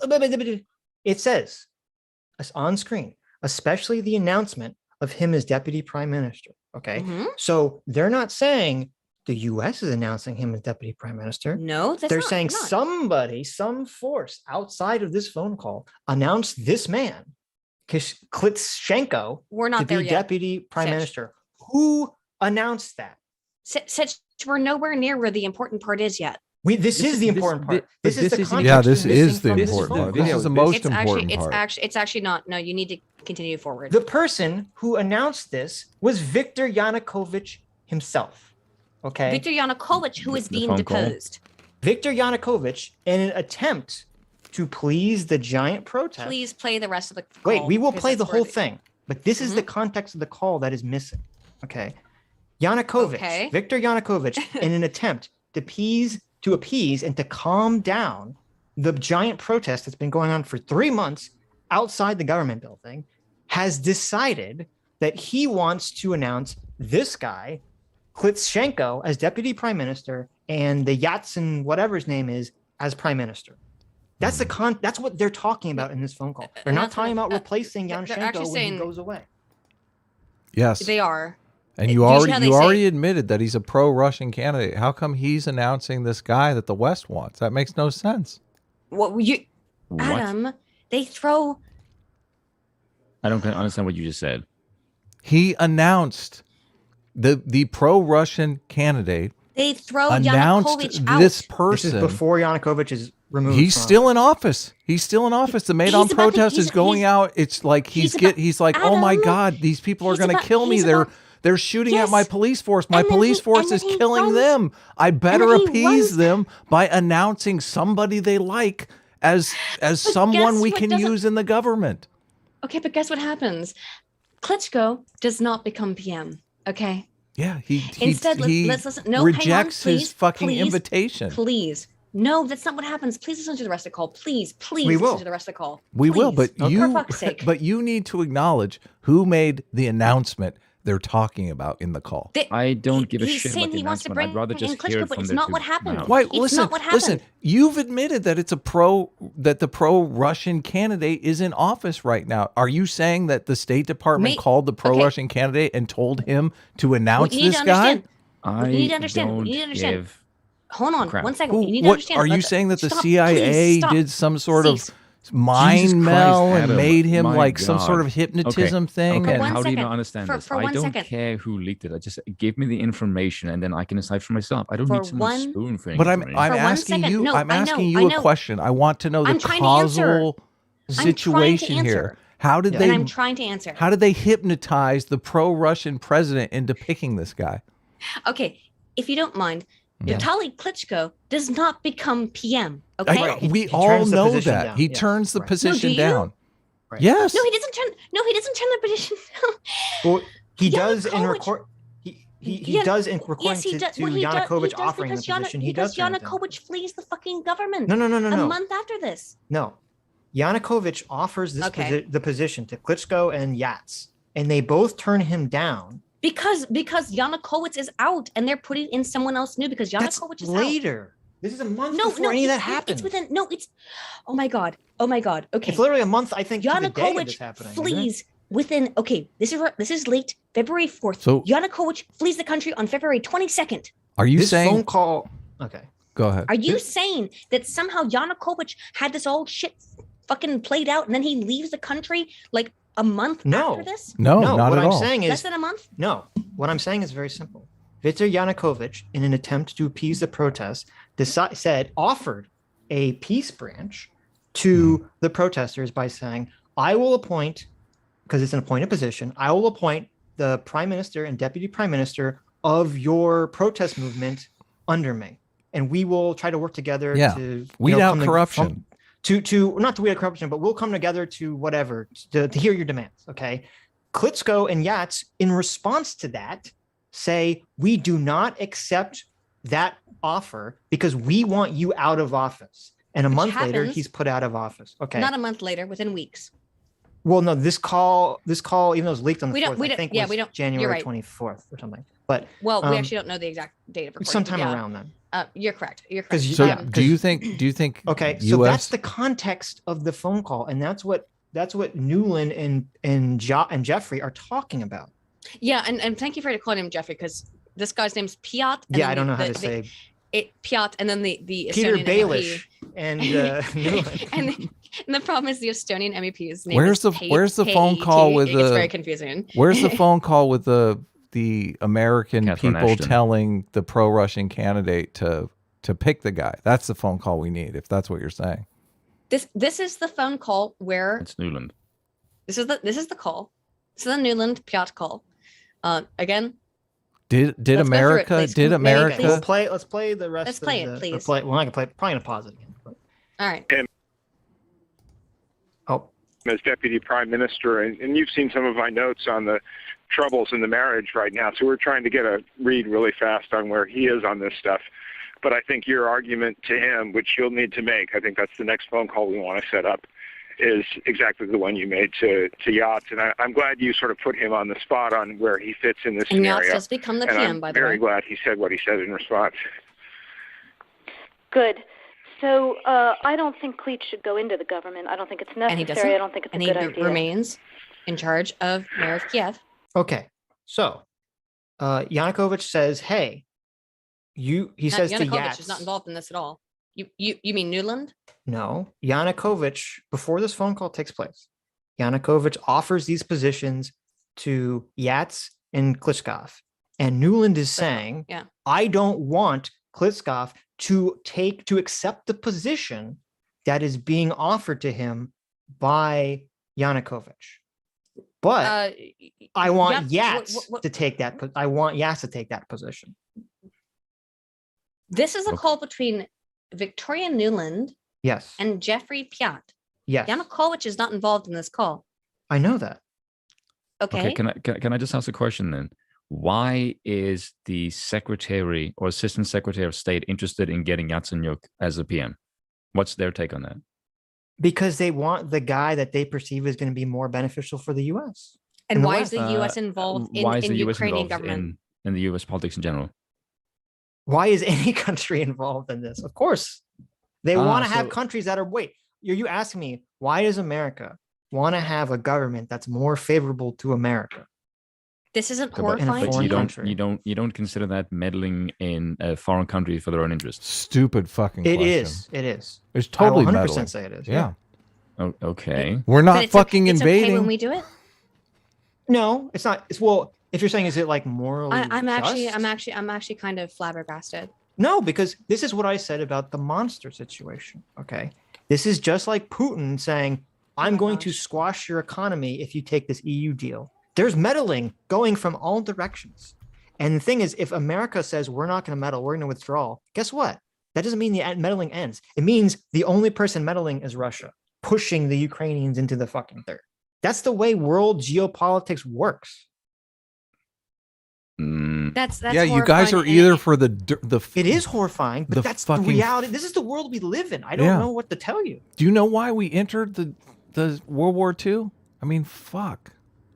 I don't believe we should. I don't believe that the United States should be playing world police and selecting the prime ministers of other countries. Well, good for First you. of all, we're not. Well, listen. Well, and I'm sorry. Then we fundamentally disagree. On that. I wish that we lived in a world where that wasn't the case. But if we withdraw, do you accept, Aydin, that if the United States withdraws from quote unquote meddling or influencing foreign governments like Ukraine, that all you're doing is you're throwing them out and saying, okay, Russia and China, go meddle and influence all you want. The U.S. will just sit by and twiddle its thumbs, and you can do whatever the fuck you want. No, Sitch, I don't actually think that. I think you guys encircling the shit out of Russia is going to make them join forces with China, and that's really fucking As we bad. tried That's to not go what through I in the asked you. first 3 hours of this. Dodging the question. Nice pivot. No, that's not a dodging the question. You asked me, what do I think would happen if you don't play world police?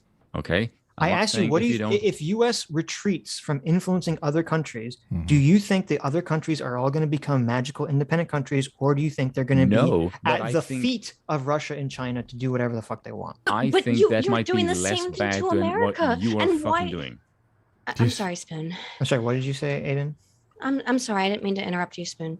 But I don't understand how it's okay. Like, it's terrible if Russia and China do, but it's okay if we do it as the United States. We're acting as an imperialist nation, and the that's reason fucked up. The reason why you do not understand is because you cannot accept that the United States has a less corrupt system. That is literally not our point of view. I fundamentally at all. I know that's not your point of view. Disagree. That's where the problem is. Okay, is that I don't want America to do this.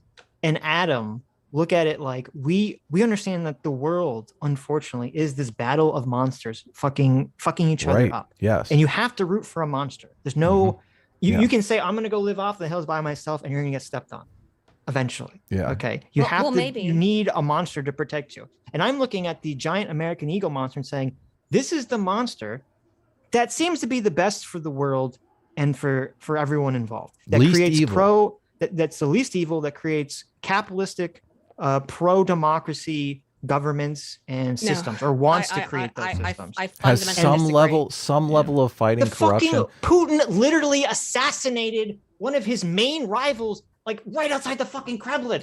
Does anything like that ever happened in American politics? And such. The fucking Ukrainian government literally assassinated a journalist in the 1990s. You're moving the goalposts here. We're not talking about Ukraine. We're talking about America.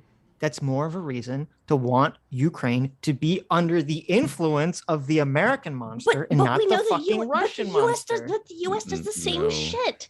The U.S. does the same shit. No, it doesn't. Yes, we do. Hillary Clinton did not assassinate Donald Trump when he was running for president. Yeah, Donald Trump. Donald Trump didn't even throw her ass in jail when he said he would. Did not throw Hillary Clinton in jail because we have systems. Because if he tried to, the blowback would have been so fucking crazy. Yeah, the Clintons have never killed anybody. Okay. Okay. Well, we're gonna get into the Clintons killed everyone. Argument. We just this I'm not even trying to fundamentally. Hang on. Such a big hang up here is fundamentally they do not perceive of the American system being any less corrupt as the Russian system. This is why it was important to bring up like Black Lives Matter, because that literally is the Black Lives Matter perspective. You're upset that Hunter Biden's son is on the board of Burisma. Okay. How upset would you be if Hunter Biden ran Shell Oil? Yes. Wouldn't that be a really fucking corrupt? You'd be like, well, that's weird. I mean, he basically Joe Biden, the vice president, runs Shell Oil. Have you read the documents about how much he about his influence in Burisma? Stitch, can I just ask you one question? Do you honestly believe the Bidens are not corrupt? I don't know about Joe Biden. I think Hunter Biden's a fucking corrupt as fuck. Yeah, you don't think Joe Biden is corrupt? Seriously. I don't know enough about things that he's done to know whether he's corrupt. You keep doing this thing, Spoon and Aydin. Both you keep saying like any level of corruption immediately makes you Russia. Right. And that is ridiculous. But that is the argumentation you're giving me. Hang on a minute. Spoon and I have never made any kind of statement even.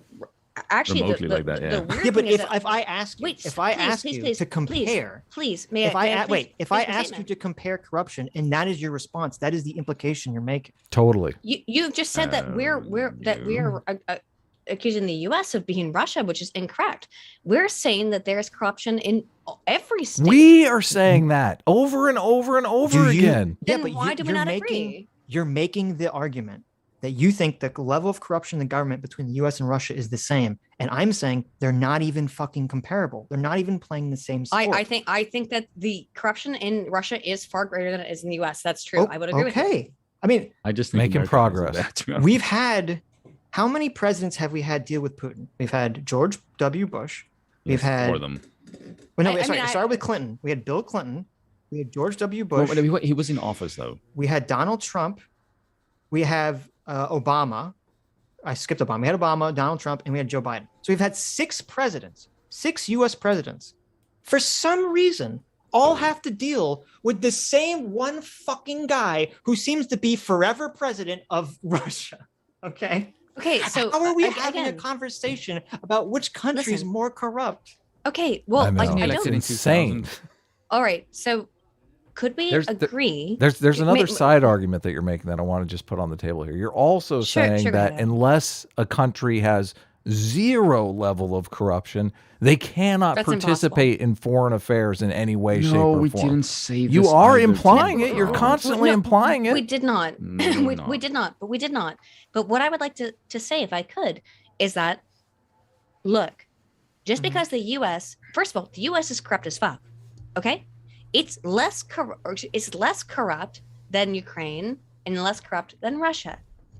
But all of these governments are corrupt. Democracy does not save you.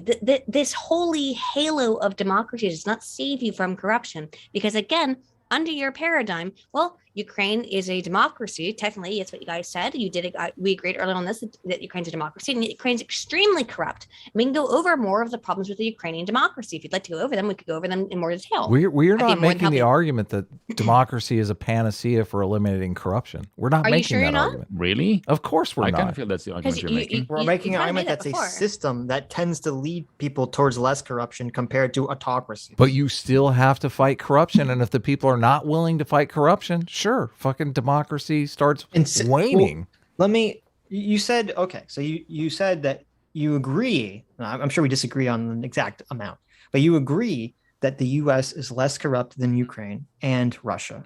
Well, the Ukraine... Well, part of the problem is that the corruption in Ukraine is largely based on U.S. influence. Yeah.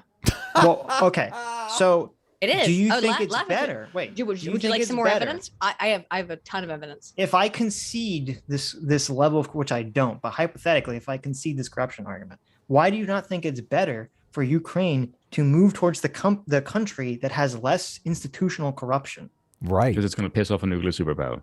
Yep. Oh, that's your argument. Is that Aydin's argument? Okay. I know that's your argument, Spoon. Well, I would say that it's a little bit more complicated than that. I actually think that in terms of the involvement with Ukraine, in terms of the U.S. in general, yes, it is less corrupt than a country like Ukraine. However, the U.S. involvement in Ukraine is hyper corrupt. there's a bunch of United States actors, both in terms of individual actors like Joe Biden and actors, including the State Department, that have played a role in all of this. And for that reason, there is an issue in Ukraine. Okay. U.S. is 100% influencing Ukraine. It's obvious, super obvious. Okay. Never denying that.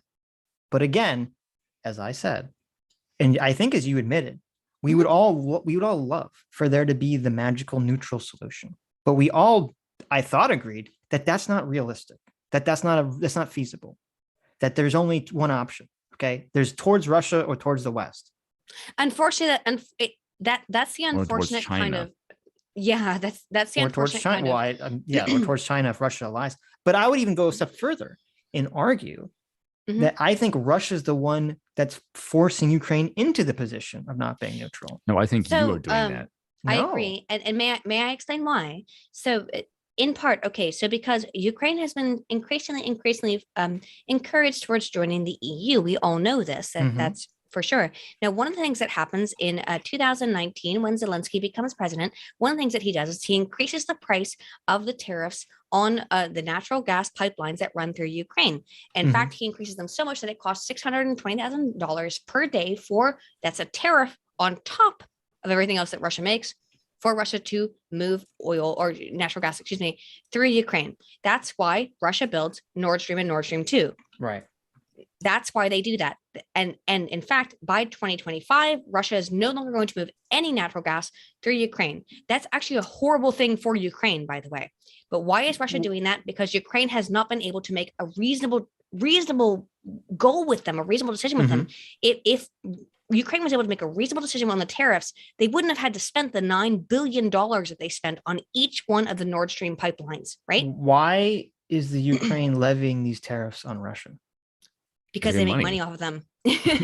Why is the Ukraine levying these exorbitant tariffs on Russia? Because they can. The state makes money. Is it just because they're greedy? No, because they can. They make money. That's or what is it funds their economy. because a couple fucking years before, Russia literally stole the majority of their fucking oil reserves off the coast of Crimea? Okay, so let's talk about Crimea. No, but that you're only looking at this from the Russian perspective. I'm actually not. I'm actually not. In a vacuum. I'm actually not, and I understand. Yes, it seems fucked. But let's look here at do you think it's weird that a country, Ukraine, that literally had part of its country fucking stolen by a foreign power would then turn around and say, "Oh, well, we're gonna fucking charge you some insane fee that is to use the pipelines that go through our country." That is a perspective, and I agree. But that's a perspective. No, because yeah, can we of course. please talk? Are you guys not aware that? Because of course you're not aware. Is that there were protests in Crimea before? Here's what happens after the 2014 revolution.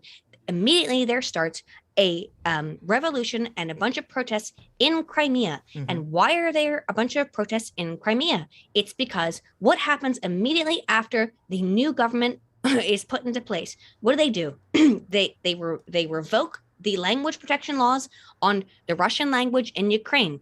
They also prevent the broadcasting of Russian broadcasts in Ukraine.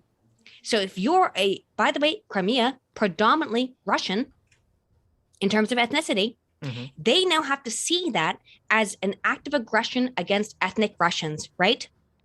You can understand why they would feel that way. Do you know who passed these laws in this is what happened in 2014 under the Poroshenko. Maidan, after the Maidan. Yeah. Right. Yes. Okay. And I don't agree with that, but again, there's a reason for why that's happening. Because as soon as this is going on, Russia is already trying to get the people to separate from Ukraine. Yeah, but these people are already Russian. They're already there. Well, hang on. No, but I mean, you don't deny that the separatist movement is funded by Russia. Oh, the correct? separatist. Yes, of course, the separatist movement is funded by Russia. Like that. Let's not get. They're pro-Russia. No, I understand. I understand. But let's not. That's why those laws were passed.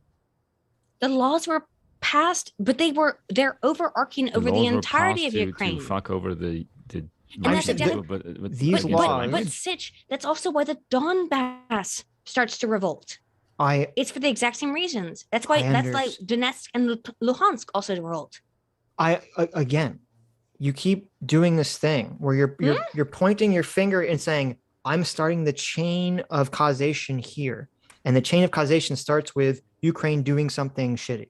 And I'm saying, well, no, Ukraine's doing something shitty in response to Russia doing something shitty. That's basically been this entire conversation. But that is all the way back so if to you the want to EU say deal. that these laws about hang Ukraine, on, guys. wait, if you want to say that the laws about Ukraine saying that you can't speak Russian or they want to stop Russian television, which I think were rescinded because I'm pretty sure Zelensky was in primarily Russian language television after 2014. This is Poroshenko. I understand Poroshenko. Yeah. No, but I'm saying, but he in 2018, 2017, I'm pretty sure he was in Russian speaking television in Ukraine. So whatever that law was apparently was rescinded at some point. But I understand it, even if I disagree with that law is in response to Russia trying to foment fucking revolution in their country. Yeah, but you have some perspective of the Russian people when they see that they see the people and they completely living under the Ukraine government. Completely. What do you mean it's irrelevant? It's their rights being violated. Do you think you're talking about Russia set up the situation? You're talking about the people in Crimea, right? In Crimea and Donetsk and in the Donbass. So right, but this is the problem. This would be like if in America we just had a somewhat contested election. But you hang on. You cannot compare. I'm sorry. I'll let you finish your please. I'll let you finish in 1 second. But I would say I don't think you can compare an American election to the elections in Ukraine. We're not. Because come on. He's just using it as an example. Okay. He's not comparing the two. May I kind of wherever. So may I please? Mm-hmm. Ukraine is a very unique country in that it's a kind of patchwork of a lot of different Soviet culture or post. We would never understand that in America. Right. Multiculturalism. Oh shit! This is new. Explain it to me. It's actually a little bit more complicated than that. Oh, okay. Tell us. I mean, I know. Adam, Lviv is the cultural historical capital of Poland. Oh my God. Kiev is the cultural historical capital of Russia. Okay. Do they do that weird thing where the prime minister of Canada comes out and speaks two different languages to everyone and wastes a shitload of time doing it? Okay. I'm aware. All right. Okay. Whatever. And I think I don't know if you heard in the stream from last week where I talked about this. I'm aware that the Soviets deported the majority of Tatars, who were the native people from Crimea, and replaced them with their own ethnic Russians. Okay, in a fucking horrible event. And that's why today the majority of people that live in Crimea now are ethnic Russian. I'm aware of that. But my comparison to the election is saying we had a contested election. Now it's not the same. Obviously, Ukraine's way more corrupt and sussy than anything that happens in the United States. But my comparison would be if, say, there was a bunch of people in Texas who voted for Trump who said, I think the election was rigged. I think the election is faked. We want to cede from the United States of America. And then U.S. says, fuck you. You can't cede from our country. And then Mexico says, oh, let's supply arms to these Texas secessionists so they can break away from the United States. And so Mexico starts funneling a minor civil war in the United States between Texan secessionists, and then, by the way, the Mexican government then mows in their own military and says, oh, actually, they're going to become part of Mexico now. Yeah. So I don't see how this is a valid solution to solving complicated inner sovereign powers about election disputes is to have Russia invade and take fucking a part of the country, which consequently has 80% of the newly discovered fucking resources in it.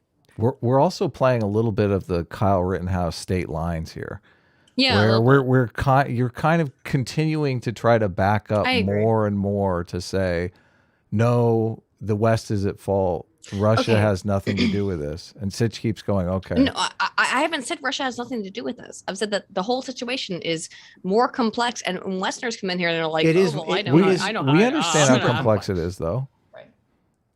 This is why what I'm frustrated about is Westerners coming in and being like, oh, this is how it should be, and like not understanding the 1,500 years of history from the Kievan Rus, which is absolutely ridiculous. But the issue, as I'm assuming you know from this super long history, is that Ukraine is split between people who are mostly native Ukrainians who have basically been it's basically the center of Ukraine, yeah. Right. Have been the victims of Russian oppression for 300 years. Yes. And people who are ethnic Russians who were basically imported to Ukraine in the last 60 years. Which is why it's a very confusing nation. And again, also Ukraine contains Lvov, which is the historical capital of Poland. So it's a very confusing kind of country where people have different claims, and also they annexed very early on, or during the foundation of Ukraine, they annexed parts of Romania that Romanians think is part of their historical land. So Ukraine is this hodgepodge and patchwork nation of land that other countries think are their natural property. All of the Russians were immigrants from Russia over the last 60 years. Mostly, yeah. Okay, wow, that's crazy. Well, the USSR that adds a whole other component to this. The czars in Russia, and then this picked up even more so. The czars in Russia had always been trying to Russify Ukraine, right? And they were doing the same thing. They were making it illegal to teach Ukrainian. They were making it illegal for schools to cover Ukrainian, for pamphlets in Ukrainian. And then this super ramped up under the Soviet Union because they were operating under the idea of like, we're going to have our one massive communist culture that everyone's going to adhere to. Right. Yeah, and after the Holodomor, that's why it's split like the East-West. Well, it was a horrifying thing, that absolutely disgusting event that happened in the Holodomor. Right.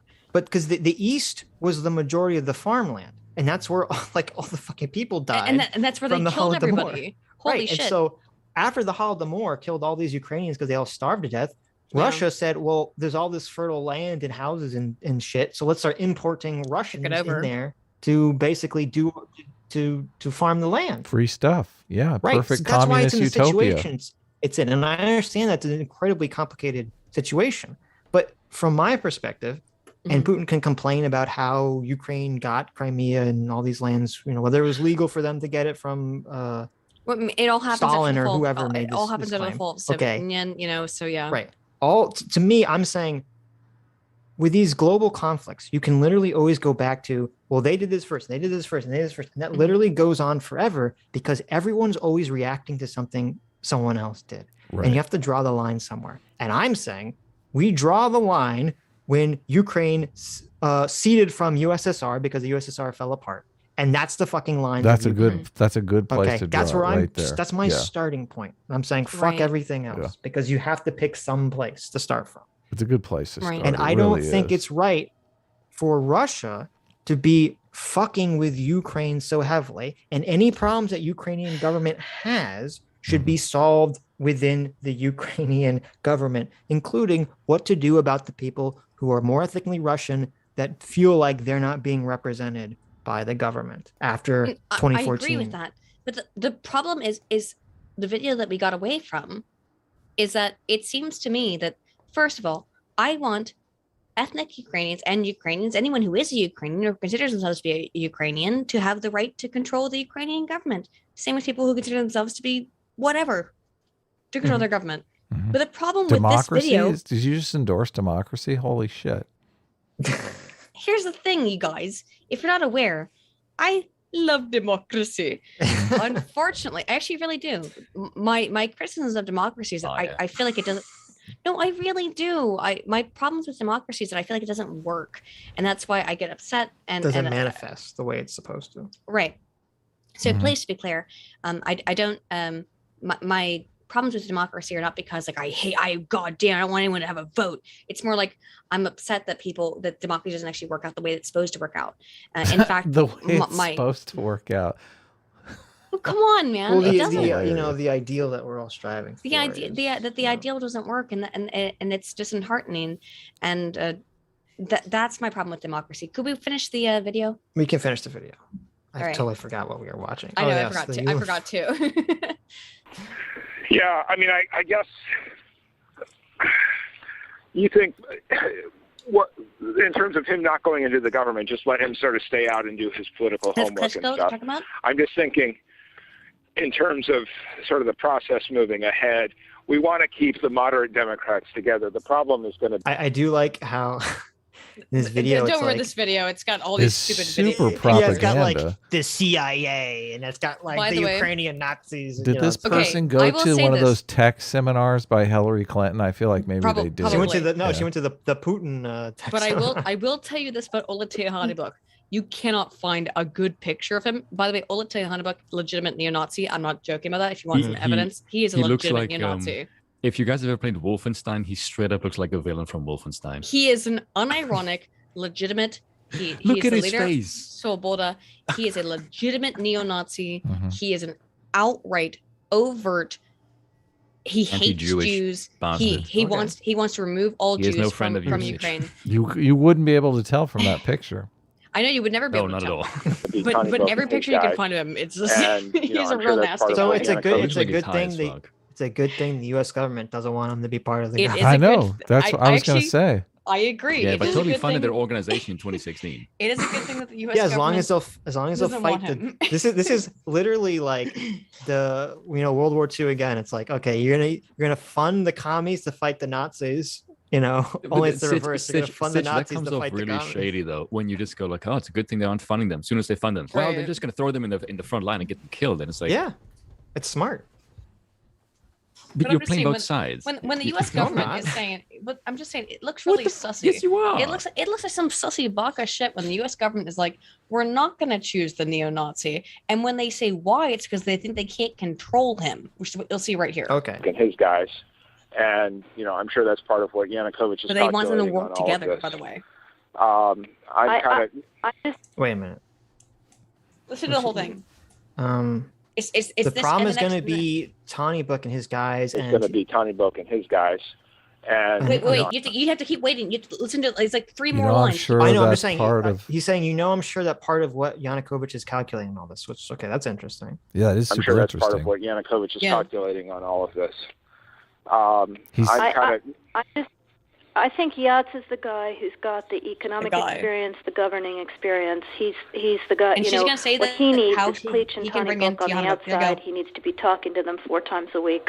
4 times a week. I just think legitimate Cleach going in, he's going to be at that level working for Yatsenyuk. It's just not going to work.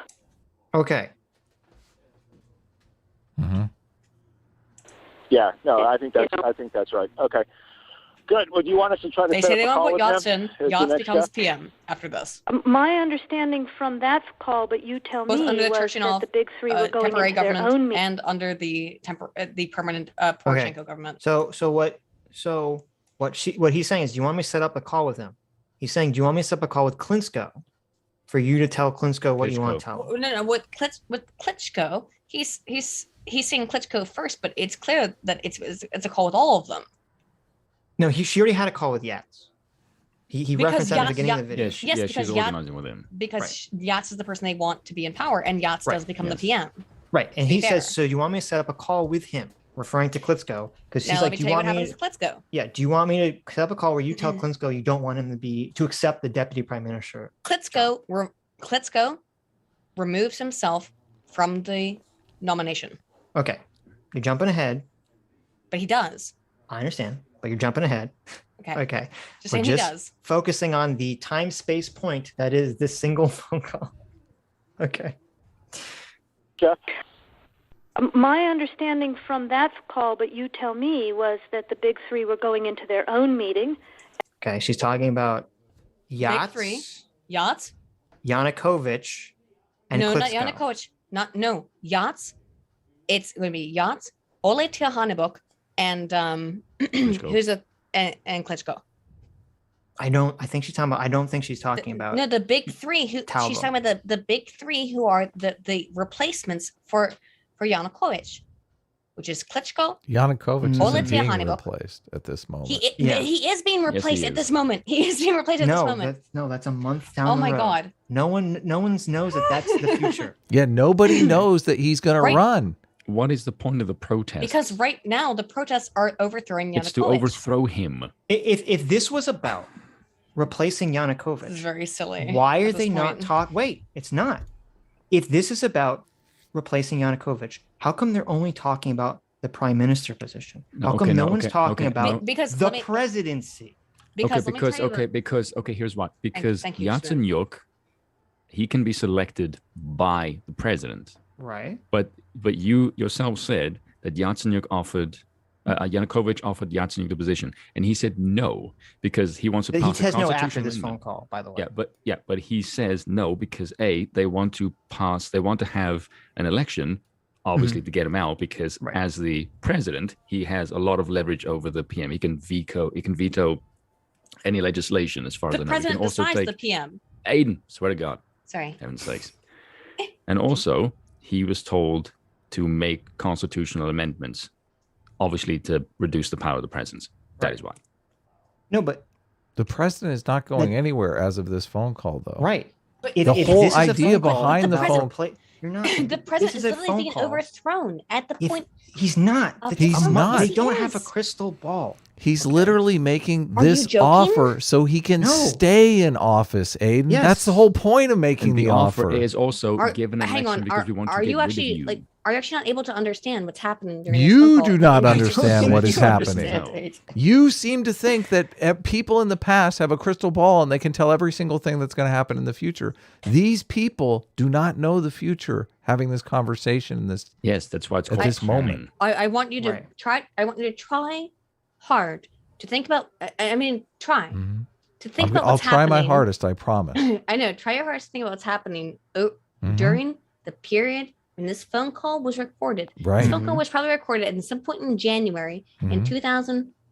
Okay. There's thousands. There's tens of thousands, about hundreds of protesters fighting with police. 100 people have been killed. The government, yes, the government is completely being overthrown. Right. Okay. Well, they're now they're not being overthrown. There's riots on the streets. Okay.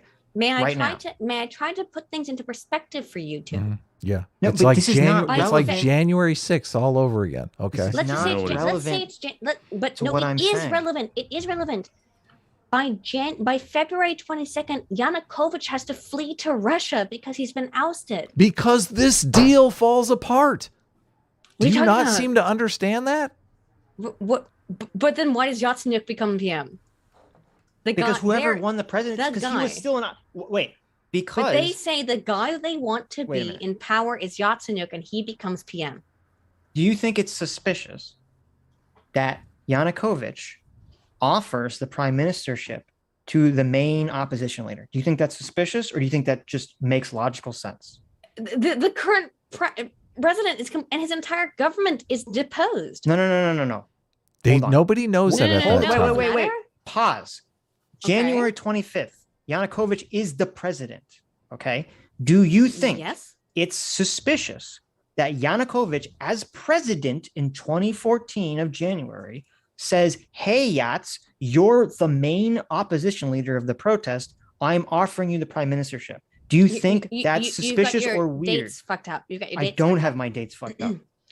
Yanukovych flees to Russia on February 22nd. And on that same day, Alexander Turchinov is made he's first appointed as prime minister and then as president and assumes control of the armed forces with none other than Yats as PM on that same day in February 22nd of 2014.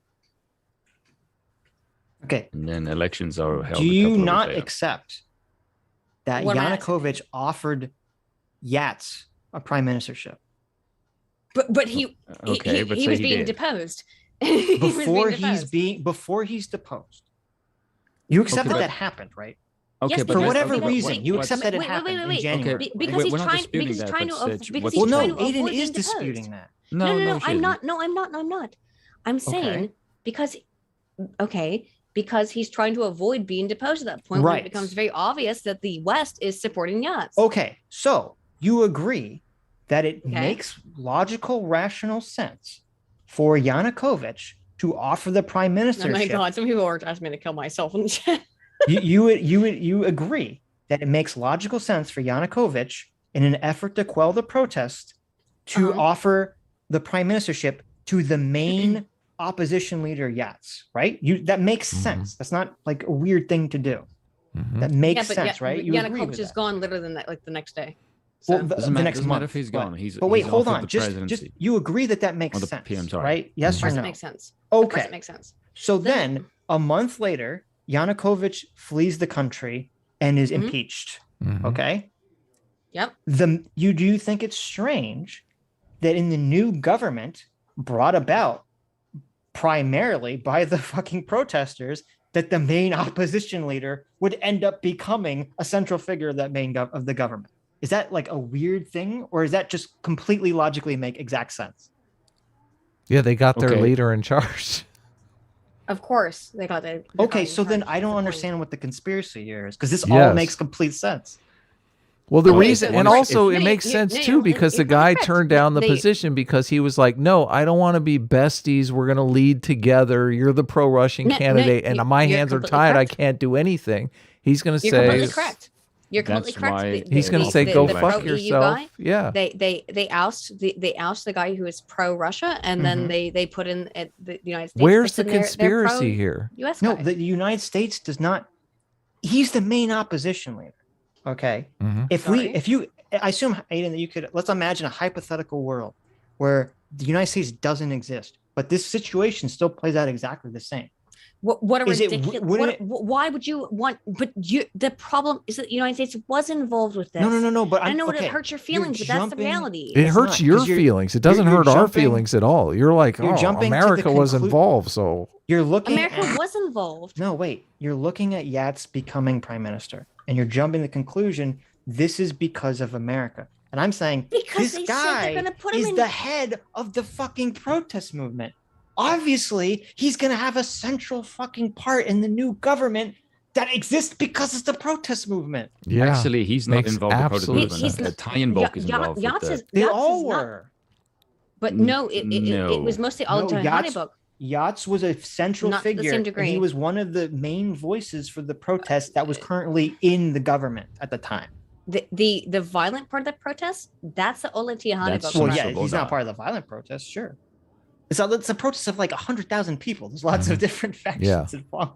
Yeah. Okay, lots of truckers in this protest. So what you've just admitted here is that like multiple people who are involved in the discussion of these three candidates are involved in the protests. Yes. But the one that you've chosen is the one that is apparently like the king of the protest, because you've decided that he is just as Nuland did. What? That sounds a little bit sussy to me. I don't even understand what you're implying. So what you're saying is you're saying to the same thing that Nuland did, which is that Yatsenyuk was the good guy to go with. No, right? I'm saying it makes sense. I'm saying, and that's why I try to say the hypothetical situation where America doesn't exist. Anyone can very easily picture Yatsenyuk becoming the prime minister because he was a central figure in the protest already. What about Klitschko? I don't know. What about not choose him? He became he became mayor of the fucking city. Klitschko was already mayor of Kiev. He was he was Sich. He was already mayor of Kiev. Go ahead and look it up. So he just ran again.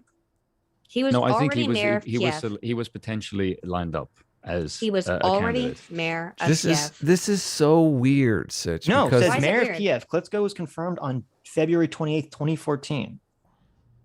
Before this. This is February 28th, 2014. That's after Yanukovych leaves office. That was he left on 25th, right? Oh, I guess it was right. Okay, you're correct. This is so weird because the whole argument that they're making is America did something and therefore the whole situation is America's fault. Like that's basically the argument that they're making. But that's not what we're making. Okay. It is. So may I please? Okay. So I did think he was mayor beforehand, but he did become mayor afterwards. Okay. So you could just be retaking the just position. Admit that this call is bullshit because this call is fucking total bullshit. Yes, he was in okay. Parliament. The whole call's bullshit, and all of it. He was in Parliament in 2012. The whole call's bullshit. Would it make you feel better? Would it make you feel better if America was not involved in trying to engage in this? No, listen. Your position is you don't want America involved. Our position is we do want America involved because we're a force for good in the world. Your position is America is a force for, look, you're already laughing. You're like, well, America no, evil. Okay. You're conceptualizing this like there's a scale and you have the Ukrainian people on one side and you have America putting its thumb on the scale, pushing it down. That's how you're conceptualizing this phone call. But in reality, you have Ukrainian people on both sides of the scale and Russia is sticking its entire fucking fist down on one side of the scale. Yes. And America's putting a little bit of pressure on the other side of the scale. That's how I view this. Yes, totally. Okay, can I ask you guys a question? Do you think the protests would have gone anywhere had they not turned violent to the point where Yanukovych would flee the country? What do you mean the protests would have gone anywhere? I don't know what you mean by that.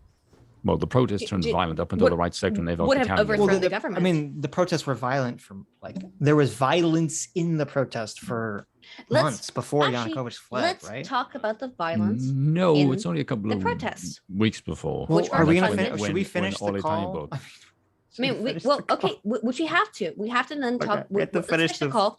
Then we can talk about the U.S. funded snipers. Do that. Oh no, but yes.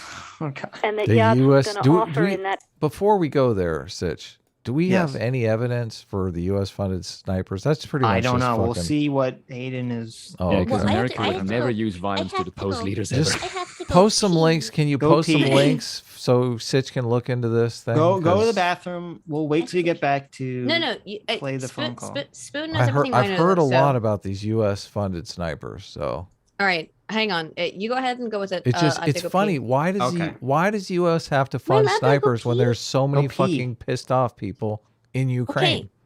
I'm gonna go pee. Hang on. Okay, go pee. We'll talk about the sniper. We'll talk about snipers after the phone call. Okay. Oh, listening to the phone call. Yeah.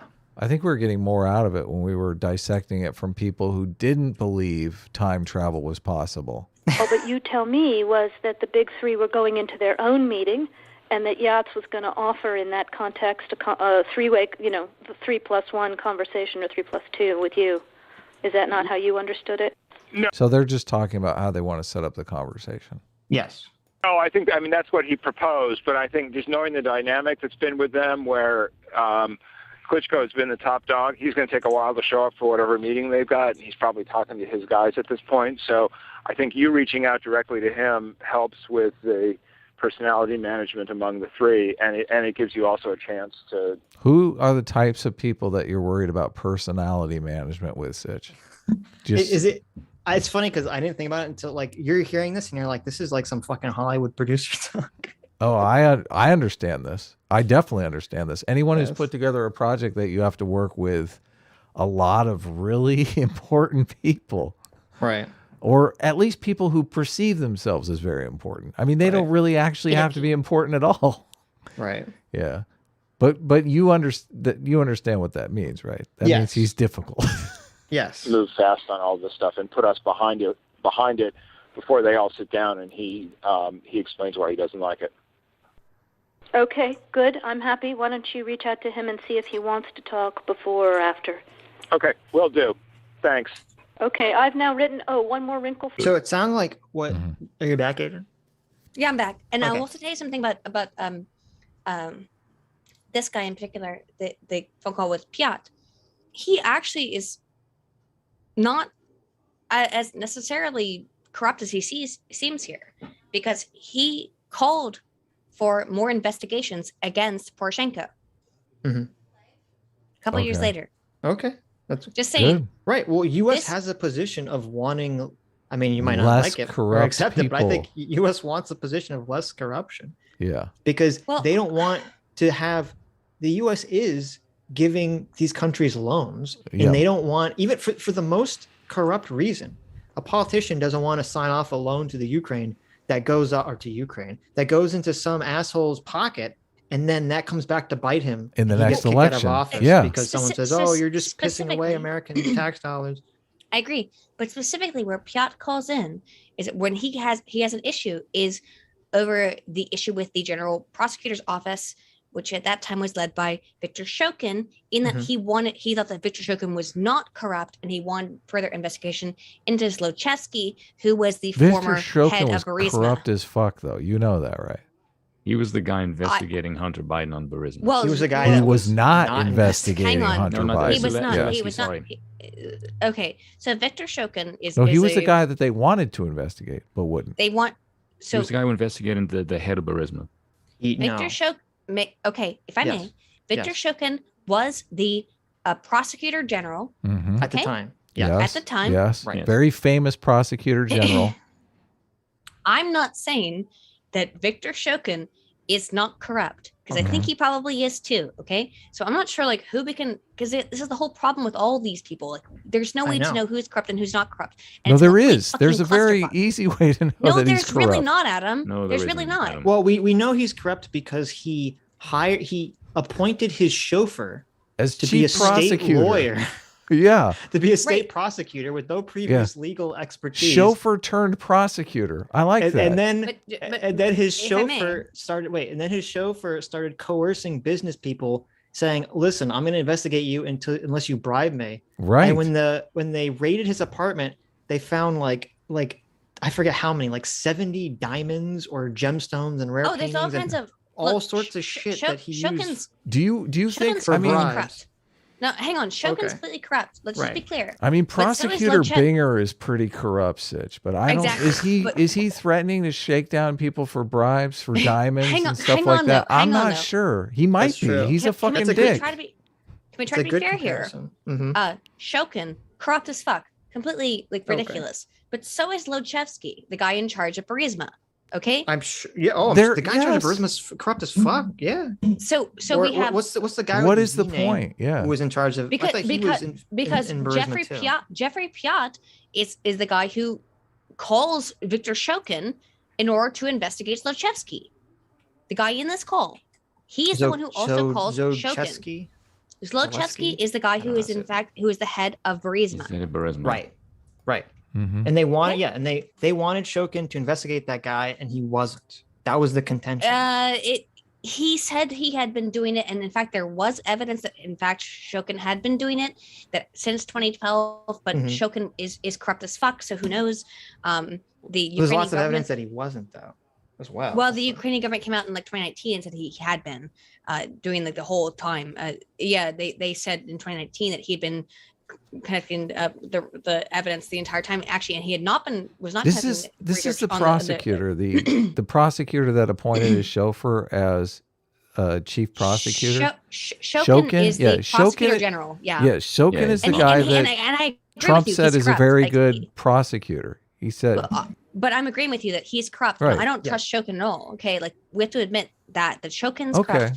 But also, there's so much fucky wucky shit going on with Mhm. the Of course, but Biden Burisma deal. the thing that started the call to get Shokin fired did Mhm. not stem from. It didn't stem from Biden, and it didn't stem from this guy either. Though he did. He wanted him He fired. did.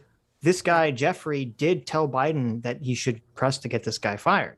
It started from, I believe, the UK, because the Mhm. UK and the UN were investigating under the grounds of this EU deal, on EU membership into Burisma. Yes, And part of Jeffrey Pyatt is the ambassador to Ukraine, and he made a direct call for Viktor Shokin to further investigate Zlochevsky and criticize Shokin for not doing more to investigate him. Right, That's which in would September of 2015. contradict the narrative hugely. that Biden fired this guy to protect Burisma.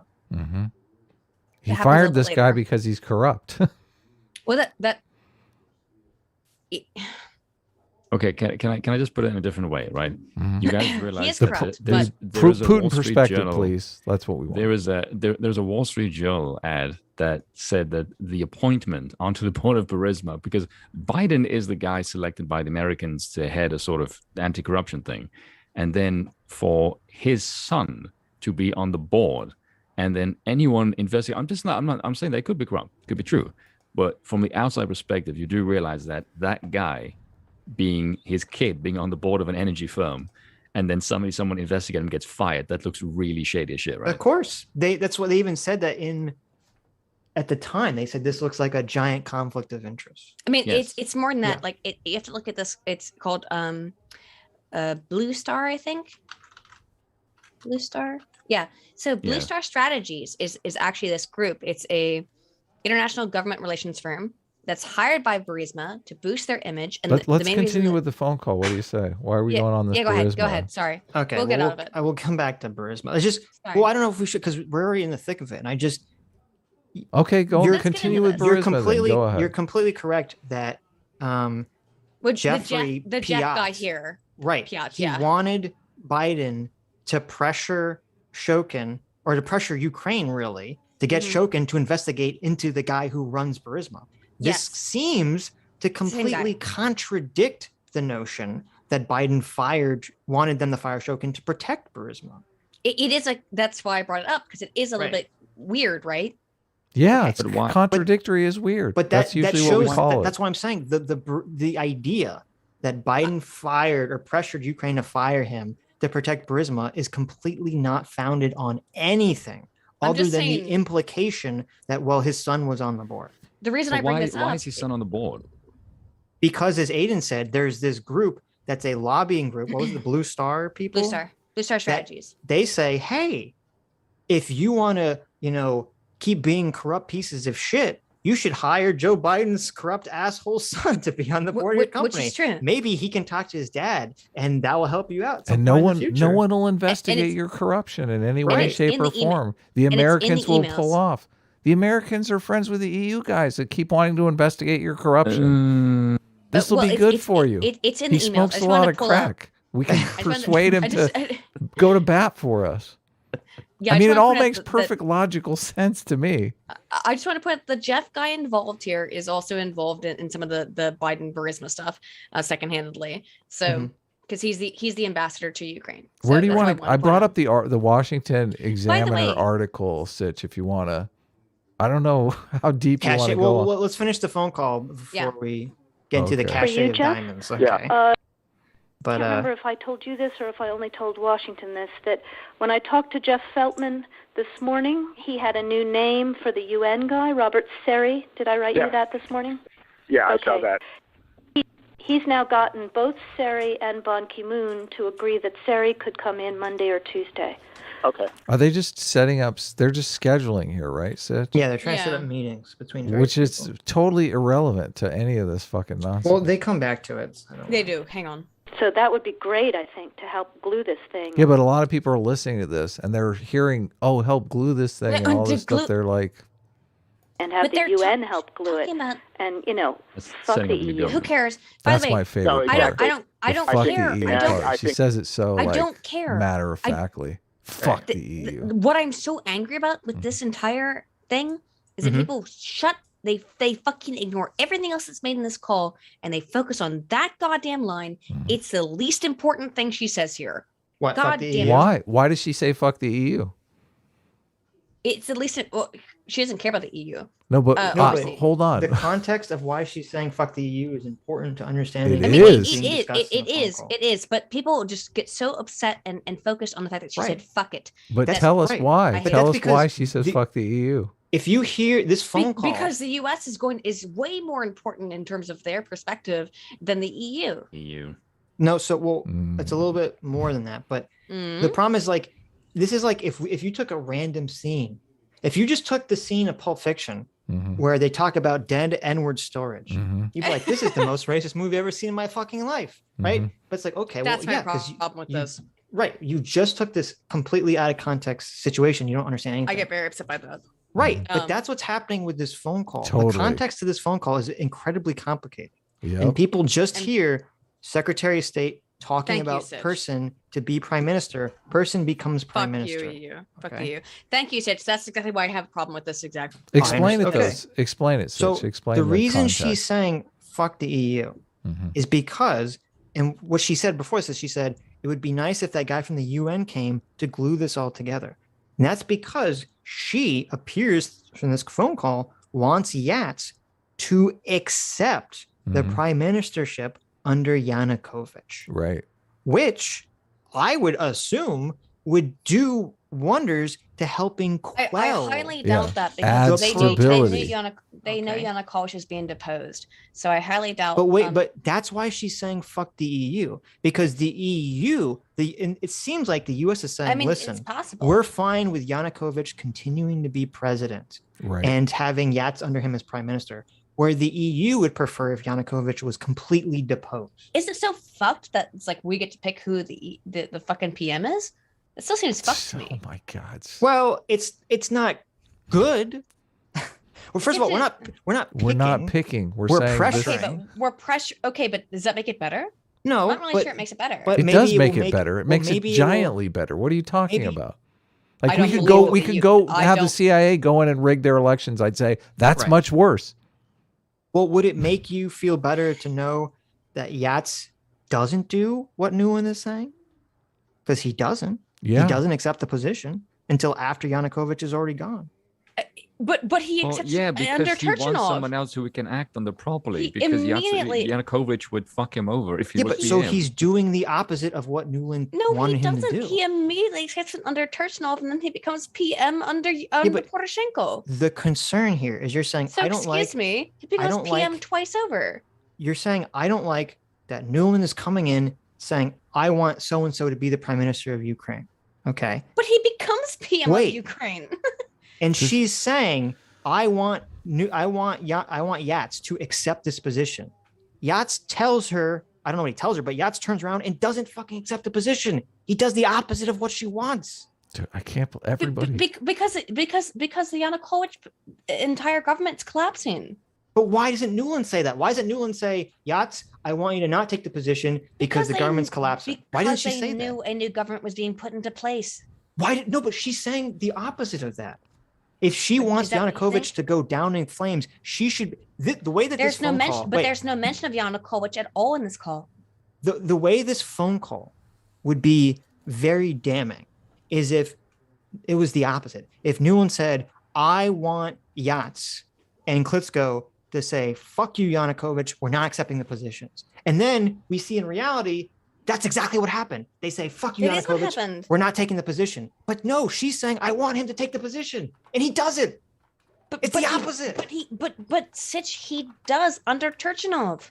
I understand it, but that's the future. That's not what this phone call's about. Like a This Okay, phone but- call okay, is not okay. about Okay, what but- happens okay, when but Sitch- Yanukovych is gone. Sitch, but hold on. You do realize that doesn't involve the context of time, right? Like if she says like I want you to take the position and he doesn't take it now, but he takes it under the next person, he's still in power. No, it does involve because she wants him for I'm not sure whatever I understand reason this. she wants him to literally accept the position, which I would imagine is to quell the protests and to calm things down in Ukraine.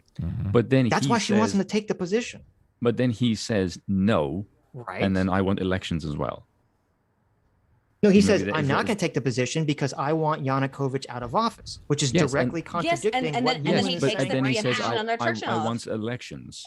Because Okay, he but that's not wants what that's the Yanukovych gone. opposite of what There's Nuland's saying. no one's elected to make Turchinov is just selected as the president, as the temporary president. He's selected as the temporary president after Yanukovych is deposed. Mhm. And then after that, yes, Yatsenyuk is made PM under the presidential election where Poroshenko becomes president.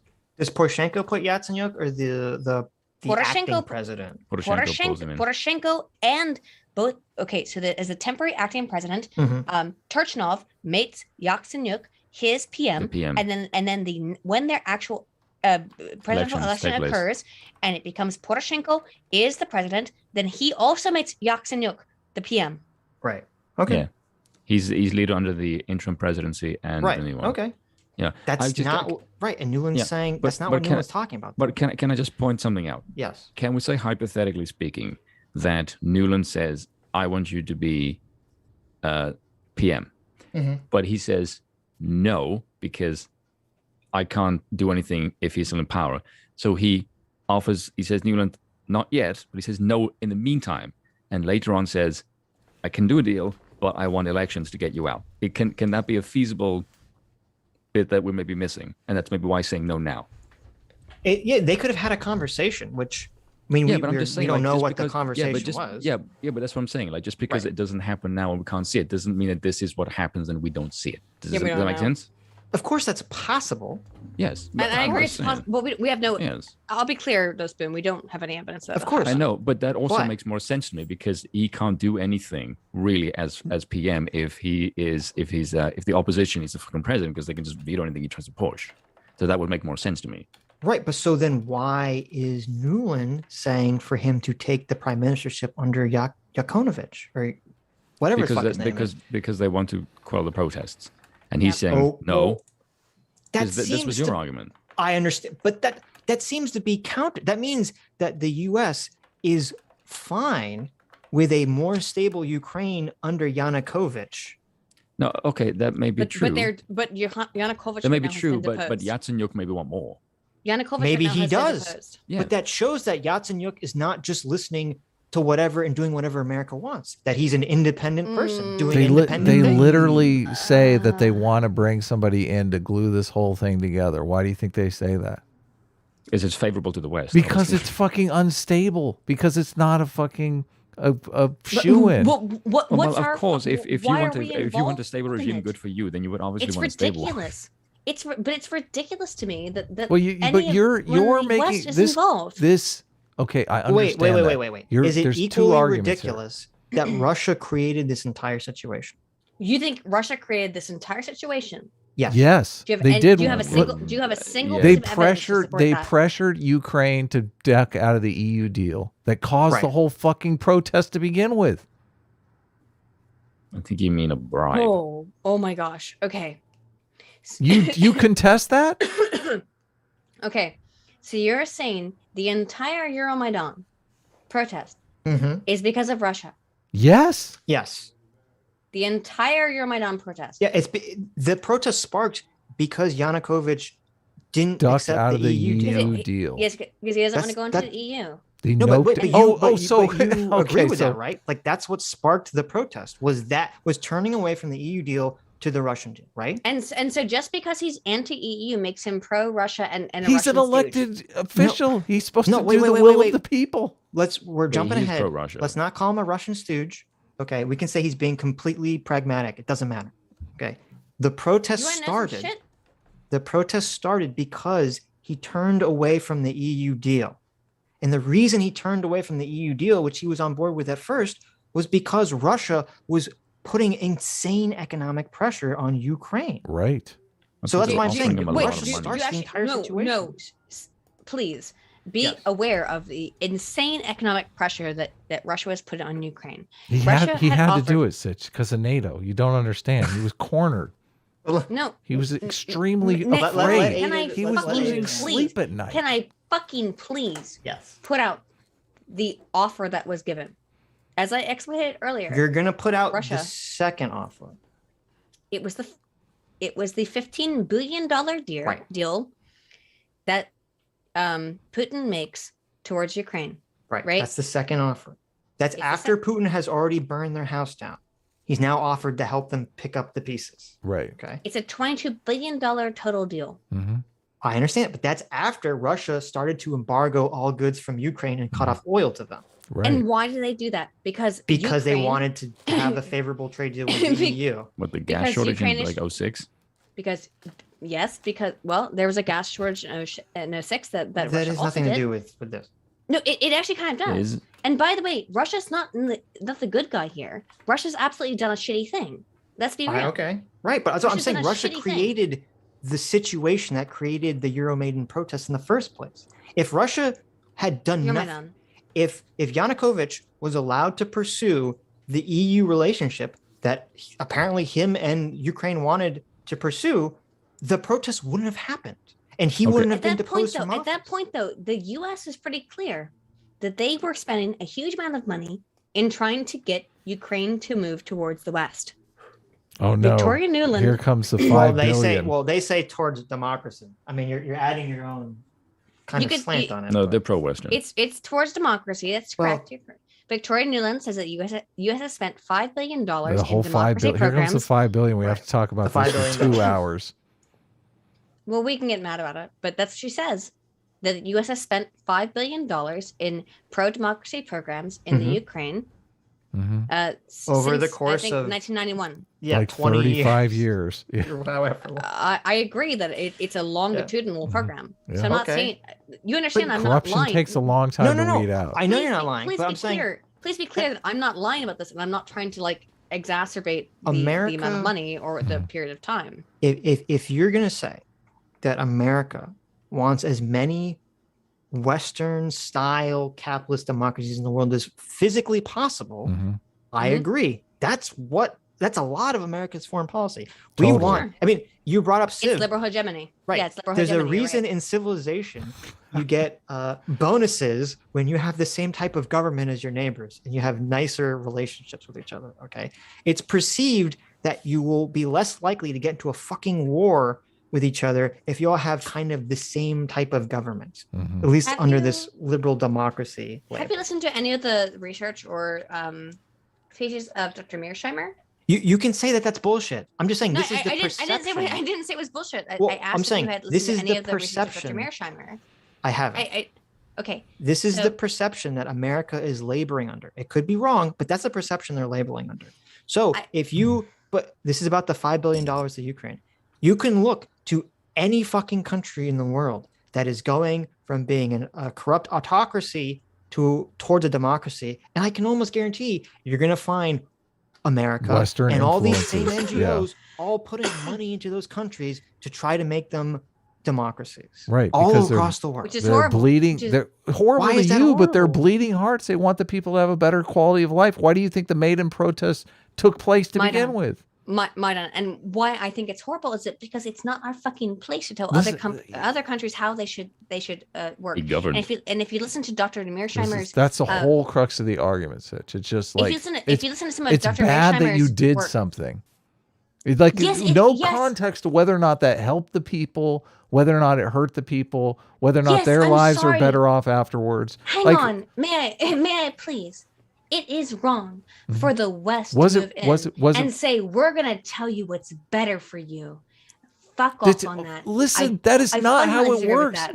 That is literally what you just said. That's what you just said, yeah. That's what you heard. That is what you heard. That's because that is not what we said. We said earlier that NATO was a exclusive club that people had to file an application to join, and that application would be gone over in great detail to make sure that you were above board and anti-corrupt in order to get in. We are not forcing these ways on people. People are coming to us and saying, "Can I get your help, Americans?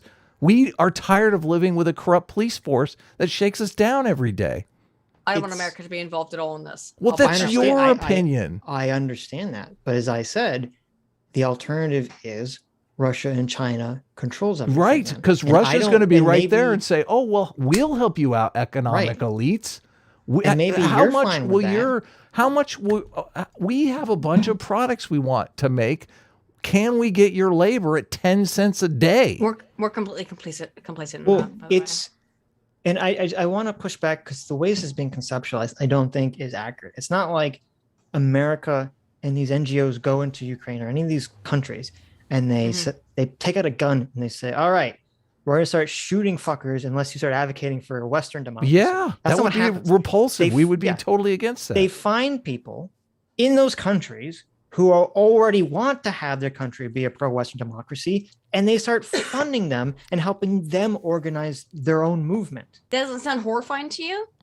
We're gonna. Why is that horrifying? That's a good thing. Oh, we're gonna find some people. Well, there's so many people in the chat that are just totally repulsed by this idea of helping people. I know, it's not horrifying because me and Adam. When we tell you how to believe, when we tell you that.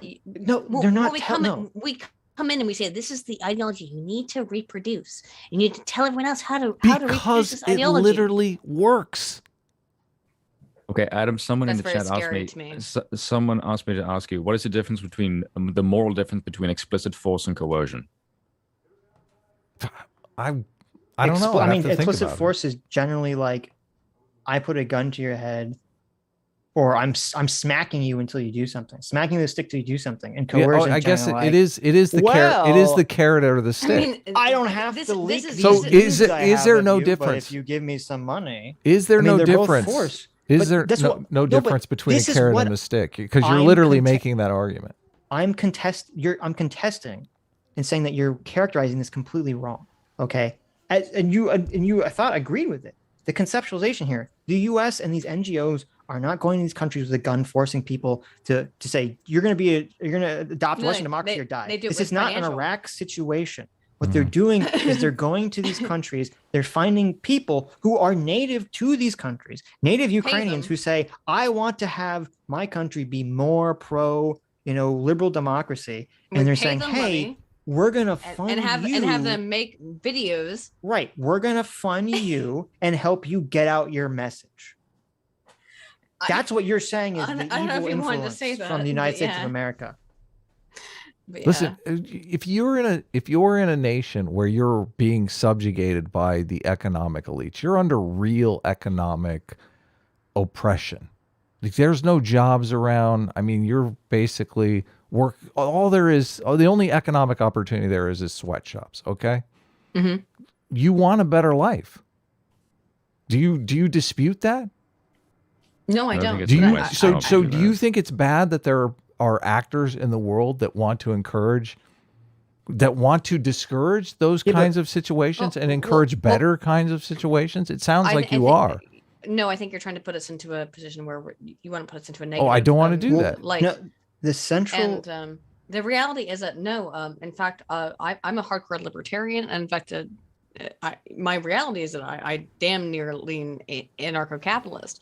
So no, I don't oppose people's liberation movements. What I do oppose, or not oppose, but what I do have issues with is people's movements that are completely corrupted and created by external giant government forces in order to maintain the political hegemony. Well, I am against that too. I mean, that's what Iraq is. We're all against that. But you added three things to it. You added created, corrupted for political hegemony. Okay. And we're saying you have a bunch of fucking... Do you think it happens in Libya, for example?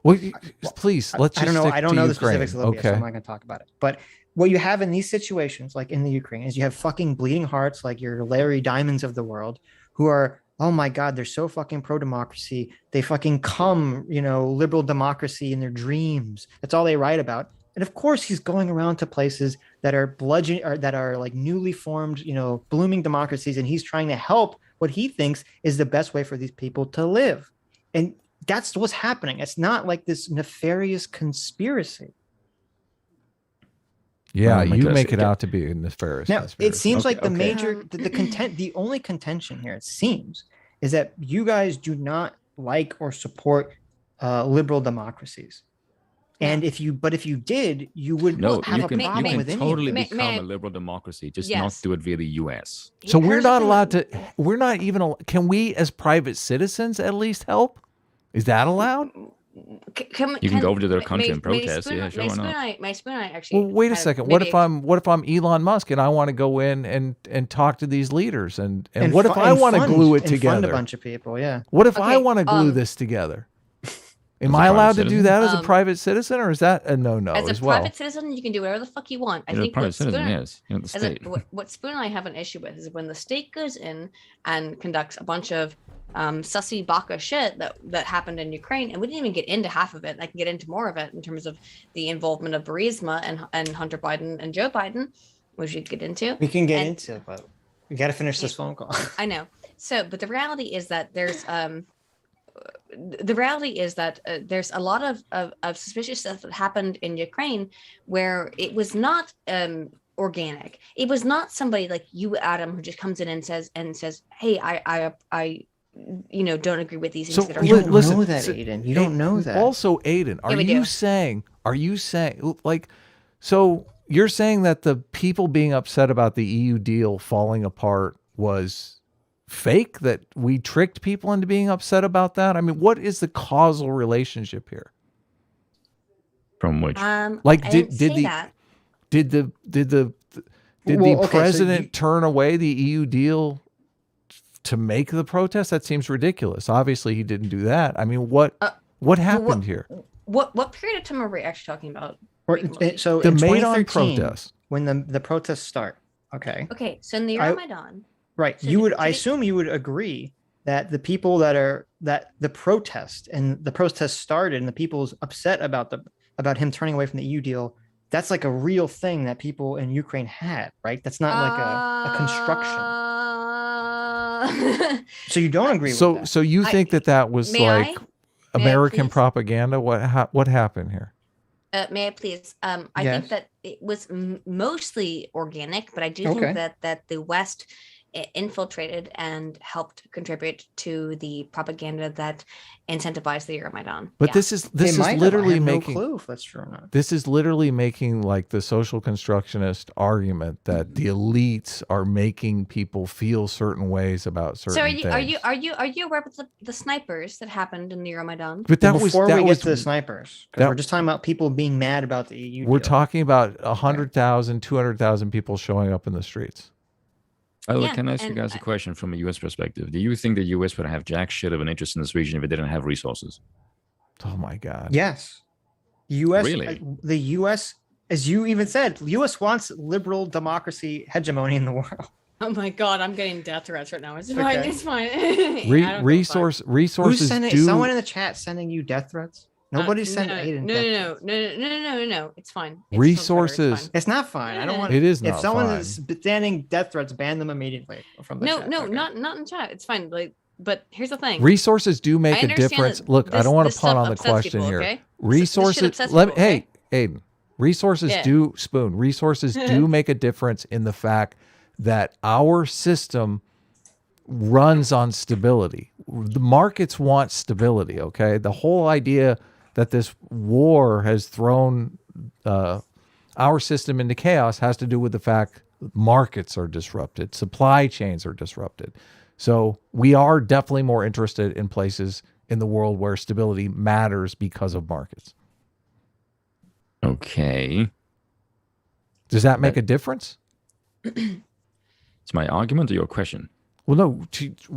Why are you asking the question? I feel like you're asking the question because you want to say, you want to make an argument that Americans are greedy, that we wouldn't be interested in some tin pot place, because I think there are plenty of Americans that would be interested in places where people are being subjugated, but they don't have any resources. I think tons of Americans would care about that. I think that's not the majority. I think most people Well, would they be in favor of give leaving to the fuck alone. they give to like UNICEF and all these other But that's They their organizations. own money. Yeah. That's not their tax money going to. Right. That's the difference. But it does. Okay. It means that they care more. It means that they actually do care. I would dispute that, to be honest. So somebody who gives their spare money to feed but like that's their starving own children money. in Africa, you're saying doesn't care. That's Well, what you're no, saying? that's their own money. There's It's a bit something different than the State Department doing it, like taking your there's taxes and something spending on somebody greater else. here, and I don't know why you're running away from it, because this has to do with wanting the liberal democratic hegemony in the world. Okay, imagine There's a problem with the liberal hegemony, but yeah. imagine if it's the year, when was the Chinese Civil War? The late 40s, right? 40s, yeah. Yeah, imagine it's the late 40s and we're having this conversation and you're saying right now, why should America be funding the pro-liberal democracy people in China? That's in China. Why do we give a fuck about China? Let China deal with China's problems. Okay, you make all the same arguments. Then we fast forward to today and we say, oh, China's our number one global competitor, and they're also the country that looks to be enacting 1984 in wide scale as a country. Okay. Now, if that country had become a liberal Western democracy instead of a fucking authoritarian communist regime that's putting people in fucking Holocaust camps, I think we'd be in a much better place in the world. And that's kind of why America has this attitude that it has. Do you guys think you would be better off putting economic sanctions on China, or trying to get your sort of manufacturing industry away from China, maybe spread it throughout East Asia, maybe? Let's finish the phone call. What do you guys say? Oh yeah, sorry, we forgot. Would Sorry. be better, I guess. Let's finish the fucking phone Okay, call. do you not Sorry. think that's better than funding them with massive amounts of economic powerhouses, your manufacturing sector for the Western world? But you know why the West doesn't do that? Because we're not an authoritarian country. Yeah, people and have different people interests. can make private businesses can make private business Yeah. decisions to get cheap products from China. But why can you do it in a different country if you know doing this is going to power China and it would threaten your world hegemony? Who's we? Because our Who is government we? and our private industry, unlike in Russia, are not the same, and they have very different interests. Yeah, Good point, good often point, conflicting good point. interests. And that's the big Look, difference there's a between phone the US call and here. Russia. My favorite Russia part. and in, Fuck and the in China. EU. China, the global business market in China, or the large businesses in China, are just the arm of the government. That is not the case in the U.S. So we've They're in constant established conflict in the U.S. So we've established this crazy movie-looking central casting woman here. She's saying fuck the EU It's because Victoria Nuland. well, she wants the deal Her that's name going is to lead Victoria to, Nuland. she wants the deal that's going to lead to Blue Eyes. I'm going to call her. She wants the deal that leads to stability right now because people are going to die. And she says, fuck the EU because they're dragging their feet and they could send their guy to glue this all together, as she's saying. Right.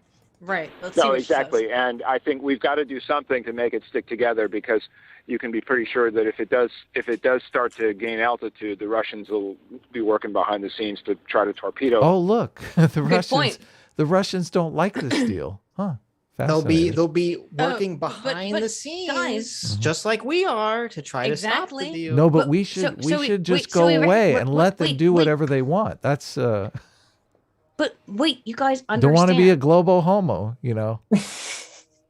But Adam and Sitch, you understand that the reality is that both the US and the Russians are working behind the scenes to fuck around with the Ukrainian politic, right? Yes, That's but what they're admitting to here. so would it make you feel more comfortable if we could get an ironclad agreement with every single other nation that we weren't going to interfere in these situations, and then we could just all be hands off?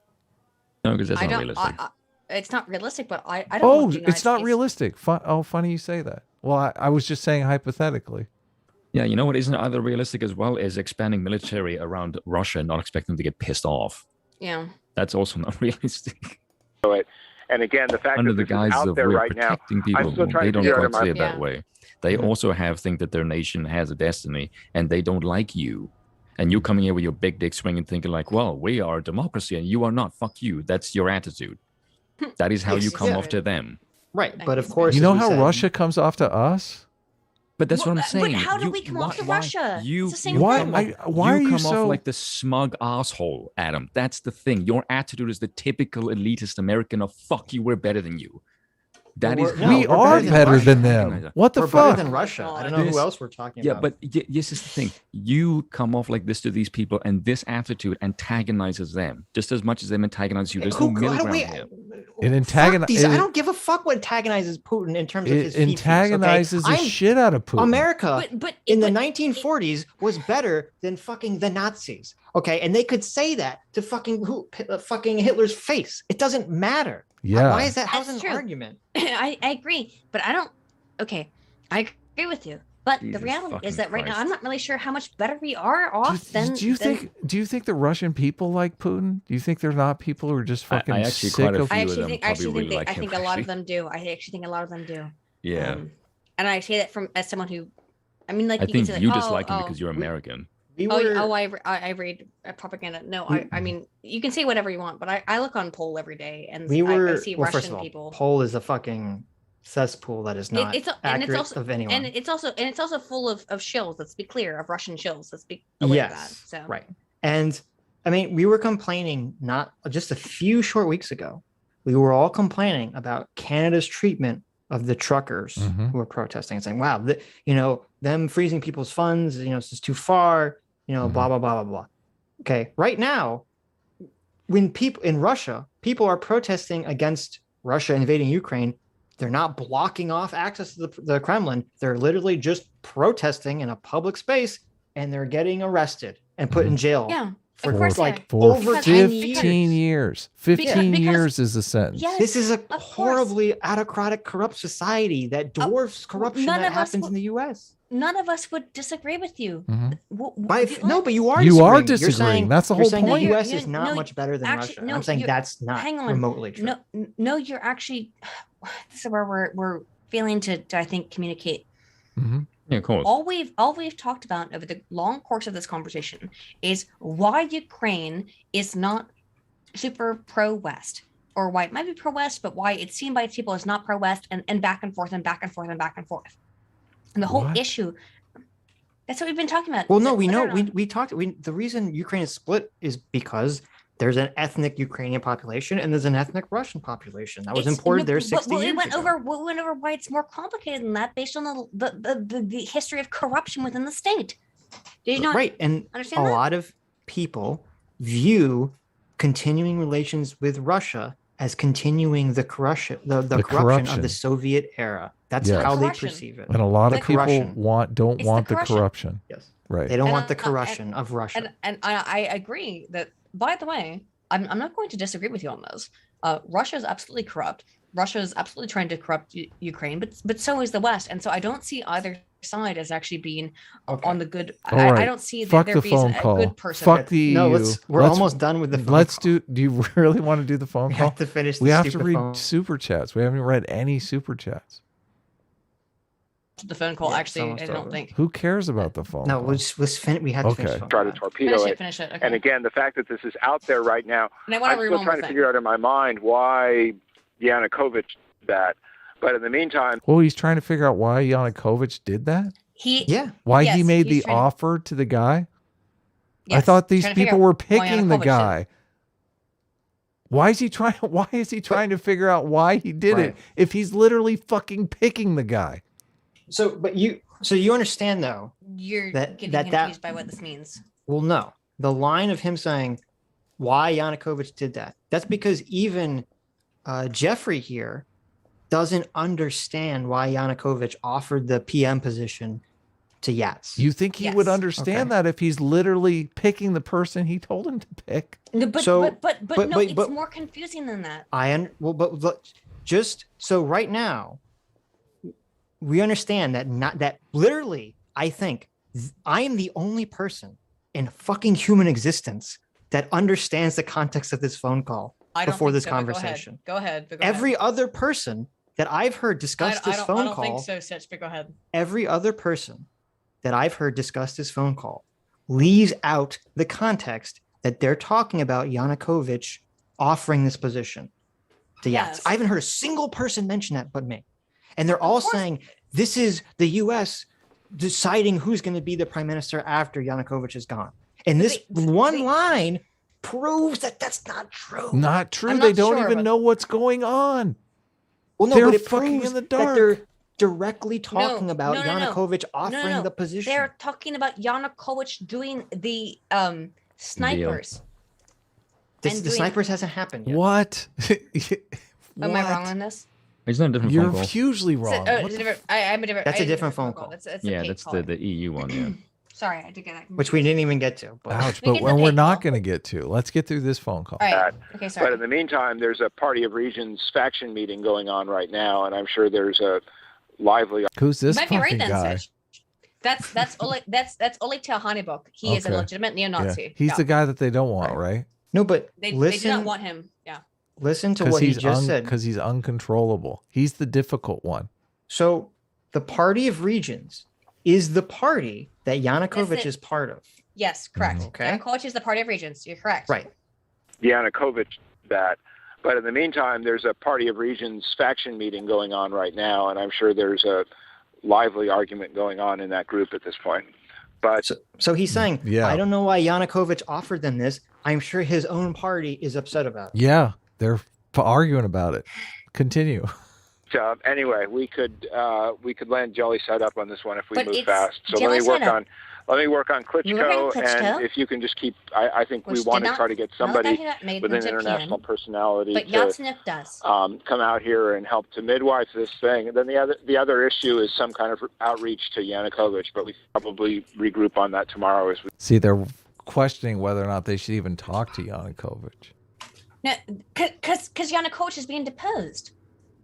We know that. Oh, I don't know. The other issue here is some kind of outreach to Yanukovych. And by the way, that woman, that's Victoria Nuland, and that's Jeffrey Pyatt. Well, they wouldn't be trying to outreach to Yanukovych if they're deposing him. Yes. Throw him under the bus. But he's about to be deposed any second. It's a month. It's a month. A month is not a second. A month is a far time span 30 away. days, yeah. Less than 30 days. We're almost to the... It's almost, I think it's almost exactly 30 days. It's like 28 days or something. Issue is some kind of outreach to Yanukovych, but we probably regroup on that tomorrow as we see how things start to fall into place. See how things fall into place. Oh, I thought they structured everything. I thought they already know how everything's supposed to fall into place. Just finish. It certainly seems that. So on that piece, Jeff, when I wrote the note, Sullivan's come back to me, VFR, saying you need Biden, and I said probably tomorrow for an attaboy and to get the deep to stick. What happens? So Biden's willing. By the way, when Arseniy Yatsenyuk becomes PM, guess who calls him the next day? Biden. It's Vice President Joe Biden. Right. Okay, so that's the end of the phone call. Just I don't know what this other stuff. But unironically, thing. No lie, the next day after Arseniy Yatsenyuk becomes PM, Joe Biden calls him and gives him the attaboy. It's a real thing that happens. We have the phone call. It's all recorded within. Well, no, we have it recorded that he called him. I don't believe the contents of that phone call congratulated exist, him. Yes, he and congratulates him. Yeah, right. That was put out by the White House. Yes, they called him and congratulated him. Yeah. Right. Okay. Does that not seem a little bit sussy to you? No, not really. Okay. Oh well. Okay. So, I guess we'll have to agree to disagree on it. Okay, that's fine. All I would say, we had a lot more information that didn't get covered, and that's okay because it's a massive document that I've created. But what I would say is that basically, as my TLDR end statement, because I think we're coming to a conclusion, is that I do think that the United States had a vast amount of influence in the 2014 revolution that we didn't even go over to it in an extensive degree. I think the United States basically did it, much as they did in Libya. It was France did in Libya, was heavily responsible for it. I think that it's a crazy amount of international paternalism, and I don't appreciate it whatsoever. Okay. I mean, but I just feel like we're going in circles because it sounded like you accepted that if America draws back, Russia and China are just gonna fill the vacuum, right? Okay, perhaps perhaps I could put this in a different perspective. How can I phrase this? What we're saying is with the spreading of democracy, you have to put into account you are not the only player in the world. You also have other countries that have nukes. Right. And you can maybe play the world puppeteer as you think in your heads because you're doing good. Right. The problem is there will come a point where you fuck with the wrong country and shit kicks off. And the point that the people on our side of the aisle is, it is not a good idea for you to keep doing this because A, your track record of foreign policy is really shit. And two, this does not make you look good in the eyes of the world. And they're worried that you are going to step on someone's toes and it's going to be too big for your boots. Also, when you look at you guys funding Russian oil, that is now you're buying Russian oil, even though you can make your own, which is funding Russia's armies. That makes no sense. You guys are buying a crap load of money or stuff from China. I know that's private citizens doing this, but many people look at your business model and think, why the fucking hell are you funding a superpower that's going to rival you? That to many people, they look at you and just think you look kind of nuts.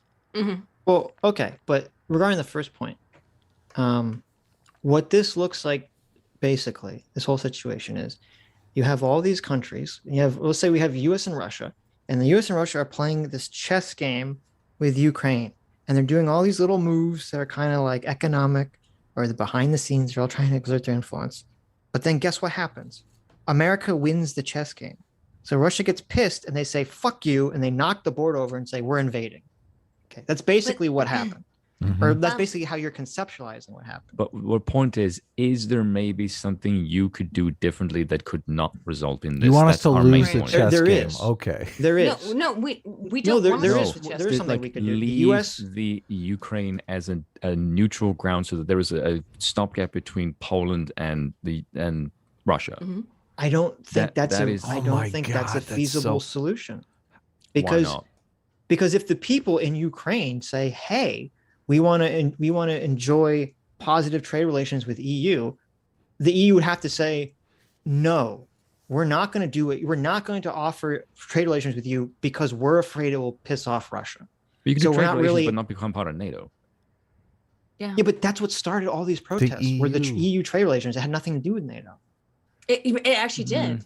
It did have indirectly had something to We do need with to NATO. move on. Let's go to super chats. All right. Yeah, we're not going to convince him. I feel like anyone who stuck with us for this long definitely understands the situation a lot more. So I had no idea that we had so many isolationists in our audience, because everybody's losing their minds that America has done anything in the world. Listen, I was against the Iraq War. I still think the Iraq War was a huge mistake. I don't think you can install democracies into places. Precisely. I think I'm talking here, Aydin. I think I am agreeing with you. usually when Sitch and I is on, I don't think that we can install democracies around the world. I think when our politicians believe that they can, they're selling you a lie. There's a much different situation going on here, and I think the details matter. I think people have to want democracy, and that's a world apart from invading a country to make it some sort of democratic regime. So, well, I'll say this. I do agree with you 100%, Adam. Sorry if I didn't mean to interrupt you. I was only trying to be like, yeah, because I was actually trying to agree with you. But yeah, I agree with you. Okay, I'll say this. I don't think anywhere else on the internet exists this much of an in-depth conversation about these specific topics that we talked about. Definitely not. No, nobody's having this conversation. No one had gotten to this in-depth into all these little factoids than we did now. So yes, I'm gonna pat ourselves on the back for that. And thank you guys for allowing me on to be autistic about it. Thank you for being on as our foil. I guess you and Spoon were our foil. No, it's fine. I'm gonna make I post it in the chat. The broad Ukrainian timeline I will make into a video. Oh, right. I can't wait to see that video. Maybe we'll cover it on the show. No, if you'd like to, unfortunately, all of it's completely backed up by historical. So we can have part 2 of the conversation. If you'd like to, I mean, again, like it's this problem where like nobody can respond to my videos because like normally people like to respond to things that are wrong, but right. Your videos are like 2 hours now. I mean, the videos are getting longer and longer, right? I know we can't really complain about timeline, can we? No, you can't. But it's fine if you'd like to respond to my video. Again, you can see my basic notes on the video I'm writing. Okay. And I'm gonna ask you. I'm gonna. You guys can't see me. I almost wish I had a camera for this debate. I was making all sorts of gesticulations with my hands. I'm making a praying motion. Okay, don't gesticulate. That God doesn't appreciate that. God loves my gesticulations. Okay, I'm praying. Jewish? Yes. Yes, I don't think he's got favorable views of you. Fuck you, Spoon. Holy shit. Sorry. So I'm asking one jokes, thing. I know. Aydin. When you talk about the phone call in your video. No, that's not going to happen, Sitch. I don't even know why you're put praying. it in the context that they're talking about accepting Yanukovych's offer. That's all I ask you. They're not. She's not going to do it. She's not going to do that. Wait, but of course they are. That's what they're talking about in the context of the phone call. Well, no, everyone else is not putting that in context. My main issue was is the violence that escalated. That's the bit that I was curious about. No, because you have the leaders of like the right sector, Neighbors Battalion, and you have Dmitry Yarosh, who was a leader of the Ukrainian Insurgent Party. Swoboda. Right sector. No, excuse me, that's about the right sector. Yeah. Yeah, and they said that they were actively pushing for violence. So it when I see the snipers, it makes me think like that was their idea, because these are the people that would want heads in the new government. So that's the bit where I was asking you, do you think this would still have happened if it became violent? Because the way they make it sound like is they were pushing for it and these people were funded. And that's the bit that makes me suspicious of the whole story. Speaking of which, the sniper. Okay, so the snipers, real quick. All right, let's do that real quick. Was it in February or was it the end of January? It's in February 18th. Okay. Okay, so yeah, it's like the week before February they 18th, kick him out of office, right? It's between February 18th and February 22nd. February 20th is the worst day where the most deaths occur. There's unknown snipers that kill protesters on both sides. And when you have that Pate and Ashton call, the call that you guys talked about before, they're both really shocked by the fact that happened. And those are the two people from the EU. Right. Ashton is an EU official, and then Pate is the MEP from Estonia. And what they specifically mentioned, though, is that in that call, which is the important part, is that they're pretty sure, based on the medical diagnosis from someone that had reported to them from Ukraine, that it was not Yanukovych, it was somebody from the new government. That's the what new coalition, right? The new coalition. So to give people like the background, what we're talking about, you said February 18th. Mm-hmm. The 20th, yeah. So the between protests, the 18th and the 22nd, right. Yeah. So these protests, the Maidan protests get so crazy that on this day, all this shooting erupts, and now the pro-Maidan protesters say this is Yanukovych sicking the police on us, and they're all shooting us. And I think the deaths were overwhelmingly protesters and not police. It's people on both sides of the protest. In fact, no, I understand, but I'm saying like it was something like 4 police officers died, and then like 80 or 40 protesters who are pro-Maidan died or something. I have video right Where there did you that get I just that posted from? of the snipers, and I don't know where you got that data from. No, what is the numbers of the victims? I have seen numbers all over the place. I've seen them up to 120. I've seen them up to 200. I've seen data all over the place on how many people exactly died.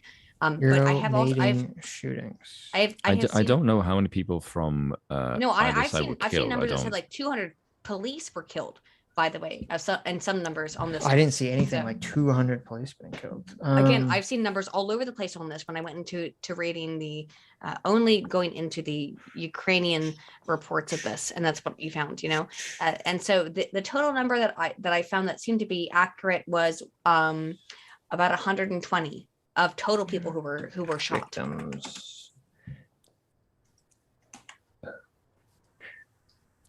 Can I pitch a hypothetical to you and guys? then not killed, but about 120 people who were shot. Are you looking? This is the article Radio Free Europe. Is that where you're drawing this? Radio Free Europe by the way, is a left-leaning source. It is, right. And it's not pro-Ukraine, but yes, Radio Free Europe. No, I'm just asking. I don't know anything about them. It says more than 100 people were killed, 2,500 injured in clashes. The death toll includes at least 13 police officers. At the end of 2018, they identified 441 suspects. Yeah. Most of whom were former law enforcement, according to Amnesty. I posted, by the way, in the chat, in the Watch Together. Don't play it, but that's the video of them actually shooting people.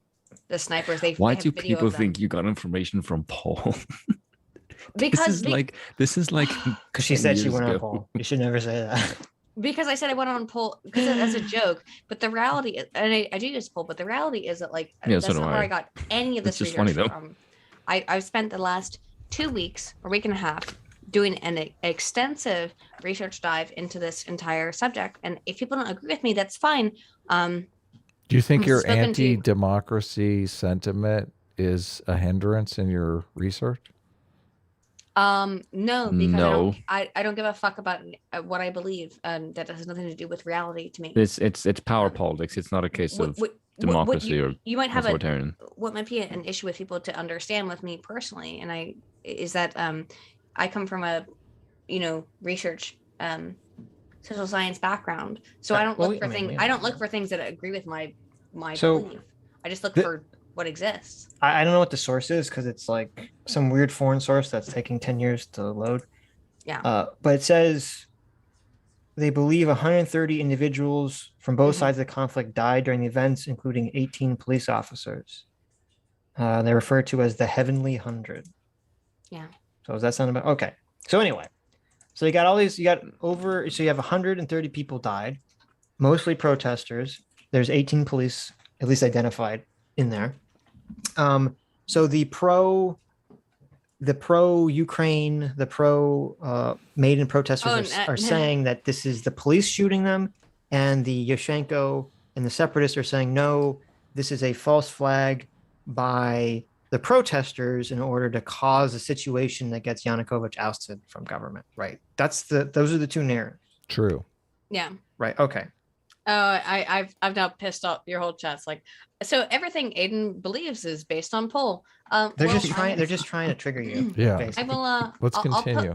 Right. I'll continue to post my complete link of sources in the chat. You can look them up. Do a video one day where you only take information from poll. That would be a bad video. I don't do It'd be that. funny. I know. I do. I know. Aydin doesn't do that, guys. Come on. I might do that actually. That sounds like fun. Okay. So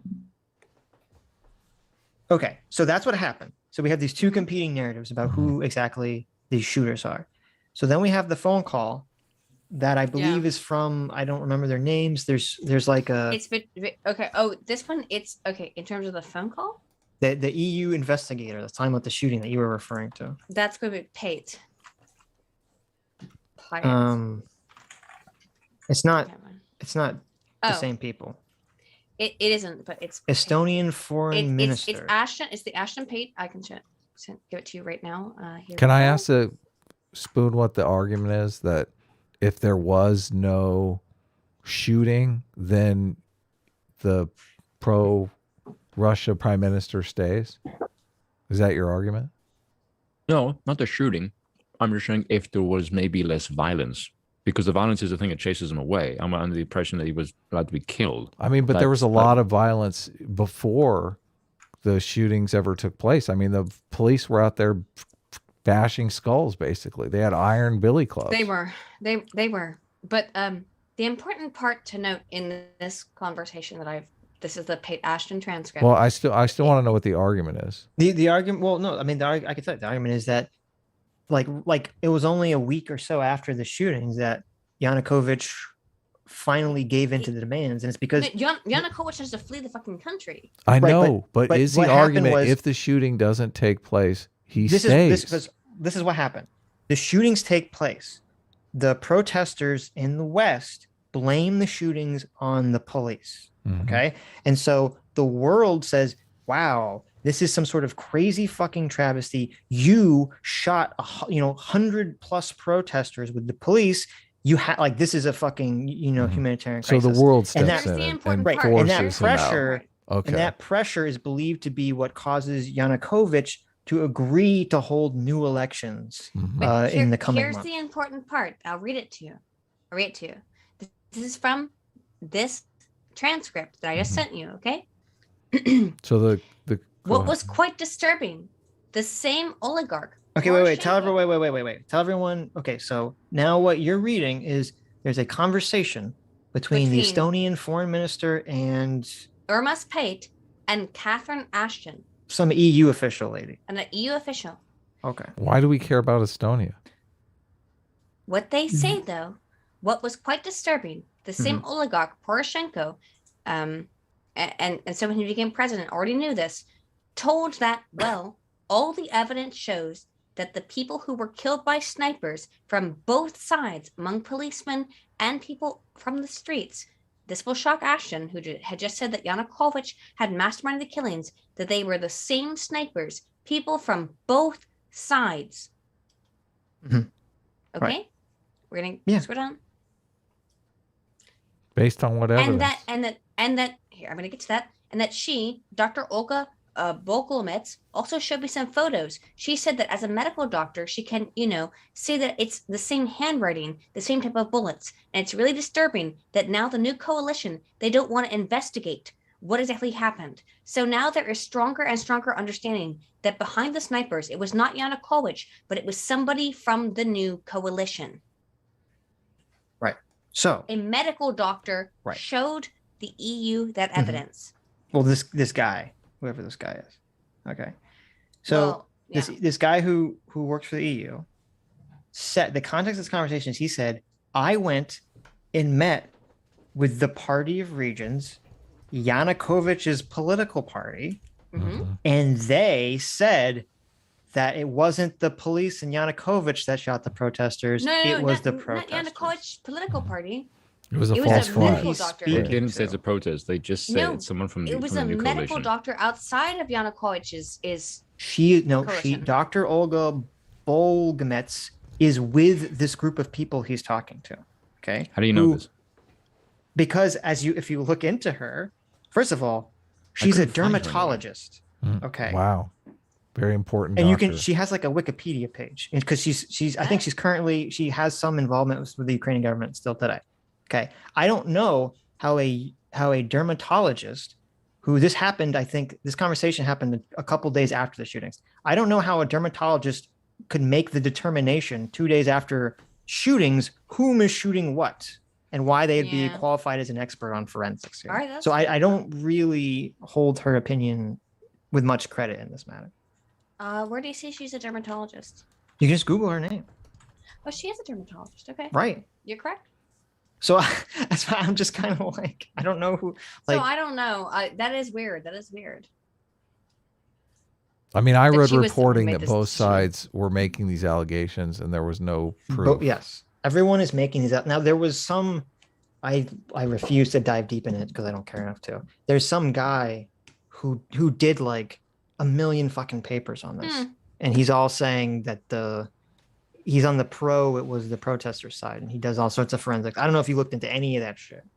But I mean, I don't know. I forget the guy's name. Whether you consider that debunked or not. I find it a bit like suspicious. She's a dermatologist, and therefore that she won't be able to identify the evidence as well, though. Okay. Well, but how can a doctor, even if she's not a dermatologist, how could a general practitioner doctor, who I think she said she was on the ground helping treat protesters, which is why she was there. I think that's what they say in the phone call. Interesting. How could a doctor make the determination, say, well, I'm bandaging up protesters, I'm pulling bolts out of them, and by pulling out slugs that have entered people's bodies, I can determine tell who the shooter who is. shot who in like a fucking it protest situation. I don't know if it was the slugs. It actually doesn't say.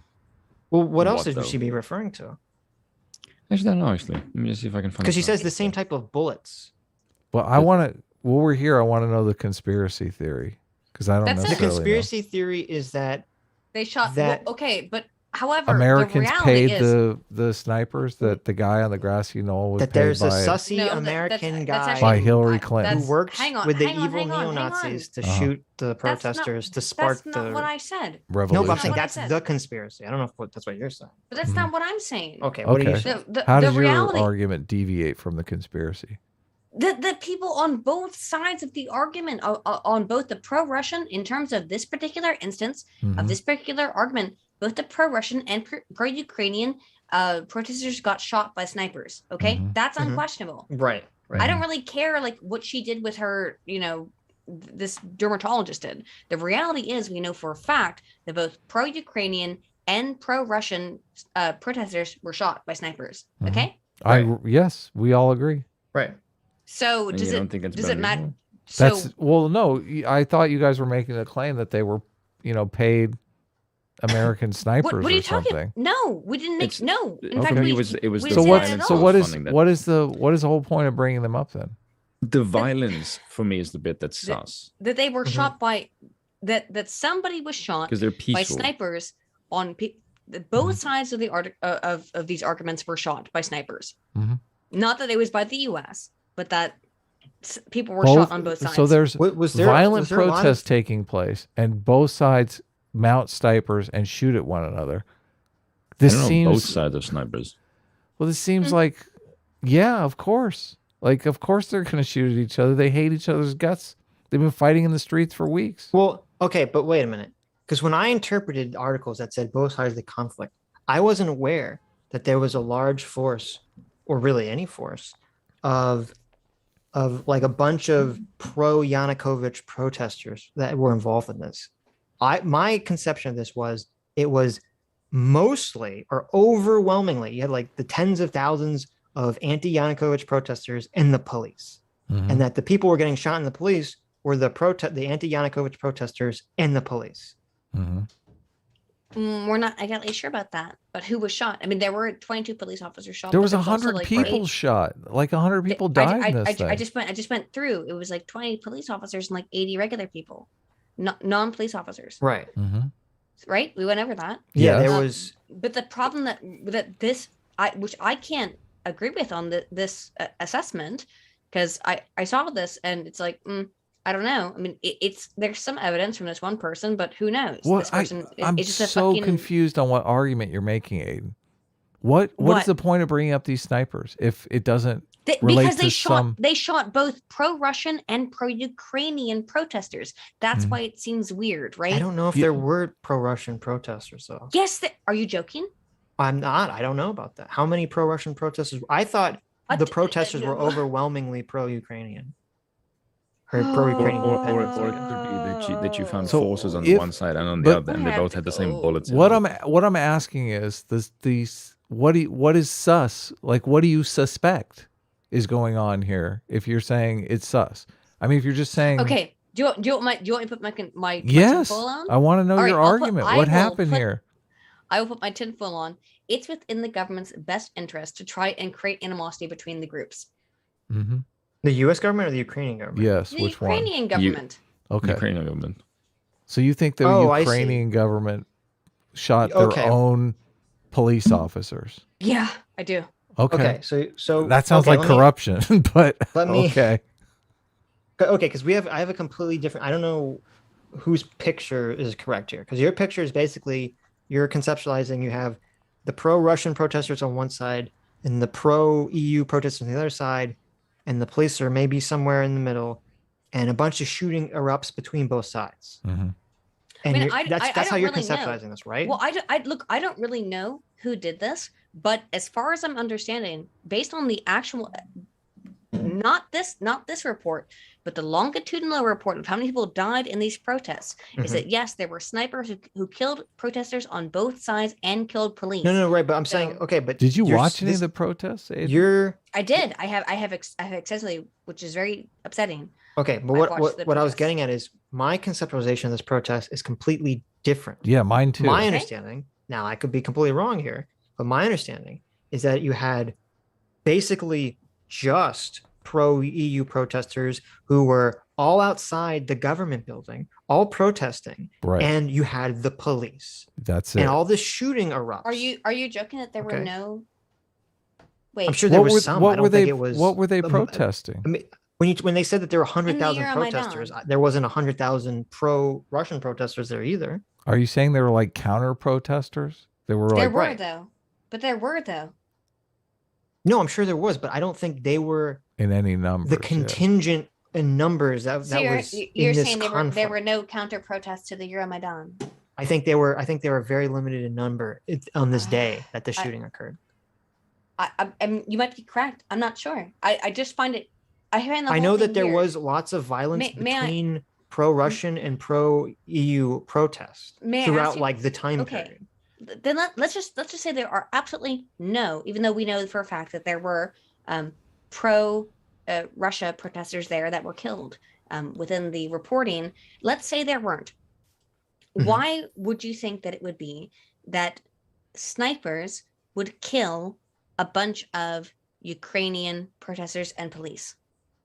That the police thought that they were becoming too violent and they wanted them to disperse, and so they started shooting on them. Yeah. Okay. I mean, the police police shot at them. There's video footage of the police shooting at them. But they killed other aside from snipers. They mostly killed. They killed a lot of other police, though. Because once the shooting starts, and the shooting took place over, I think, 2 or 3 days. Once the shooting starts, then people start shooting back, including all those, AZOV right-winger guys that you're talking about. These people had friends that were killed by the police. What are you talking about? But that neo-Nazis, whatever. That this would start the escalation of violence if the one side starts firing, then the other side as well. I'm so confused by what. Yeah, and it's possible that it could be a scene from a movie where some crazy, neo-Nazi guy fires the first shot, and then all the cops just start firing and screaming. I don't know the exact breakdown of how the situation occurred. Mm-hmm. Okay. Yeah, that is the word that they painted in the take there. But the bit that I found weird is why would Ashton and Pyatt discuss it at all? Because when this happened, it was like a crazy international, like, holy shit. No, they want to get to the bottom of whether the Ukrainian government is shooting its protesters. Because remember, the EU at the time is supposed to be talking about whether Ukraine is going to be part of the EU. They're like, oh shit, there's this box about not shooting your citizens. By the way, they've been talking about that, but accepting the Ukraine into the EU for 20 years. So that's never going to happen. Yeah, string them along as long as possible. Right, because of Russia, because they don't want to piss off Russia that much. Well, So- and they're That was not getting because they their were acts trying to- together with the corruption. Then they want and then Oh, they that want too. their money back. Right. Well, of course they want their money back. But Yeah, because they're investors. of course everyone wants their money back. Nothing in this world is for free. But so I mean that's why the EU people care, because they're like, well, if the president of this country shot on like 100 protesters, we're not letting them into the EU. Like that's why they're interested in this. Yeah, that's what I'm saying. Like Right. there's enough to the point where they look at that and think like, "Oh shit, this is kind of sus." I think what people won't be And confused that's about where right now, though, about when this is Yeah. happening. It's because the government right now the government's been overthrown. Okay, Well, the shooting happens before the government's overthrown. Mhm. well, it's during the overthrow of the government, right? Well, the shooting is what seems to cause the government to be overthrown. Really, The trigger, yes. I would say that's the final trigger, and that's part of the. It's the final trigger, but yeah, Mhm. it's Right. But it's been that's a long period of that part of, and I happening. know that's not the argument that you are making, but the argument that I've heard is that they're saying, oh, the snipers were really, either pro Asimov crazy people or shipped in soldiers from other countries, and it was all in order to create violence to get the president deposed or whatever. No, I think they were Ashton there and already. Pate and Ashton and Pate seem to think that they're under the control of Poroshenko. Right. That was the that was the media, the mainstream media Western narrative was that these were Well- police snipers shooting on protesters. Ashton and Pate again. Am I correct? Am I getting them confused? Spoon. I always get the people confused. Yeah, No, Ashton and Pate. Ashton Oh, you Pate said was the- Poroshenko. No, you mean Yanukovych. No, I thought- Ashton. No, in the Poroshenko. Ashton and Pate call, they seem to be pretty convinced it's the Poroshenko government who was supporting the snipers.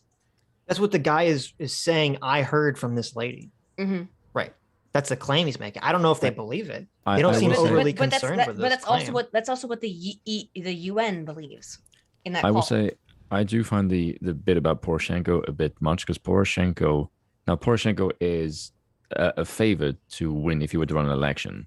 Mhm. So that's maybe the reason why they favor Poroshenko as a potential president. That's why he's maybe blamed for this. But that to me is a bit too far ahead, because that's only a couple of months after this whole event takes place. So I find that a bit sus. But if they're looking at it like, if we were to establish a new regime, who would be the best person? And probably be Poroshenko.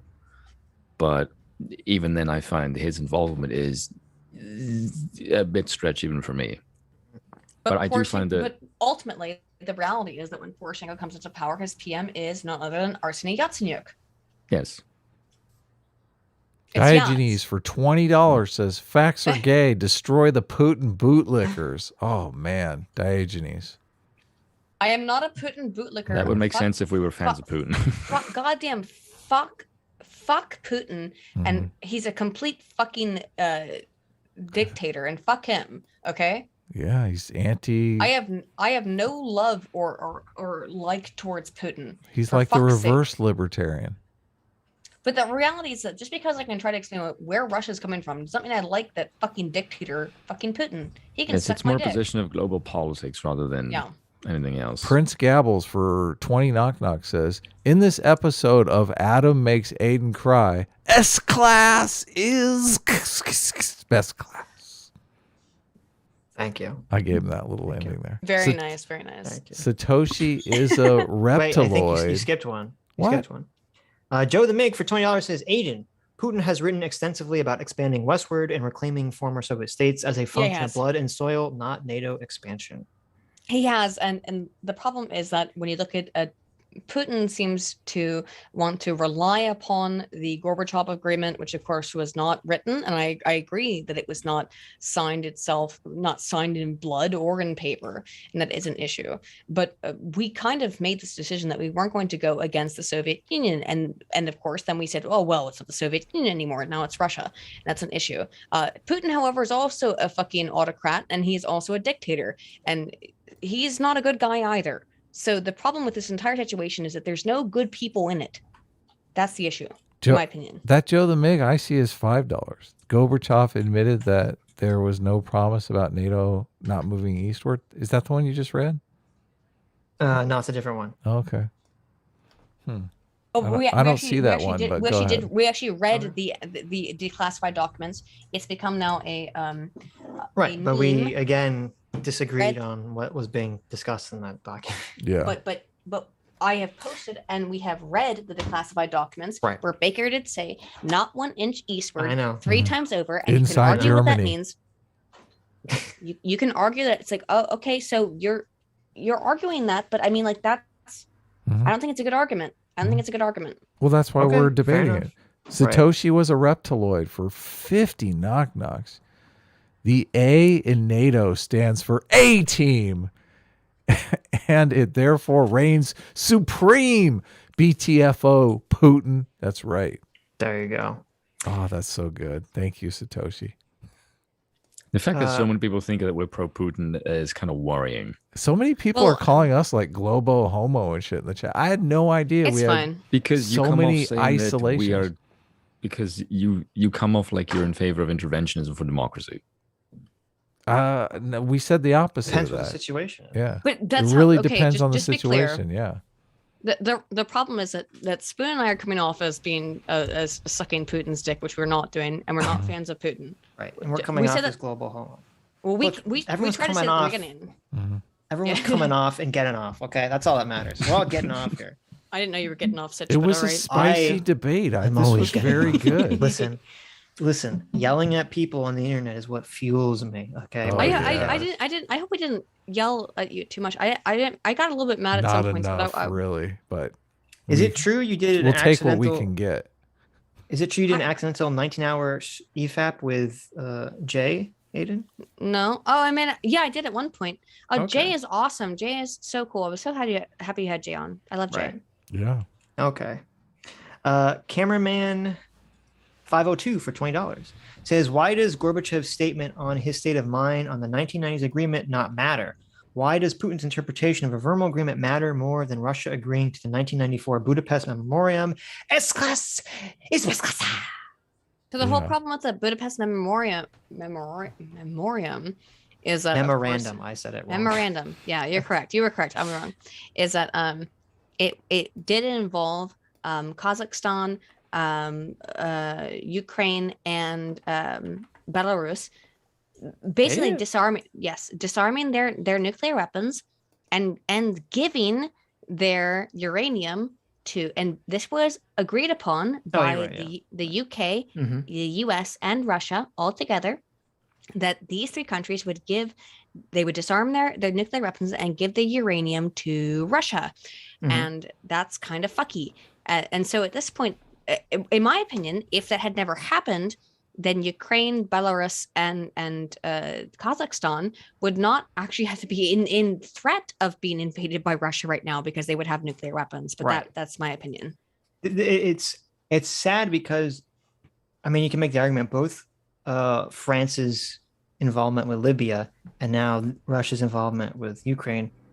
I mean, you have to be a fucking moron to give up your nuclear weapons now. Yeah. If you're like, but at the time, they were promised by, and it's funny now, it's only Russia promised this, but it's not just Russia, the US and the UK, and also to a lesser degree France, and Northern Ireland. And France to a lesser degree, all agreed that they would protect these countries from any kind of aggression, and it's not going to happen. Well, they didn't quite say that they were going to involve themselves. They didn't quite. Right. The agreement is very loose, and that's the problem. If they had just been allowed to keep their nuclear weapons and not disarm, they wouldn't be in this position they are right now. And it is the West and Russia's fault collaboratively that they no longer have. It's both the West and Russia's fault they don't have nuclear weapons to defend themselves with right now. They were economically depressed, though, too. So, I mean, there was a... Well, I don't know if they had the money to maintain the... Yeah, they didn't have the money to maintain the weapons. But, so, I mean, but I would think... Reality stepped in. Probably not, but it's kind of fucky, right?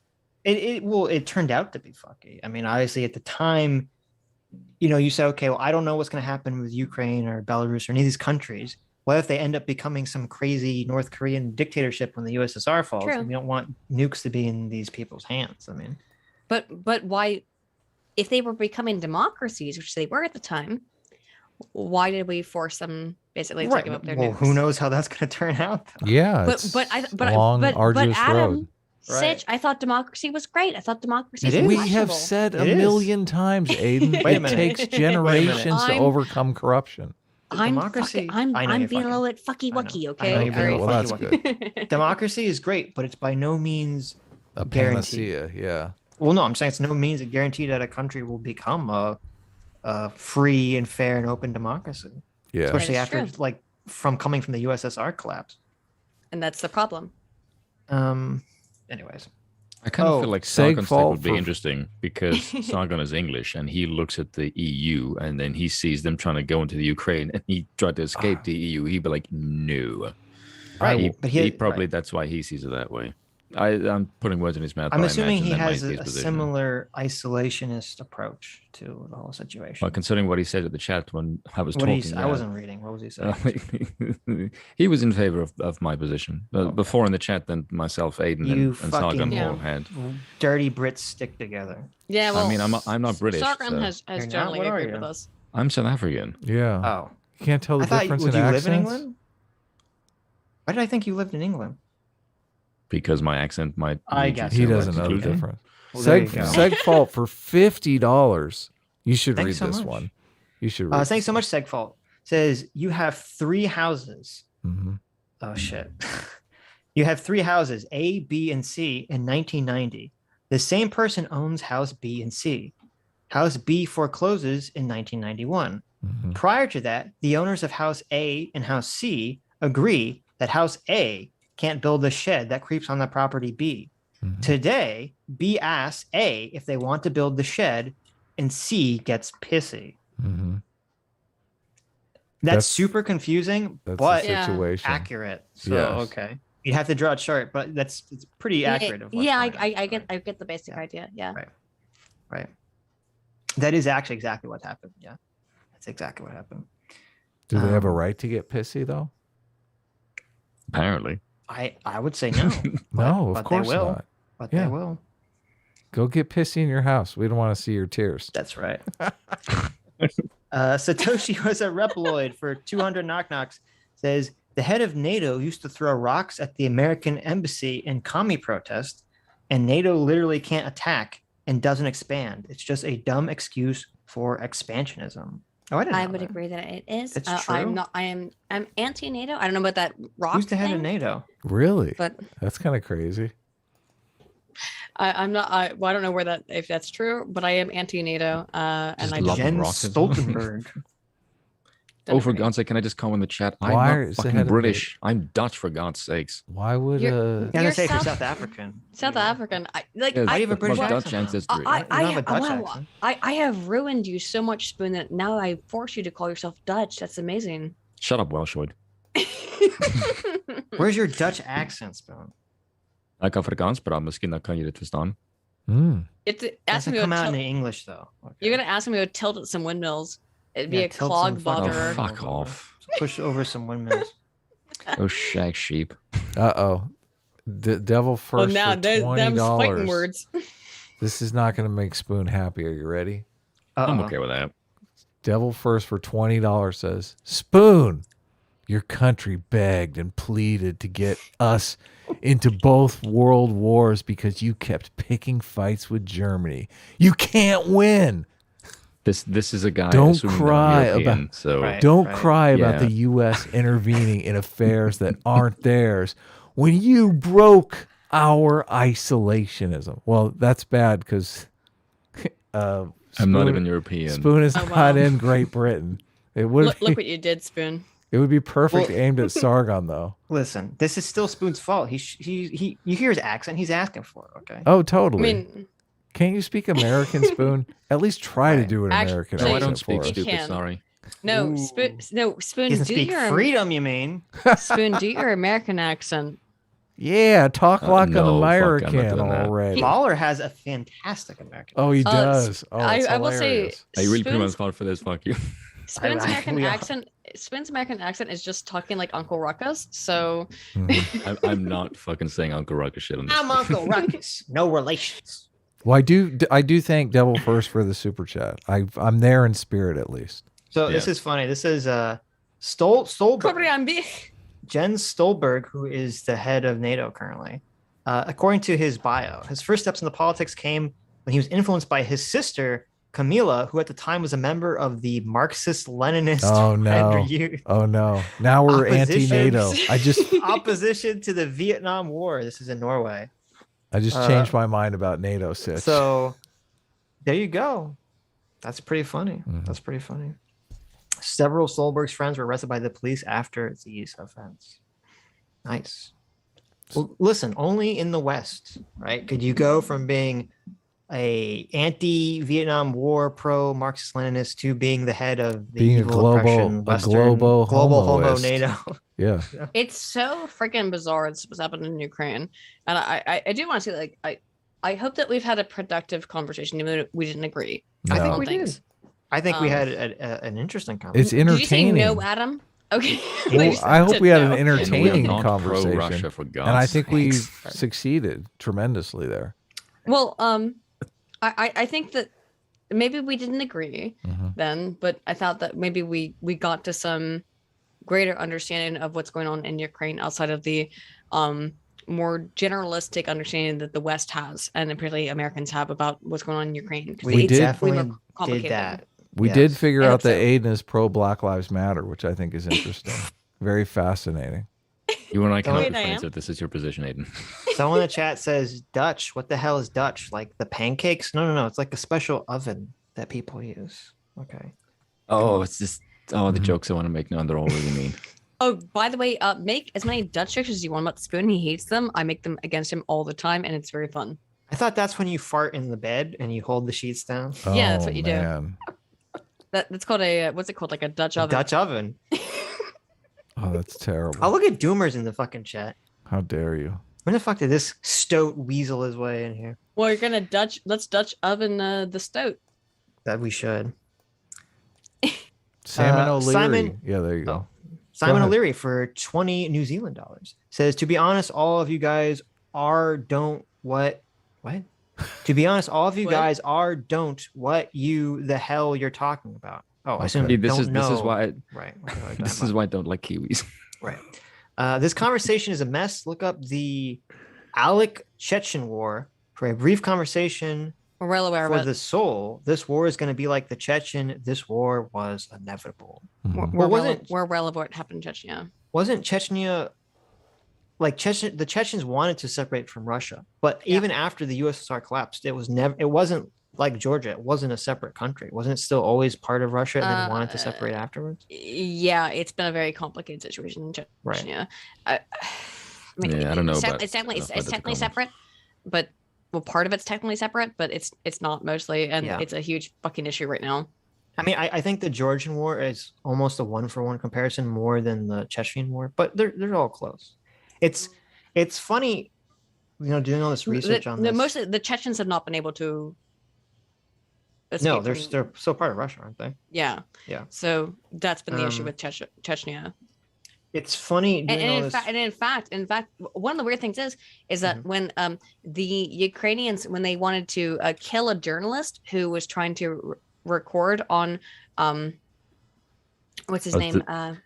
Kucho. Kucha, isn't it? Yeah, Kuchma. When Kuchma was the president in the 1990s, he got recorded by this journalist, and they took the journalist out into the fucking Chechens and just let him cut his head off and hide him in the fucking forest. Was this one that was decapitated? Nice. It's a real thing that happened in Ukraine in the 1990s. Yeah, it's fucking crazy. Sitch, do you think we should kick off Aydin and Spoon? No, what? I don't think so. Well, we got to read super chats. We'll and they read interrupt super so chats. much, so I don't know. Listen, this is useful commentary. Okay. We used to go till like 4 a.m. Stop. Did you kick? Did 4 you in the kick off? morning? Did you kick off Jay? No. Yeah, we basically sort of actually. did. Yeah, we did. I mean, but You actually kind of did. yeah, we did actually. But no, I was gonna say, like, doing all this research in these like all these countries after the fall of the Soviet Union and all stuff. It's funny because it really, to me, highlights how utterly bafflingly stupid the alt-right was, and the alt-right still is, in terms of the idea that there's like a magical like unified white identity. It's Because insane. I know so much of Europe is yeah. just No white such people shit. fucking killing each other over these like cultural distinctions Tiny- about, not tiny giving a little fuck at all that distinctions. they're all white. Yeah, And it's it's, so ridiculous. So I mean, I know if you guys think I'm retarded on this shit, I hope that at least, because I did share my document, which is that I hope it's at least a little bit clear that I did a My lot of research on document. this. I did my document. I did my Please read my I document, guys. did my document. I did Nobody post it. cares about sources or documents. I do find the white identity Whatever. weird, considering we were kicking the shit out of each other for the last half of the century into That's world wars. that's all Right. Americans. It's That's just, or like, no, insane. Americans. That's all Listen, what all you will white ever done. people have the same shared identity. Okay. The As a reality- white South African, I can tell you that's complete horseshit. Yeah, I know. the reality is that I wanted to like I don't have any kind of like Mhm. what would you call it, like reason for being like pro Ukraine or anti Russia or whatever it is. I was just interested in what the fuck happened here. I don't really care. Well, I do care because people are dying. I But, care if they're how much corruption has gone. Obviously, Yeah, I If care they're about people's succeeding. lives. I don't want Yeah, another Iraq to happen. Agreed. And that's all that I really care about. And I don't like to see people die. But I had to figure out why it was happening. And what I found when I looked into it really quickly is that it wasn't as clear or as simple or as quick, clean cut as Putlerman bad. And that's what I was seeing in the Yeah, mainstream but media. I was it like, wasn't. oh, I don't It think it wasn't was. as clear cut as Zelensky corrupt either. No, we We didn't even actually get into didn't look at Zelensky. any We mainstream didn't even get into sources for any of Zelensky. this. We didn't even get into Zelensky, but I won't go into it. But like, I think that it's more complicated than it gets portrayed as in the mainstream. And all that I wanted to do was trying to go into the history of Ukraine to try and understand what was happening in this country, to get a better idea of it. And I spoke to Ukrainian people, and I looked into the data, and that's what I found. And I know if it upsets people, like, it's not because I have some kind of, I really do not have actually any kind of Yeah. political, if you guys didn't notice, I don't have a political position on this. I don't know. I just went and looked at it. That's all it was. Destruction probably is probably the one we favor the least.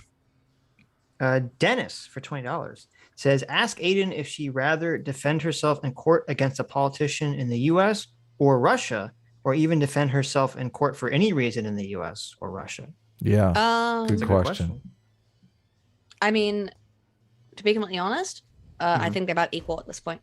Wow. So Okay. crazy, but anyway. Strong disagree. Strong disagree. So I Depends. would, How much I would say who can you either afford or. in your Yeah, corner? yeah. Where can I afford? Where I mean, have in the money? Russia, I don't think it matters who you afford. Yeah. It doesn't matter who you can afford. in Unless you Russia. can No, in pay Russia off you can an just pay off the But- judge. Same shit in America, by the way. It all depends on who you can. No, in afford to America, defend your finance goes to hiring a good lawyer who can make good arguments. And Yeah, in same Russia, in Russia. your money goes towards Bribing paying a the judge. off. Yeah. It's a little different. I mean, Well, I maybe mean, it doesn't if- matter. It's I money don't is If your money, main right? goal is getting off, then I'm not sure.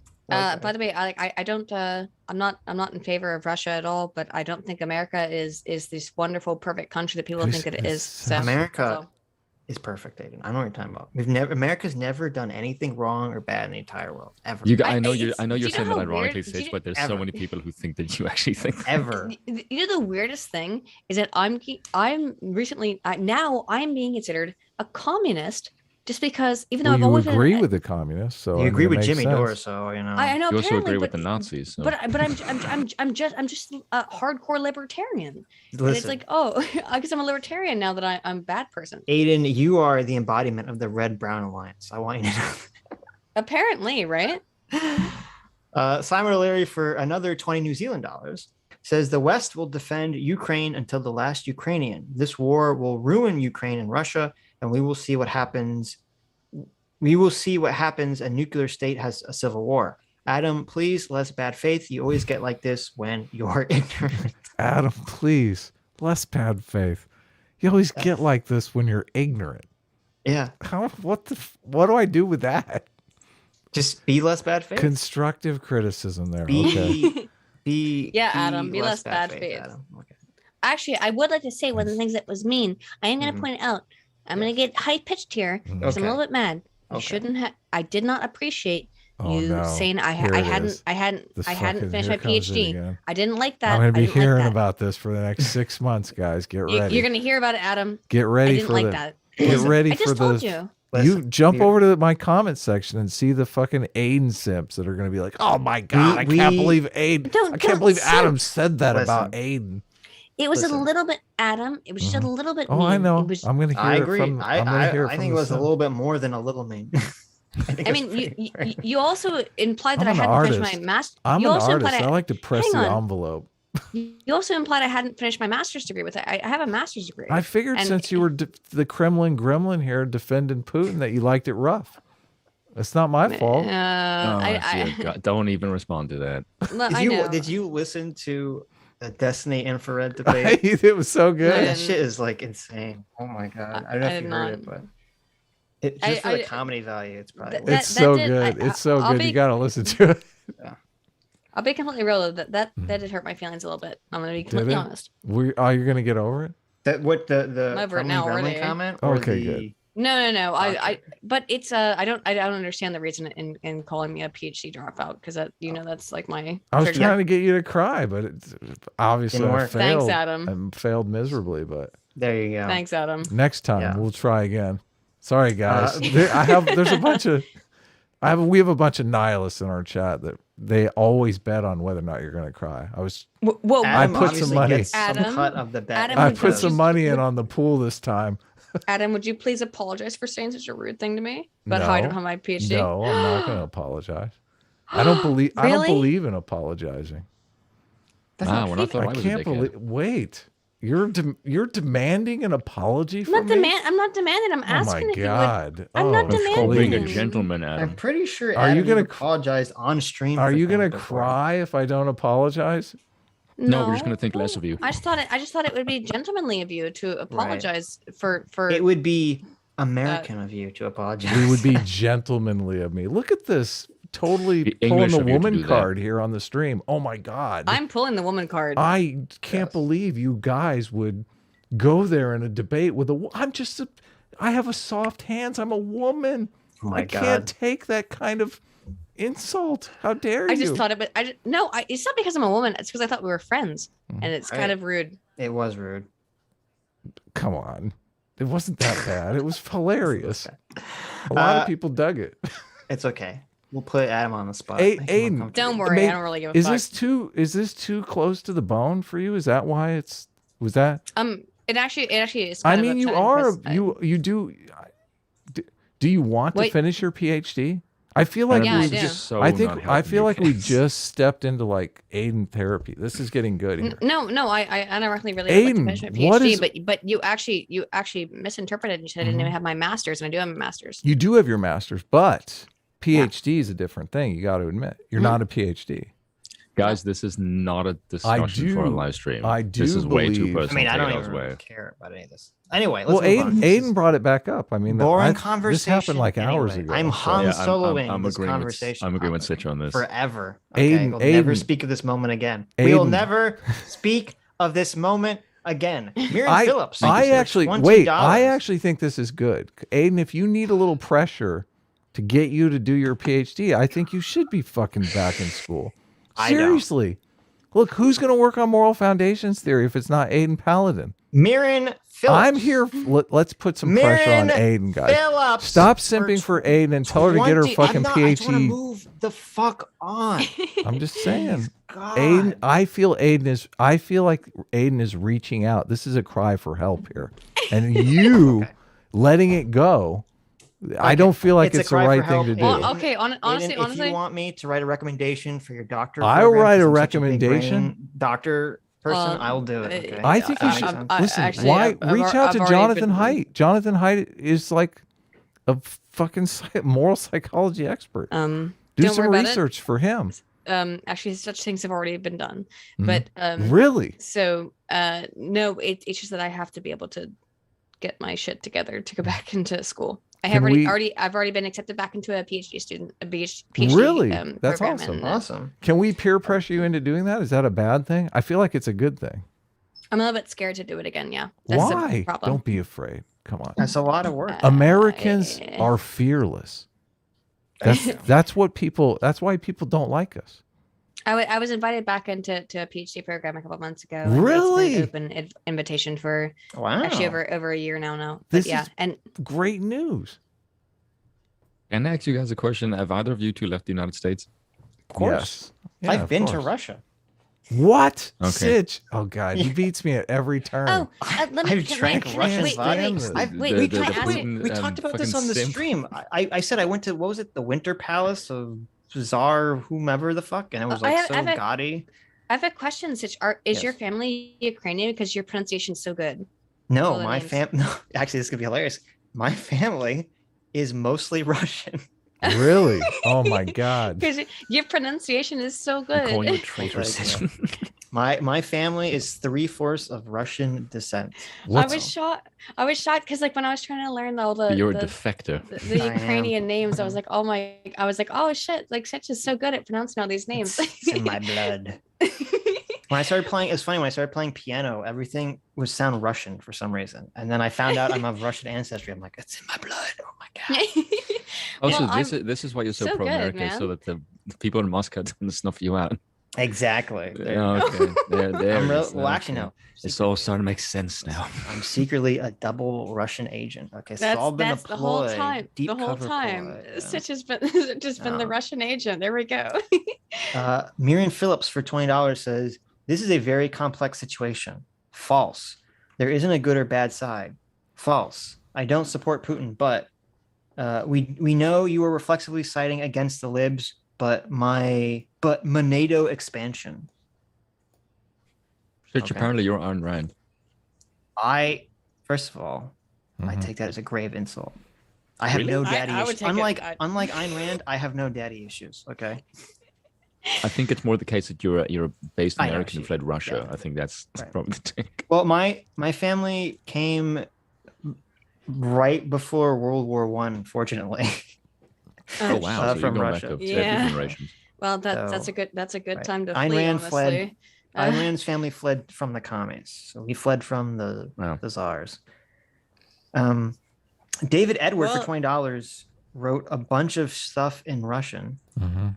that Can you read it? translates to. He says translate that into Ukrainian and Russian, and you'll get the opposite meaning. Want a deeper understanding of the Ukrainian Russian relations? Look at the language. Really? Huh. That's fascinating. So in That's Russian, pretty cool.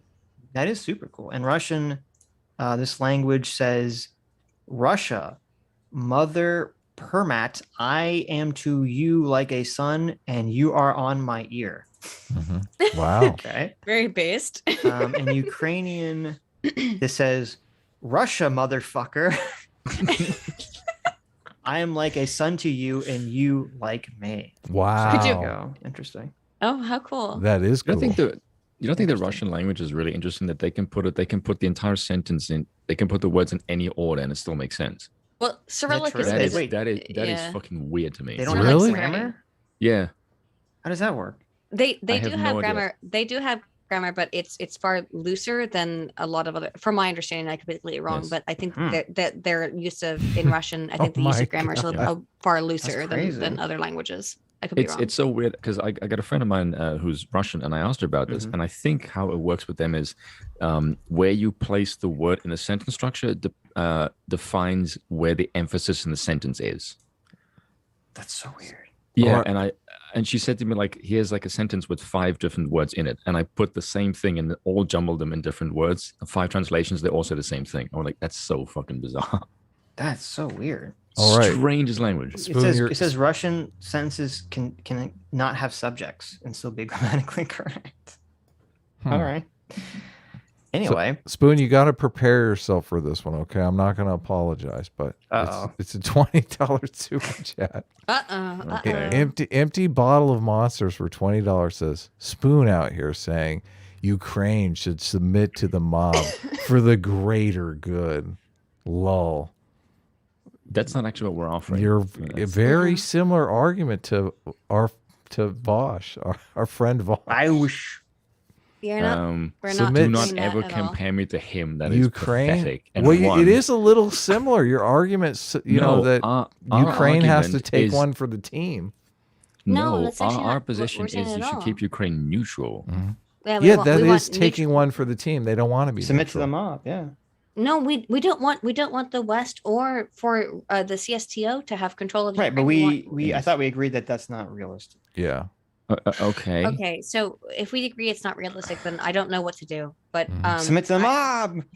So I don't want them to submit to a mob. Again, I find it funny that you guys are so like big ideal for the sovereign Ukraine nation. is for them. My ideal for the Ukraine is for them not to submit for NATO nor to CSTO. Yes, and we're sovereign, yes. And to be sovereign.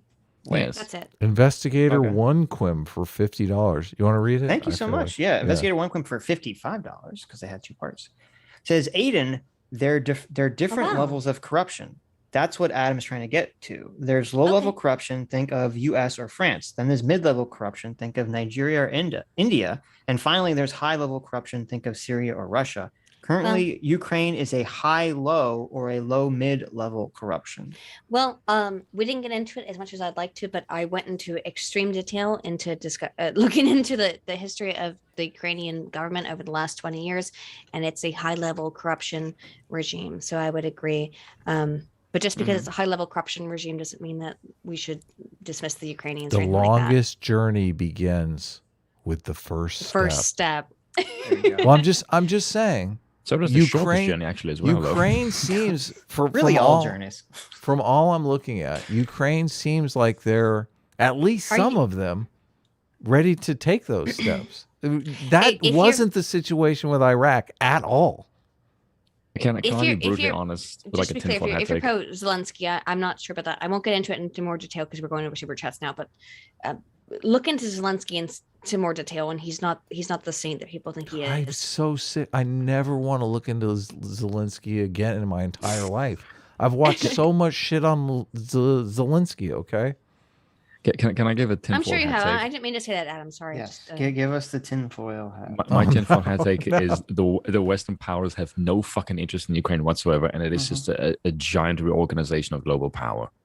Okay, that is a tinfoil hat take. So like they knew Putin would respond this way, and so they wanted to cut Russia off with sanctions. Is that the reason I think that is because I do not see how in the hell the current dude in office in America, shady as he is, funding because he's buying Russian oil again, and then this is now you have to be a dumbass not to look at this and go, why the fucking hell are you buying their oil, which is funding their army? Like, you know they're going to do this. I'll tell you. There's no other choice. Wait, no. Well, but there's another choice. It's very simple. Yes. Okay, so when inflation hit and Saudi Arabia refused to raise oil prices, which they're still doing, I'm curious if they'll maintain that or not, because it seems like there's been some dealing under the table here.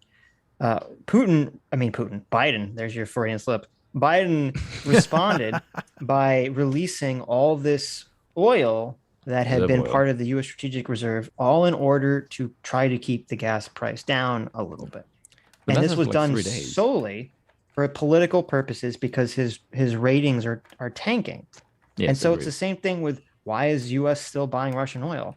Because he doesn't want the price of oil to go up, because he cares about, at the end of the day, Joe Biden and all political 7%, though. Officials care about their election status more than anything. It's only 7%. It's only 7%. Yeah, but that's still going to increase the price if they. Yeah, but the main thing people are asking is why do you not make your own? And we would have made our own. Because we got these goddamn environmentalists. For the environmentalist cost. Yes, yeah, but who gives a shit about the environment? Because we shut down. Well, there's this thing called the Democratic Party. I'm not sure if you've heard of it. Hell. Okay, I'm just. They shut down the Keystone XL. Yeah, you can. If I put maybe put one last thing about Zelensky. They discovered have if either you of you call guys anyone racist, you can win the next election. There you go. Have either of you guys seen the TV show that Zelensky starred in? Yes. Oh, so you're aware of it? Yeah. No, come on, Aydin, please. I don't know that. I don't know if you saw the TV show. Yes. Okay. I know all about Zelensky. Okay. Okay, I don't know, but if people aren't aware, he's a Zelensky fanboy. Zelensky. So he starred in a Sitch being fucking S-class over there, spreading misinformation. It's so. What's it? Something of the people. I forget. Yes. Yes. The whole TV show is about corruption in Ukraine. And the funny thing is that the premise of the TV show is that there's a big cabal of people that are going to set up who's going to become the next president of the Ukraine, and yet Zelensky, who is this teacher, becomes president. Yeah, the uncorrupt president. Imagine that. He played that on TV. Doesn't that seem kind of sussy to you? And years. Doesn't it seem sussy to you? It seems like he might know the character. That seems less sussy to me. Why would way less sussy? Yeah. Yeah. Why would they say, "Listen, we're going to put on a TV show that's going to broadcast the very thing we're going to enact in real life"? That's retarded. Yeah. I mean, okay. May I? Isn't it? Like, that's really stupid. Okay. I heard the exact opposite. May I present the antithetical viewpoint? Yes. So in Stargate SG-1, I swear to God, I hate that I have to bring this up, but in Stargate SG-1, the episode where Tuvok gets the worm. Yeah, not in Tuvok. That's Star Trek Voyager. Oh, I'm sorry. What's the guy with the I can't believe we're going to Star Trek Voyager. Wait. Here we go. I just pulled a racist. What's the black guy in SG-1's name again? I'm totally. His name's Teal'c. Teal'c. Okay, straight. It's a ton of T. It's close enough. Okay, so but here's the funny thing is that in Stargate SG-1, there's this whole thing where they an alien forgets that he's an alien, and then he makes a TV show about the Stargate program, and the American Air Force program allows it to happen as plausible deniability. Right. And so I'm just saying, I'm looking at the program that happens involving Zelensky and being like, this kind of looks like some plausible deniability to me in the same kind of way. That's a little. Oh, trust me, it's super tinfoil. It's super tinfoily, but it's the same kind of thing. Wouldn't this be kind of more like discovering Tom Hanks is a serial killer? Like, you never expect Tom Hanks to have like a sex dungeon or something. In one of the worst TV shows, in one of the worst TV shows ever made, Battlestar Galactica. I love Battlestar Galactica. Well, you're wrong for that, but we'll forgive you. But I forgive you.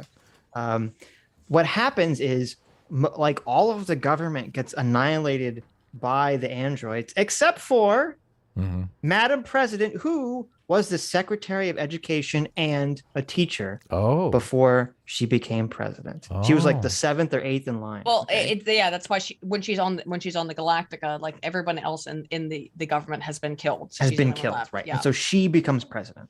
Okay. So therefore, I think she's like 10th in line or something. Yeah. That Zelensky pretending to be a teacher in his TV show is really hearkening back to Battlestar Galactica, showing that Russia is trying to prevent the Cylon invasion from coming forward because from Joe Biden and Burisma. Okay. That's the real thing. Very that's logical. Going on here. Yes. Adam, do you know what they're talking about? No, but I'm just playing along.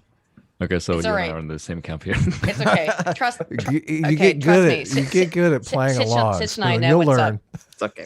Sitch and I know what's up. Okay. We're on a higher level. I just want to say one last thing about Battlestar Galactica. Yeah. Okay. I assume you agree that the end of the show was just dog shit. Oh, it sucked. It was fucking bullshit. Okay. What a shitty fucking end to We can still be friends. Show the Make for $5 says Moldova is constitutionally neutral, and Belarus let slip that their intention is to invade there. Sustained neutrality in light of Putin is a lie.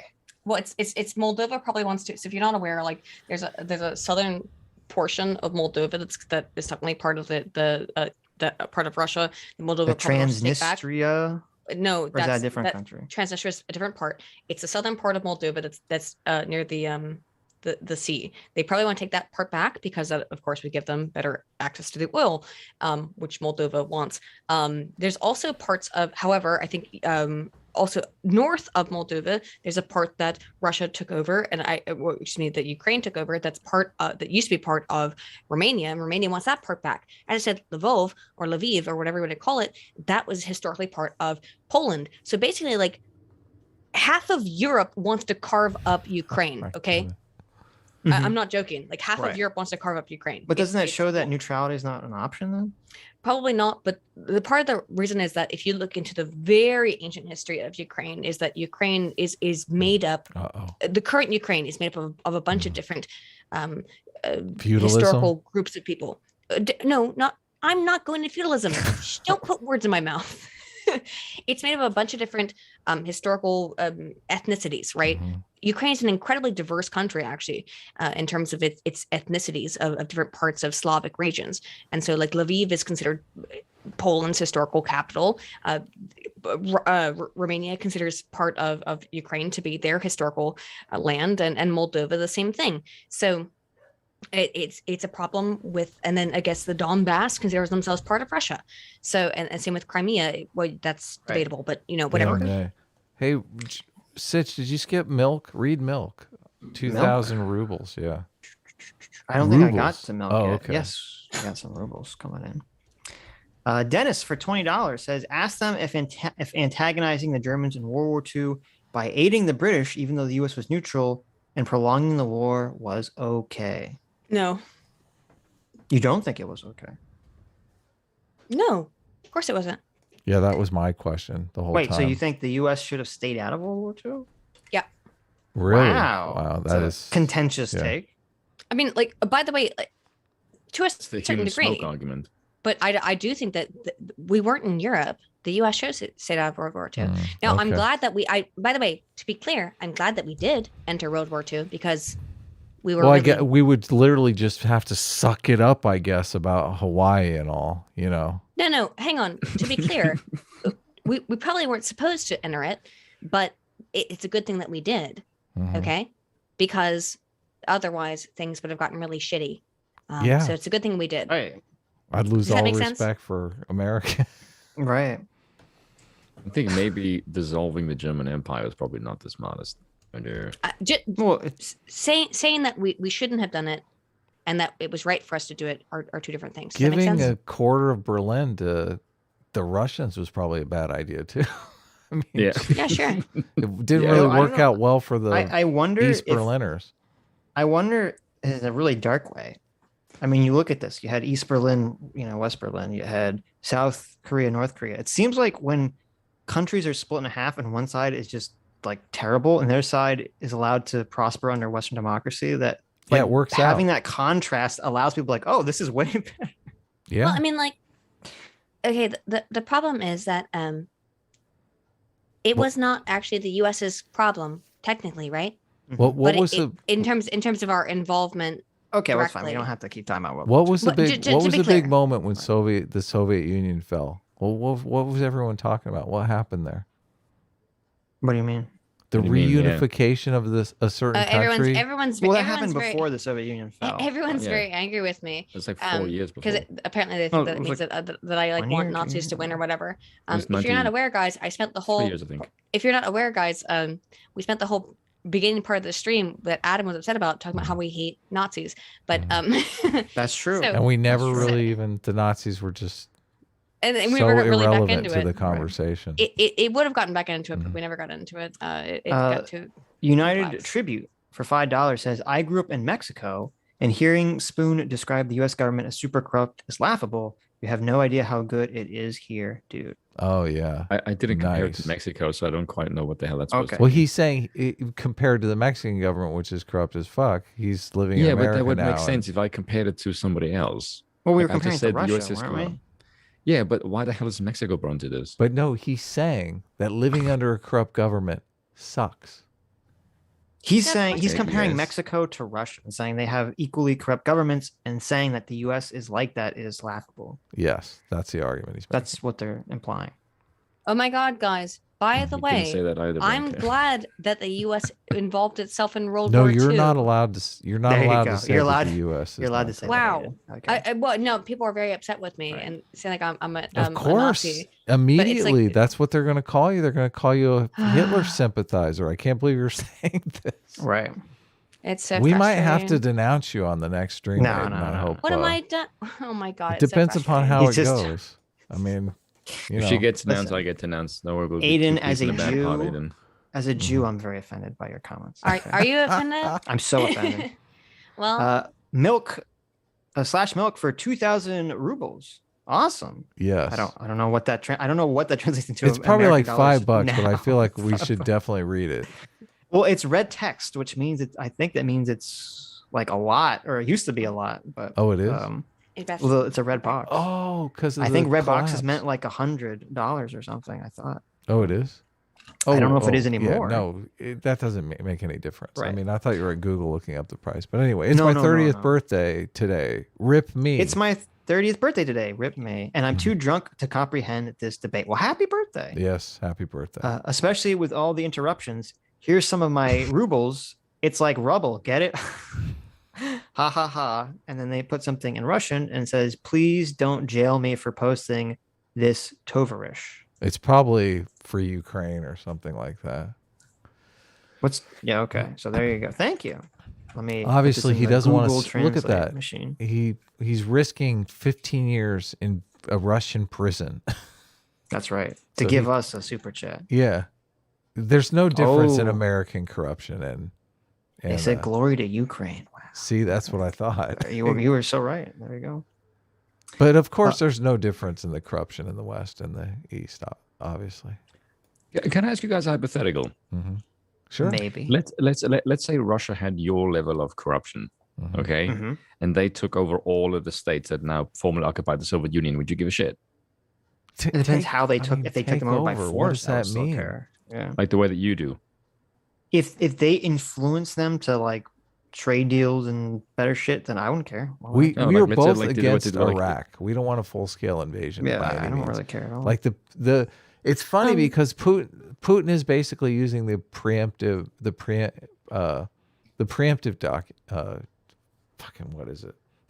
doctrine. That's it. Mm-hmm.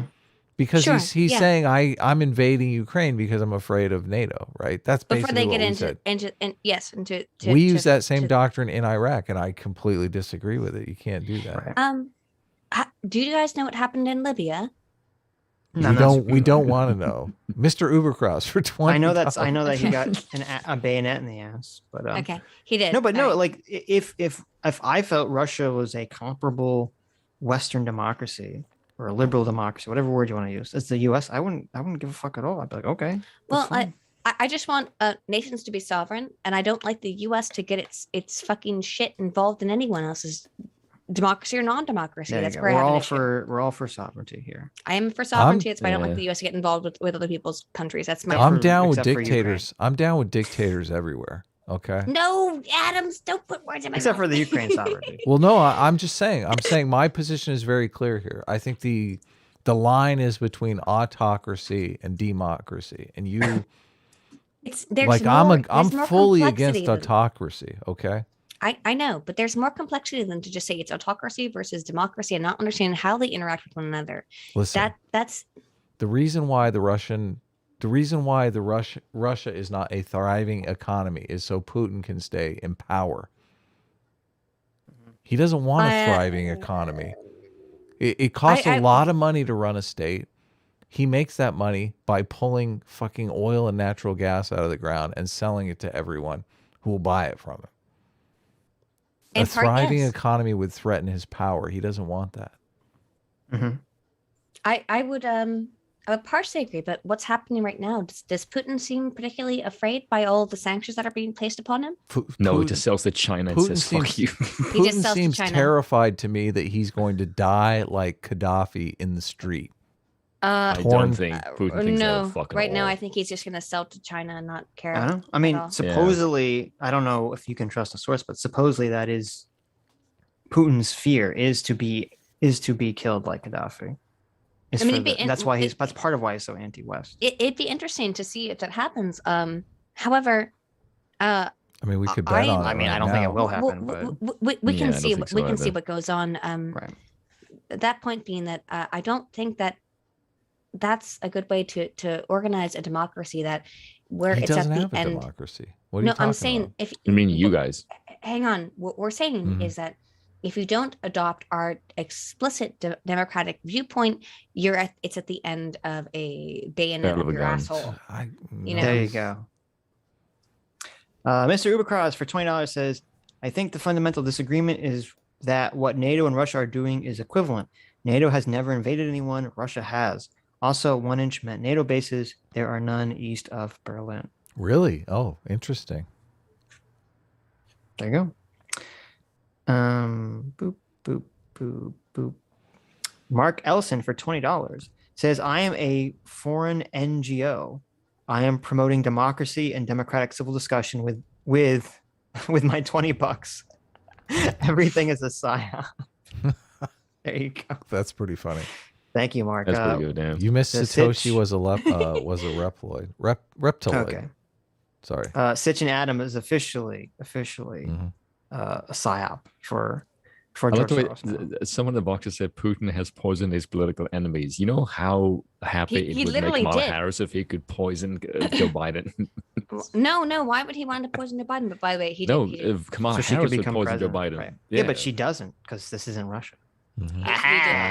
Because she'd be thrown in jail, right? She doesn't need to. She just needs to wait it out. It's arguable that he did poison. What's his name? Why in would she Ukraine? poison? She could just Yushchenko. he could Well, no, he fall down the poisoned- Wait it stairs. out, It yeah. would be so much easier. Who was the person? one. They poisoned some guy in England, didn't they? Oh, I don't Remember, know. there was two Russian people. guy? everywhere. Yeah. Yeah, there was someone they touched with their umbrella, and then there's some remember guy they put this. the poison on the door handle when he opened Yeah, I it. remember that. Yeah, I thought you meant and his- Litvinenko for a second. I don't know. No, who- but I don't no, remember their names, but Yushchenko got poisoned, but I can't. I do remember this happening. I A don't bunch of people got. remember. Yeah. But listen, less corrupt. No, the Satoshi that 50 knock knocks is not $20 at. 50. It's not. Oh, really? No, it's green. You see, they're color coded. Oh, I'm just. It's not green where I'm looking. I mean, I'll read it now. Now you're I'm drawing looking attention in to the your Okay. super dare you. chats. it. I know. So we'll Well, generally Satoshi's A team, so we got to Right, read all right, the A okay. teams. So we're gonna. So we only generally read the $20 up super chats on Sundays, and we read the rest on Tuesdays. Yeah. Yes. Satoshi was a Reploid for 550. Knock knock says their talking points are from the aborted disinformation campaign Putin was going to use to justify the invasion of the Russian people. So it's making half sense. True. I Very mean, true. if you are really. Yes. Yeah. Yeah. Your whole argument is an abortion. Well, thank you. Well, however, I will repost it again, my Google document. Almost no. every single, and here's the thing: is that Spoon Abortions and I are can both. pragmatic, by the way. I got the both- documents, Aiden. I got the NATO's putting chemicals in the water to turn people. It's in the freaking Ukrainian. box, yeah.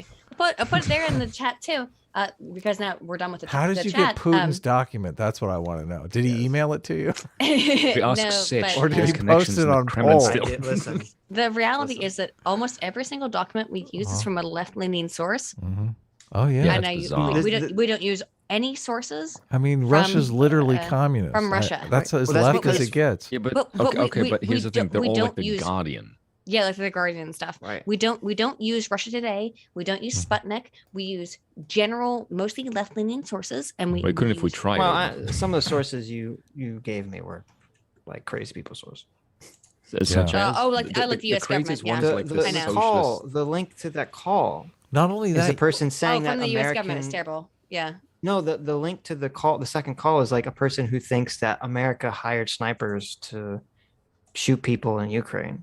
Okay, no, that may be the Right. case, but is the transcript just? I mean, wrote I'm off? assuming the it a transcript? transcript is accurate, but Yeah. I Listen. have it's in this whole. fair enough. It's in my whole document. Right. Where you can find everything about it. leftists are anti-capitalist. I can't think why they would be against America involvement in Ukraine. Leftists are also it's anti-Nazi. so difficult. Yeah, but no. Leftists hate America. It's Yeah. crazy. That's the crazy. primary motivation. Of course, that's the. I'm being sarcastic. It- That's the argument I'm making. Here's the funny thing. Okay. Here's the funny thing. I'm both being accused apparently in the chat of being using Stormfront Mm-hmm. and being a communist. And so that's the thing that's happened to me over the last couple of days of Right. being like of just trying to like have a realistic perspective on Ukraine. Well, They're it's calling me ignorant and a retard. It's- Okay, like it's a chat. right. It's weird that it's kind of strange that like right now there is generally the people who are making the more pro-Russia arguments are either the far left yes. communist or the like weirdo, isolationist, right? you know, Nick and Fuentes I people. have neither opinion. I only have my Right. only opinion is that I want to look at the truth. Mhm. And No, I'm not putting that upon you. I'm just saying you unfortunately are like in that camp. Yeah. well, I'm hoping that over the course of this conversation, it's been clear that I don't have a a political point of view. You and- do. well, maybe I do. Well, we you do. literally It's not the debated you classic about monarchy. political, but You're the point of view is, anti-democracy. Wait a minute. the monarchy debate has nothing Adam, to do with this. you actually think that I have that my monarchic position has anything to do with my position on this? Yes, I think it does. has You everything don't- to do you don't with think this. it is? No, I don't think it No, is I at don't all. think so either. I mean, I listen. Everyone has a lens at which they're operating from. Of course. And mine and Adam's lens is we have our bias is that, we're raw Western liberal democracy. Yeah. And your guy's bias is that you don't like Western liberal democracy. But so that's sort of the lens in which we're viewing this information. Yes, That we do is have a not at all our criticism, take. but we do Okay. have a hang on. Spoon and I do have criticisms of Western liberal democracy. We do. That's true. But it doesn't make us commies. It doesn't make us Nazis. Well, you're not. That's You're fascist. monarchist. Yeah. So, but I'm just saying, like, our criticism of this has nothing. It's not like out of some far left or right. Yeah. I think. Yeah, but when Well, I mean, technically, being a monarchist is ultra far right. Yeah. I would. Super Yeah, I would far say right. it's actually it is ultra far right, but that's only because there's no other way to describe that. Right, position. right. That's not generally people say someone says it's far right. They're not talking about being a monarchist. No. Yeah, can I just say, if it was the monarchy position and I went through with foreign policy, I would have said America nuke the shit out of Russia and then install a monarch. That would have been the monarchy. Do you position. know Putin thinks of himself as a monarch? Actually, I think that the thing about Putin we could discuss is that I think Putin has served as a kind of pseudo monarch for the last couple of years. Yeah. He Little bit. has. Autocrat. To be 30 fair, years. to be fair, the Ukraine president also has a sort of similar position in the sense that he has a lot of power over the parliament. So Yeah, but he has no He's only I been president since don't know. 2019, though. he Yeah. has no actual power. Zelensky has no actual power. He's trying to Yeah, but do these corruption reforms, and everyone's complaining that they're not actually working. So I don't necessarily know how much But I do- power I he do- Yeah, but I really mean, has. over the PM, he has the power of a lot of veto Yeah. capacity. Yeah, but if As far as I there can are tell. corrupt people distributed completely throughout the system, okay, they're making their money off of bribes. That's going to take a long time to weed out. Yeah, Look, there I is think the that- video. There is the video. We never watch it, but there is the video of the guy. Like, everyone in Ukraine is Yeah. upset that the police shake them down every day. This guy says, Yeah, I'm going to start a I saw police it. force, and saw it, we're yeah. not going to shake people down. Okay, we're going to be fine, upstanding citizens, and we're going to treat people with respect. But the state doesn't pay them enough money. They don't make enough money to live. Of course, this is the whole thing that where we don't, at least as far as I understand, Spoon and I do not think that Ukraine is a legitimate state, basically, and nor do we think Russia's a legitimate state. We think both are It's not a failed state. You can't say that. It's not not. not A failed, not legitimate failed, state. not failed, but illegitimate. But both are held up by faux leaders, particularly Russia, but Ukraine as well. Oh Okay. no! I don't make me- think Ukraine's more legitimate than Russia. way more so- legitimate. You're gonna have to look at that. I like the joint. Guy for $20 says the NED was created in the 1960s as a CIA front so that the CIA wasn't seen as funding pro-democracy groups. Just so we're clear that it's not an organization run by private citizens for their own goals. Yeah, Okay, so they're claiming I the don't know if NED there's is a NGO Right. that's funded by the CIA. Right. That's a national National Endowment for Democracy. endowment for whatever it's called. democracy, National and Democracy, it is an NGO that receives 90% of its funding from the U.S. government. Yeah. There you go. Has It's it really been? Is it that old? Hmm? Oh, okay. I didn't know I that. don't know. I think so. I think it said 70 something. Yes, 1970s. I think is when it's founded. Listen, Oh. that's pretty base of the CIA. I'm on board with that. Mhm. Aaron come Loves Uh, for $20 Extremely says, disavow. I mean, China kills Uyghur Muslims, but Russia can't invade another country. What a standard! You can kill your own population, but not another country's population. Well, at least I know the rules now. I mean, it was in their Hilarious. own territory. So. Thank you, Aaron. That's true. It Hilarious. was well. That's right. There, it was their. It used to be their territory. So there you go. I do wonder, Sitch, on your point was if you do the thing where if you go back further, you can do the thing where this was part of someone's territory at some point, and then that just stretches fucking. It goes on indefinitely. forever, right? Yeah, Yeah. forever. Yeah. Yeah, I mean, well, that's the. I mean, that's part of the issue with Ukraine. And all, well, that's the problem with all these global conflicts. They literally all go on forever. Yeah. But if you go back and you're like, oh, this is our territory 500 years ago. This was our territory 1,000 years ago, et cetera, et cetera. It becomes a little bit problematic. Yeah. I mean, and that's I always thought that was like the dumbest argument people made for Israel. It's like, okay, like just because you had a land 1,000 years ago, like how's that relevant to today? Terrible argument. I feel like it might be interesting if you can say, like, maybe take a territory and then compare it with language, like over like 150-year period. Can you establish like some baseline of legitimacy for at least a certain regions of the world in order to avoid conflict? I'm not saying that you can't look at a country's history to base like a legitimate claim to who should live there. I'm just saying, in terms of this, who started it, like narrative, it always goes back and goes forth on forever because everything's always a response to something else. We have to acknowledge that this is stolen land from native peoples before we have our before we get into our debate here. Right, and then it's like, oh, the native tribe that lived there, probably killed another native tribe. They were all like, murdering. Yeah, exactly. Yeah. And before then, who knows? Maybe that native tribe killed a bunch of Neanderthals that lived there. Like it just goes on. I can't say anything given my country's history, so there you go. But you guys killed the natives. We just segregated them. So maybe you're a fucking colonizer. We have a literal colonizer on our show right now. So are you guys? What the fuck are you talking about? No, America never colonized nobody. Okay, we just killed them. That's different. Lost history for $20 says, Aydin, please differentiate between the U.S. as a country and its government. I really like my country, and I don't think it should be blamed for the actions of its government. It comes across as you just hating the country. Oh, I didn't mean that. I would like to differentiate. That's a good thing to say. Is that the U.S. government is a different problem from the United States as a idea or a concept. The United States government, however, as corrupt as it is, which it has been for many years, is totally different from the United States people. I fell into that trap too when I said like fuck Russia, basically, because it really is Putin. It's like, it's not the Russian people. Obviously, many of them are protesting and I'm sure horrified at what their government is doing. Sure. Yeah. I do think when we speak about that, when we say like fuck the America, like we know what we're talking about in the context of things. We're not saying as an American, when you say those words, it triggers me. Oh my God, my red, white, and blue blood is just. Well, I mean, I think when we say that, we mean the government, but unfortunately, it can have that connotation that's not intentional. Okay. Yeah, but I feel like in this kind of context, you'd be all right with it. Well, I mean, to be fair, you did broaden your criticism. You're like, Adam, you are the embodiment of egotistical America. Yes, because in that case he is. I'm not going to take that back. Okay. And good for that. America should be egotistical. I do get egotistical when America is right. I mean, I just feel like I feel it in my bones. That does not help the case. That's true. I do feel it in my bones. I feel, as Americans, our racial bonus is to feel liberty and freedom in our bones. Okay, we can sense it. By that logic, can I say that my white brethren in South Africa are superior because our way of life is significantly better than the natives? What does that to do with what I said? Yeah.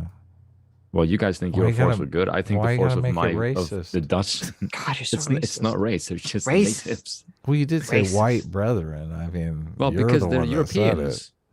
Listen. My American racial bonus can extend to all races. Okay, as long as they identify as we're Americans. We're a super group. Okay, we don't care about skin color. You guys are Europeans. Nah, we're American. Yes, you're the embodiment of everything that is good in Europe. American. Are we? I look at Europe as just a bunch of white people killing each other over minor cultural differences. America's like minor cultural differences. Yeah, okay. America's like, listen, we're gonna export all our culture, all our hate onto black people for like 200 years. We kill each other over important things. Money. And then kill each other over important things, right? Michael Karza for $20 says, would you believe that restricting white people in media and English language on TV in response to white nationalism is just? What? Would you believe that restricting white people in media and English language on TV in response to, I didn't understand it, in response to white nationalism is just? Oh, I understand what they're getting at. No, they're talking about because like of the comparison about them wanting to restrict the Russian language. No, I don't. They did that. Yeah. I agree. I think that was Ukraine. Wrong, and I wouldn't agree with with us doing that here in America either because of white nationalism. Okay, so yeah, I don't think that was right for them. I'd be against that, but that's what happened under Yanukovych. Not Yanukovych, Zelensky, excuse me. Right. Zenith for $20 says, isn't the United States subverting Middle East?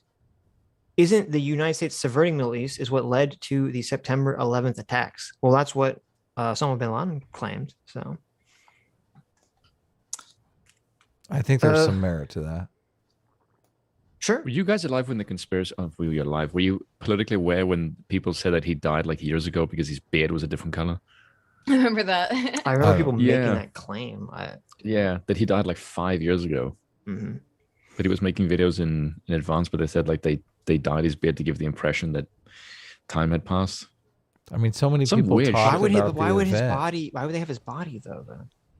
Yeah, That it's not a very good one, but because Did it'd they be like put it in the freezer or something? that would mean that that compound that they raided kept his fucking body there for some reason. Yeah. Well, listen, actually, that makes sense. They want, in the case, like, listen, we might need some B-roll for these shots, so we gotta, wheel the corpse out and do like a Weekend at Bernie with just Bin Laden. animate him with some puppet Weekend strings. at Bernie. Right? Or I don't know, maybe they had some, good CGI. Can you imagine propping him up after 5 years in the freezer? Holy shit. And, they got George Lucas over there, doing Industrial Lights and Magic, man. trying to CGI. Well, they'd Lot at least of fall out Photoshop. very quickly given the temperature. I mean, George Lucas is used to having his actors act like corpses, so Yeah. Undo for $20. Says Aydin and Spoon think governments should not have an imposition in people's lives. Sitch and Adam believe that they will no matter what. As a libertarian, you need to be realistic about how we can protect our liberties. Oh yeah, totally. It's a very big question. I think that Spoon and I, why we come from the monarchic perspective is that we understand that governments have to have, as that said, I'm not getting into it. Don't It's okay. Don't worry. The Americans will understand. You'll be fine. Don't scream. Don't worry. It's okay. We're not going to talk about too much. Or I will just talk about it real briefly. The monarchic perspective is that we're trying to minimize. Yes, in Roblox, we're trying to minimize the government's perspective, the government's involvement in your life while maximizing your individual liberty. That's our perspective from the monarchic Tradition.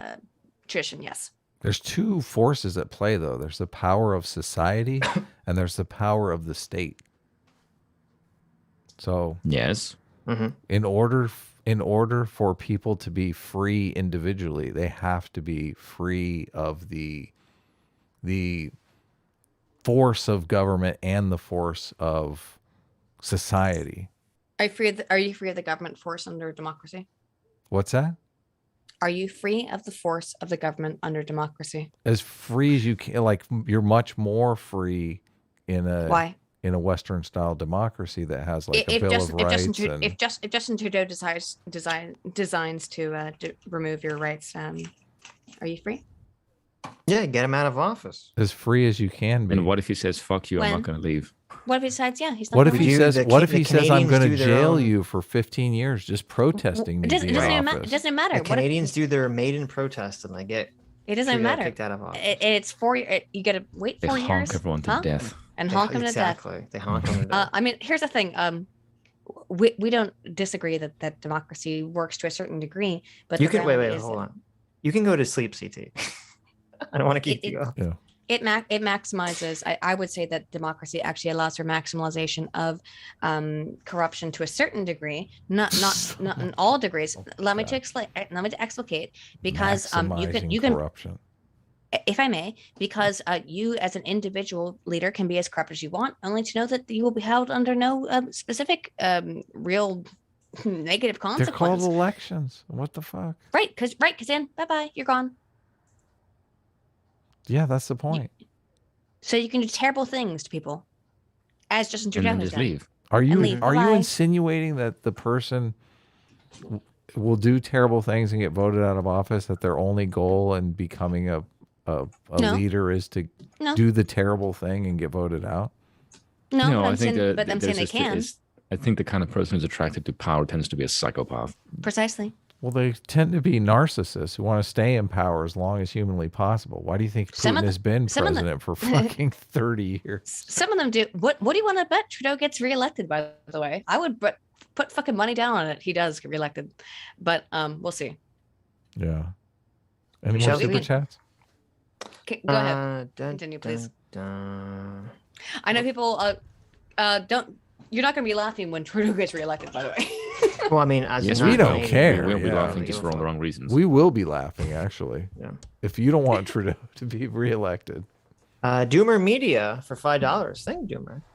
Says the protesters weren't supporting Ukraine or Russia. They were protesting for monarchy. Were they really? Oh. If only. Wow. Who knew? Apparently, yeah. It's in the document. It's in the documents. It's in the documents. Why y'all making fun of my documents? I got another document. I know. We seize on some stupid thing and we just do it over and over again. Come on, it's a comedy show. Look, guys, I had no idea until I went into your fucking Discord that you had changed it all to be monarchic related and made it. I thought you knew that. We didn't do that. Yeah. It was months ago. Yeah, I know, but like I was very. It made me very happy. It was kind of beautiful. There you go. It was like I felt very welcome. I felt like a queen. You spawned a huge debate. There you go. EM Penner for 25 Canadian says, quote, not 1 inch eastward was not about NATO. It was about military installations in Germany. There was no promise to not add more countries to NATO. Actually, you can go read the entire document. There you go. That's what I said. You can go read the entire document if you feel so inclined. Okay. Do you guys not worried about like the military industrial complex expanding to like each fucking country? You guys don't think that's kind of a worrying idea? Hey, Spoon. I mean, I think that's a jobs program, okay? Get the fuck Quit calling it a military industrial complex. I think in terms of a jobs program, Jesus fucking Christ, looking like a real communist.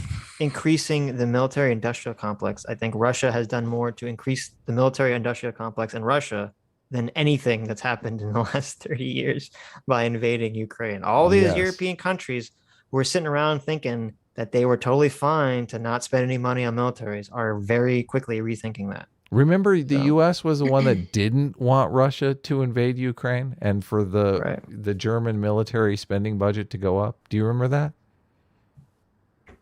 Yes. Yeah. I agree. I remember that. Was that Trump's one argument?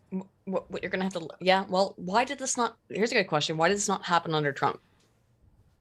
Because Trump was nuked the shit out of Moscow. Yeah, because Trump would nuke Moscow. There's two possibilities. The first is that Trump is perceived as being like a crazy person, and they're like, he might nuke, might do something crazy. That's the first rationale. The second rationale is, if you remember, Trump was talking about not wanting to fund NATO. And even hinting about the U.S. pulling out of NATO. Holy and cow. So that had to be that's like Putin's wet dream. Right. So if I'm Putin, I'm thinking I'm not gonna fucking invade Ukraine while the guy is talking about removing NATO, because that would completely galvanize him in the other direction. Because look at it this way. Defund as NATO.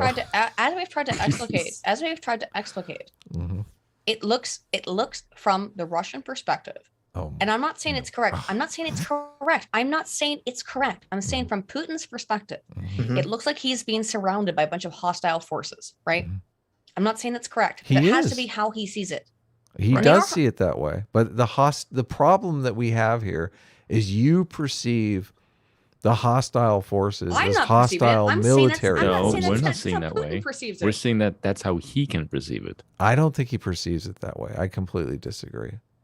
Okay. I don't think he is afraid of NATO or the U.S. invading Russia. They have nuclear weapons, for heaven's sakes. This mutually assured destruction doctrine goes back for 50 years. Okay, what he is afraid of is a thriving Western style, people are allowed to protest without going to jail for 15 years style democracy on his doorstep. I'm telling you. No. Do you know what? Do you know why? I don't agree with this? Go ahead, because he can just take his pipelines and wire it to Hungary and Russia, or not Russia, sorry, to Germany, bypass you, and just say, "Fuck you! Don't buy American shit. Buy it from us. It's cheaper." That's what he's been doing. That's what he's doing now. That's Nord Stream. That's not American. What are you talking about? That's what I'm saying. But that's Russia's thing. Is they can power Europe and just say fuck America. Russia has spent $9 billion to fund Nord Stream to get around Ukraine. Wow, isn't it? through Ukraine because Ukraine was charging them $15 billion and $620,000 a month to funnel through Ukraine. Is that exorbitant considering like how much money would they have gotten from Crimea oil? The amount of probably not as much. Oil and natural gas. It's like the 14th largest. Let's please be clear. Oil and natural gas are different things. Okay.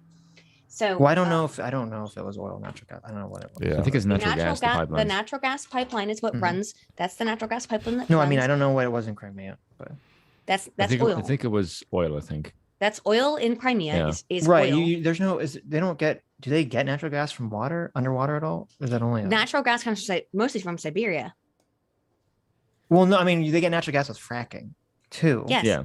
Mostly from Siberia, and it goes through a bunch of pipelines, and it goes into, for example, now Germany through the north, through Nord Stream. Why are we talking about pipelines? They gotta have their nuclear reactors back anyway. So that's the solution. You're saying Putin is afraid of military aggression. What evidence does he have that anyone is going to invade Russia? I mean, wouldn't what you're saying prove that he shouldn't be afraid of military aggression? May I reiterate the issue? He's not afraid of military aggression. Because like I think he's like, oh, you invade me, I'm going to turn off natural gas to Europe. I mean, if I may, yes. I know everyone hates me saying that, sorry, but my contention that I made earlier, but just to reiterate, is that if you look at the Russian plain, correct, and it's this natural flat plain of land. No, why is it funny? Someone said no. Someone chat said gypsy gas. I thought it was funny. No, okay. So this natural. You're still making he's worried about people invading argument, which we're contesting. But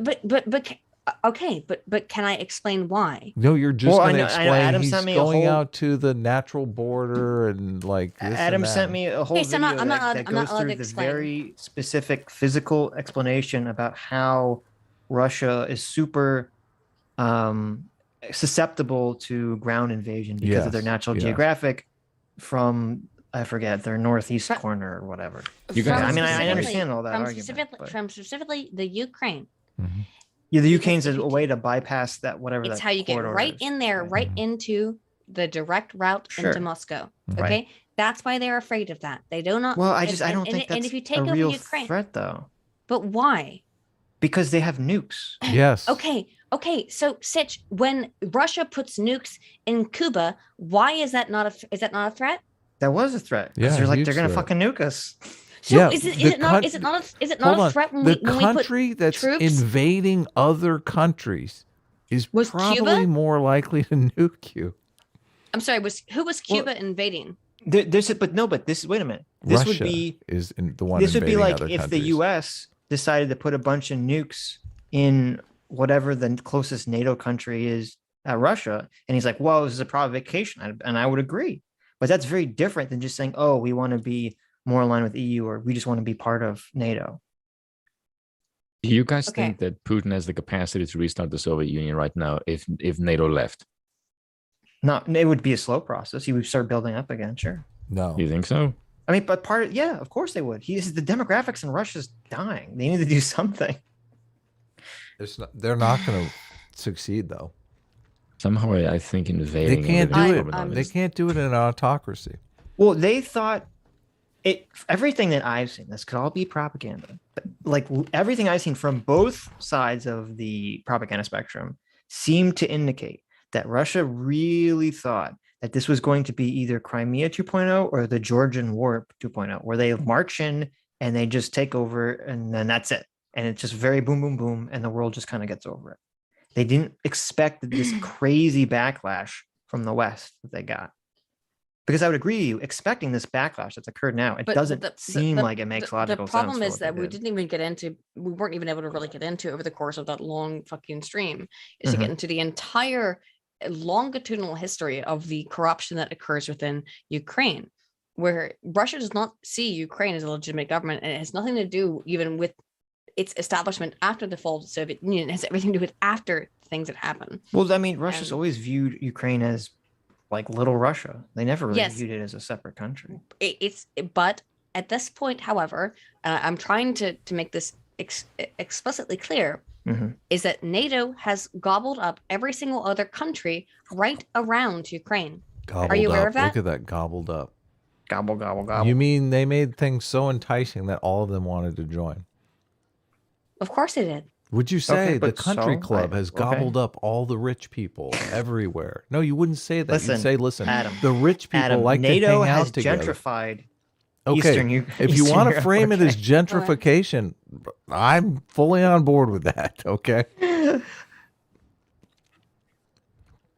Anyways, investigator One Quim for $30.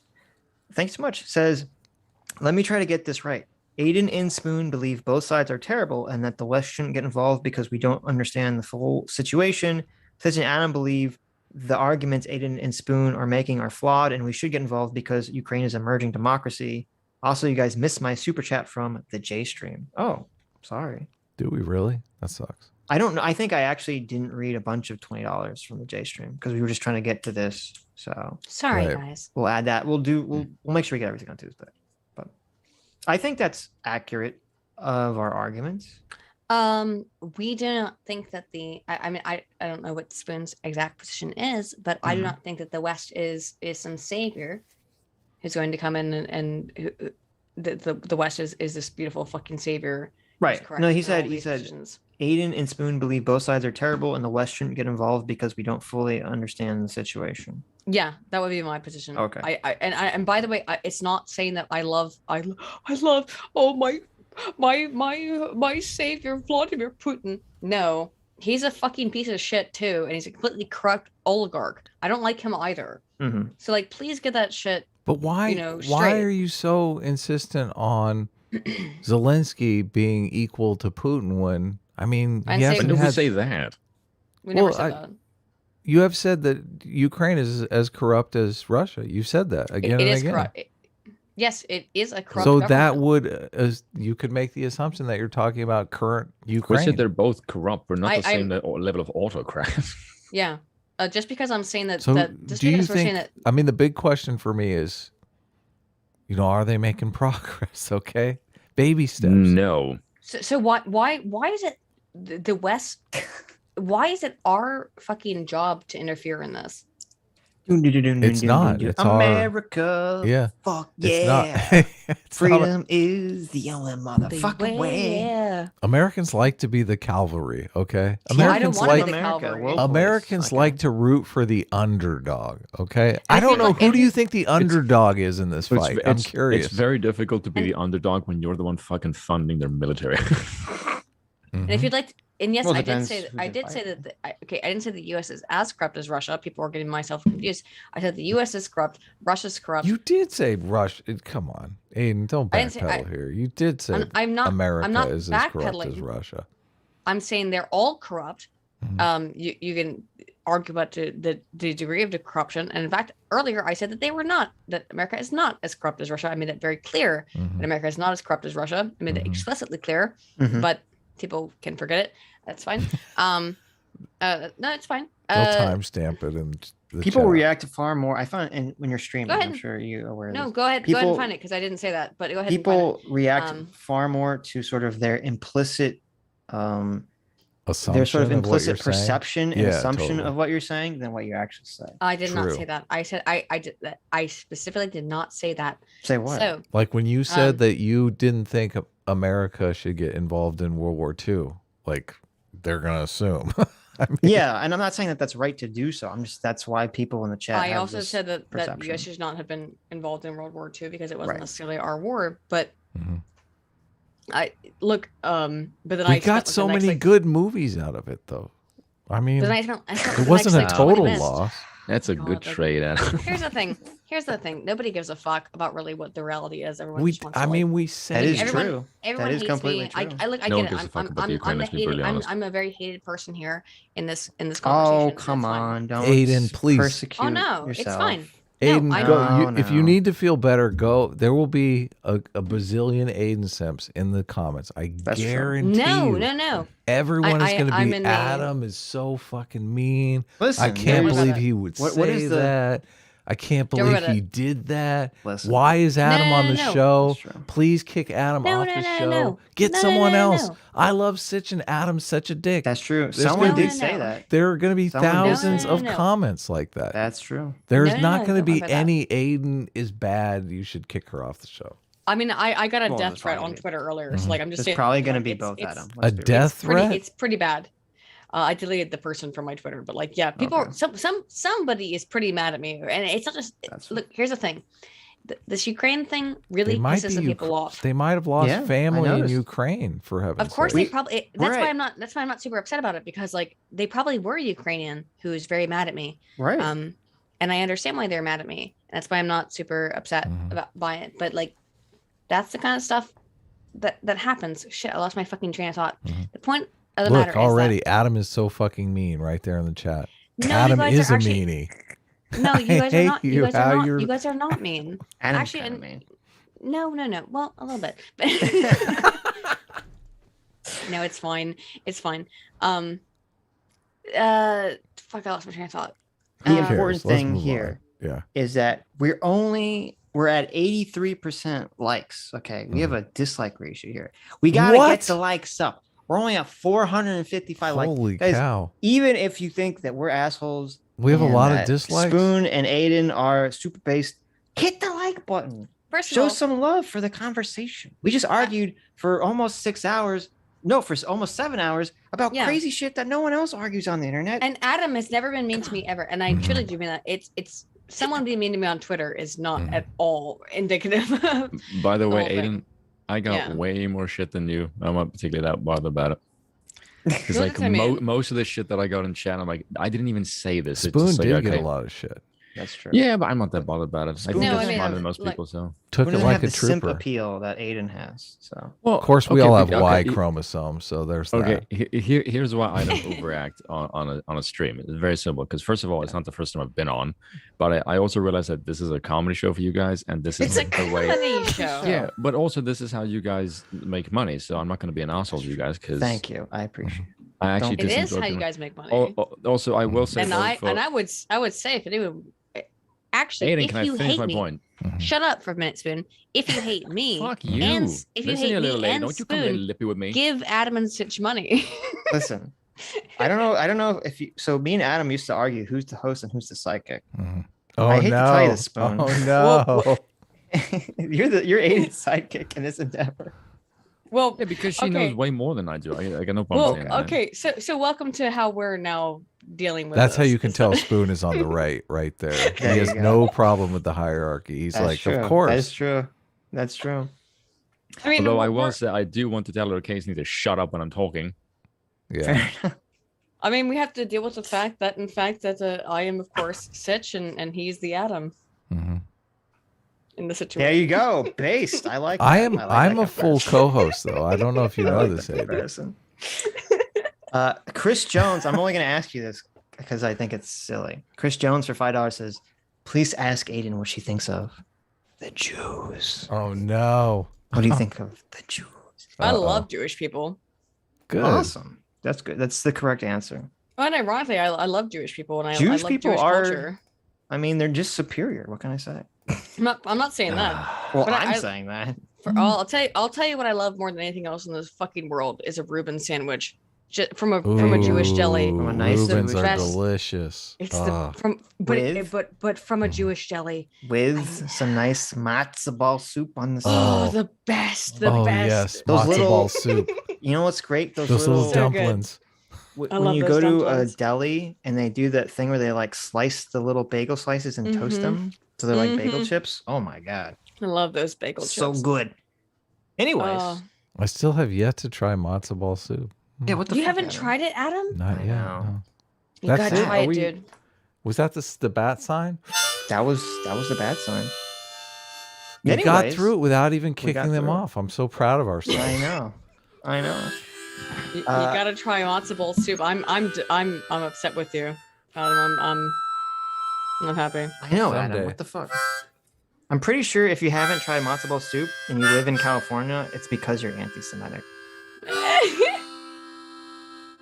How about He's not the answering. question? People say, yeah, of course you capers have on it. friends that are Jewish. You can still hate them.